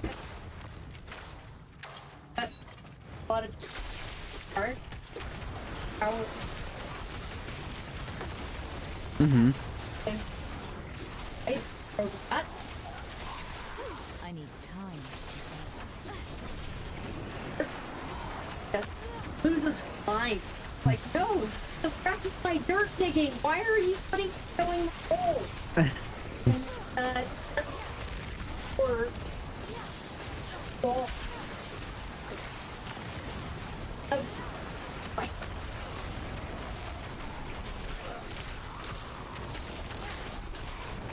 Yeah, border collies are a little crazy. Yep. Built different.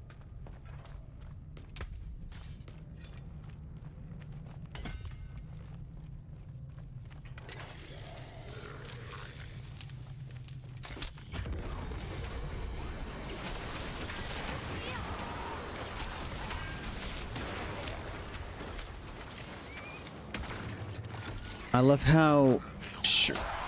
I honestly love how shrine damage is just the most overpowered thing in this whole game. And it's not overpowered because it's balanced by the fact that they're rare. And you can't just easily use them.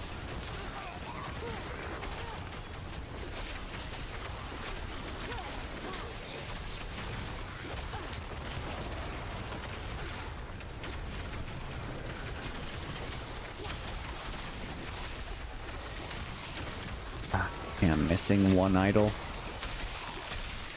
Yeah, I can definitely do World Tier 4. It's just gonna be a little bit of a toughie.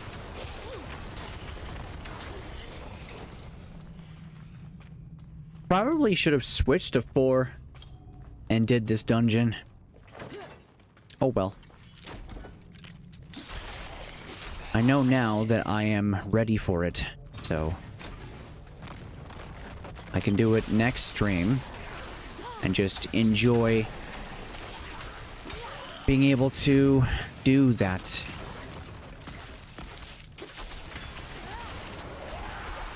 Because, yeah, honestly, I feel like this game actually is, like, pretty decent to stream. Because I can just do whatever. And I can just, you know, basically just follow in the motions and just chat and just puke whatever comes into mind that isn't going to get me banned, that is. Or create an atmosphere that I just don't want. That's another one. Because some streamers just have, like, just the worst chat. Like, the people in the chat are just awful. But it's just because of the type of stuff that they feed. It's a kind of a common saying that the audience of a streamer often reflects the streamer themselves.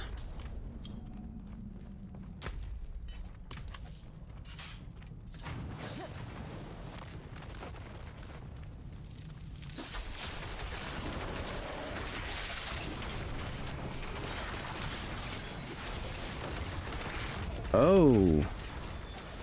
That was a cursed shrine. Oops. I didn't even notice.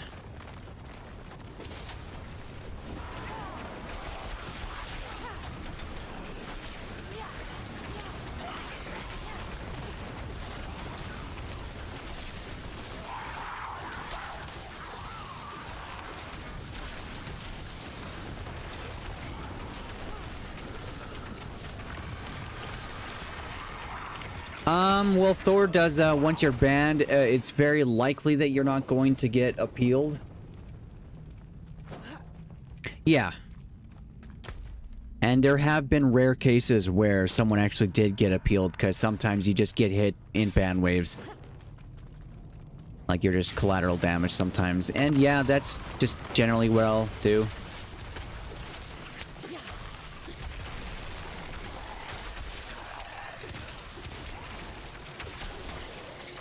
So I should actually learn how to... Oops. Nope, did not mean to click that fucking link. Let's see.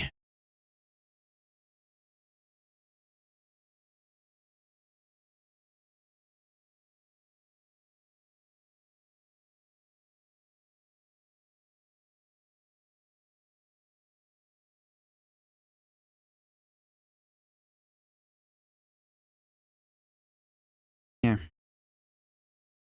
There. I have now found out how to add mod comments.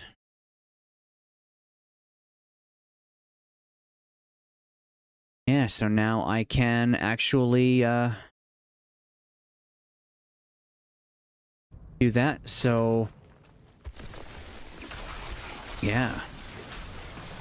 And usually when it comes to unban requests, there's also a when you're like looking at it, like at the reason, there's also going to be a like a chat log of their recent chats up to a point, I think, before leading up to their ban.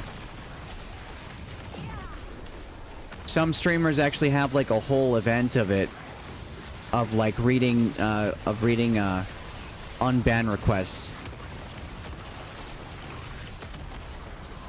I know one streamer that actually leaves up to a vote for his chat.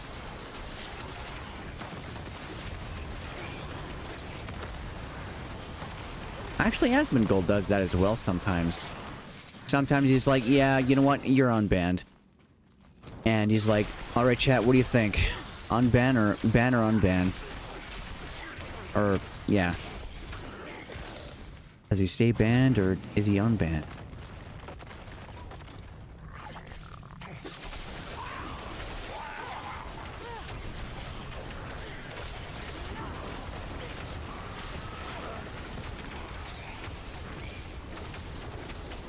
I think when it comes to unbans though, I think I'll do like a kind of like a 2-strike rule. Like you can appeal 2 times, but if it happens more than that, then no.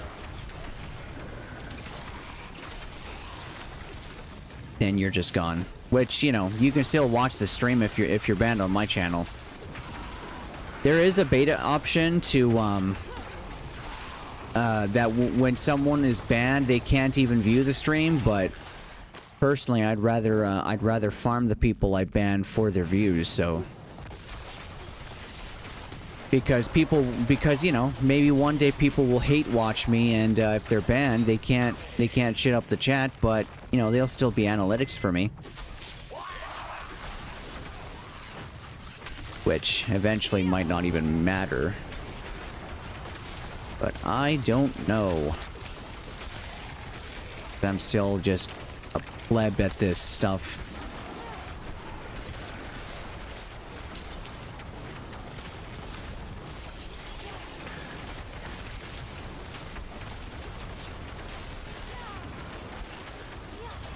My god, there's so many fucking elites on this difficulty. Or level, rather. Well, that's my side objective done. Neat. Oh no, that's not my side objective. It's a dungeon objective. Oops.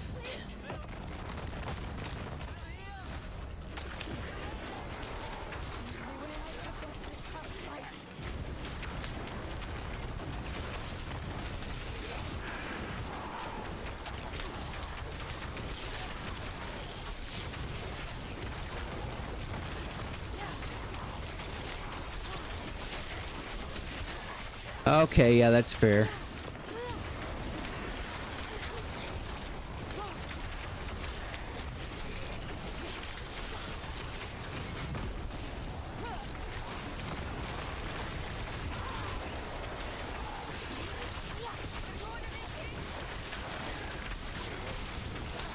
Yeah, no, one of you isn't.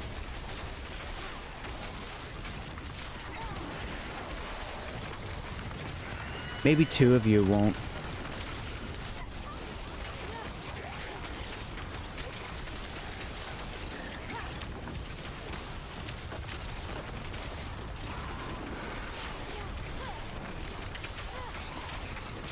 Oh, 2 of them made it. Cool. It's not much, but I hope it helps.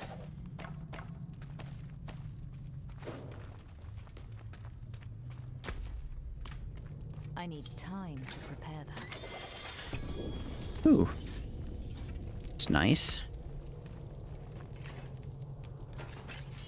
Yeah, tell Russia's iridescent loop stays on during sex. Like, I'm not taking that thing off for anything.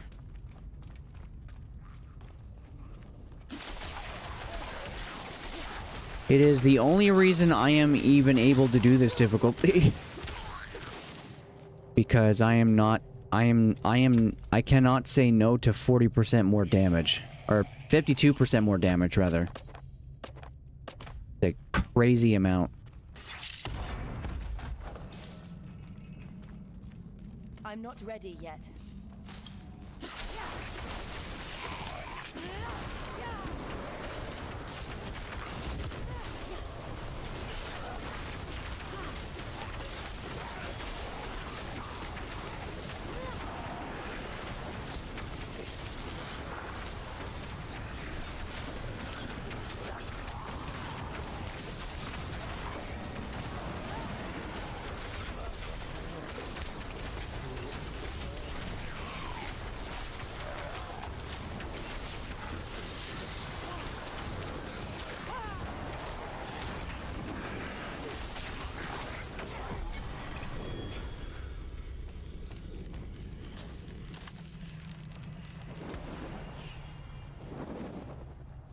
What is that?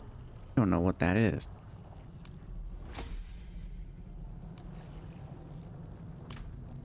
Okay. Well, there's my confirmation.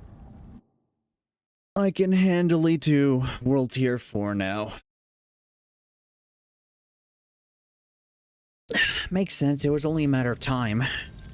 After all, I'm not a hard...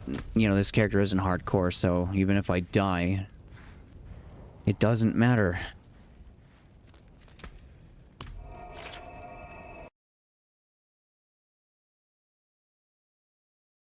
Peak Rimworld, Peak Dwarf. Nice.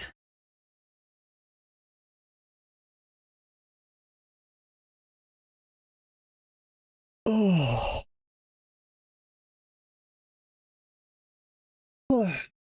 All right. So. Oh. Game connection has been lost. Your client has been disconnected from the server. You know what? That's extremely convenient.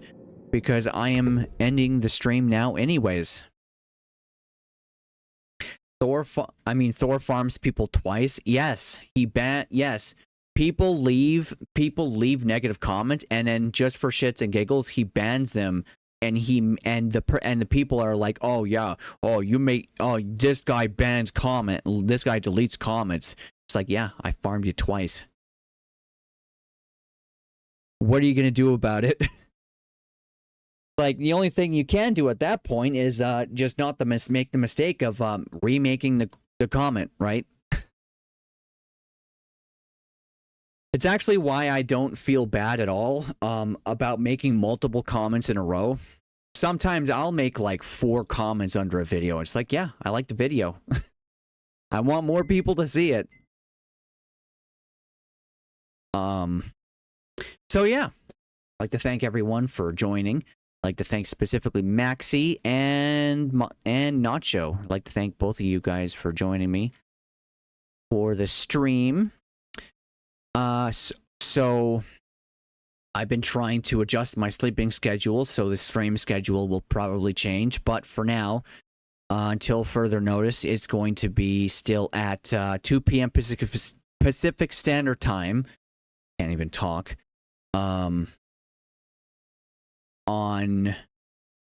So today is today's Monday. So the next time, well, it's on the schedule, but I'll tell you anyways, it's on Wednesday, Friday, Sunday, and Monday. Those are the stream dates. I don't know what I'm going to be streaming next time. Probably a bit of Diablo 4, but I think I'll be playing something else.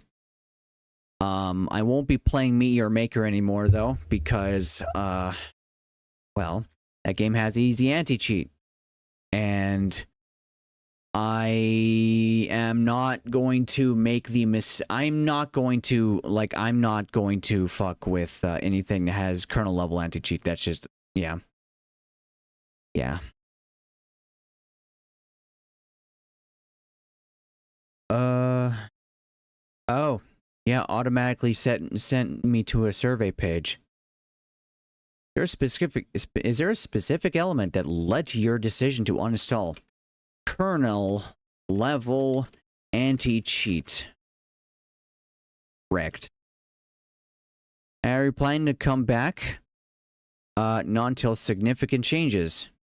Remove kernel level anti-cheat, and I'll play this literally every day. My name is Slimergical Lamau. I don't care if they know who I am. I mean, the developers have stopped by before, so they've been here before. They have. And I'm actually really good at Meteor Maker as well. So, games I have available that I probably feel like playing at length. I could definitely play Drill Core playtest some more. I actually haven't done the master level. That would be fun, I think. I could also play Cube Chaos wouldn't. I don't think I'd be able to play that for another 4 hours in keep interest. So Grim Dawn, yeah, N++, I could play that as well. So tomorrow will probably be a mix of Diablo 4. Might play a little bit of Nights Within. Yeah, Wednesday, not tomorrow. Wednesday, fuck. And I'll probably play Drillcore I'll probably try more Drillcore. Kernel level anti-cheat is basically commonplace in all games. Yeah, well, I'm tired of pretending like that's normal. And plus, I have enough games that don't have it that, you know. Yeah. The only person who gets kernel level permissions is me, goddammit. Which, actually, I don't even think I have them at the moment. But yeah, anyways. Hope you guys enjoyed. Hope you had fun. Hope you maybe took something away from the more insightful and educational bits of the stream. And if not, well, still, hope you enjoyed. Hope you have a nice day and good luck.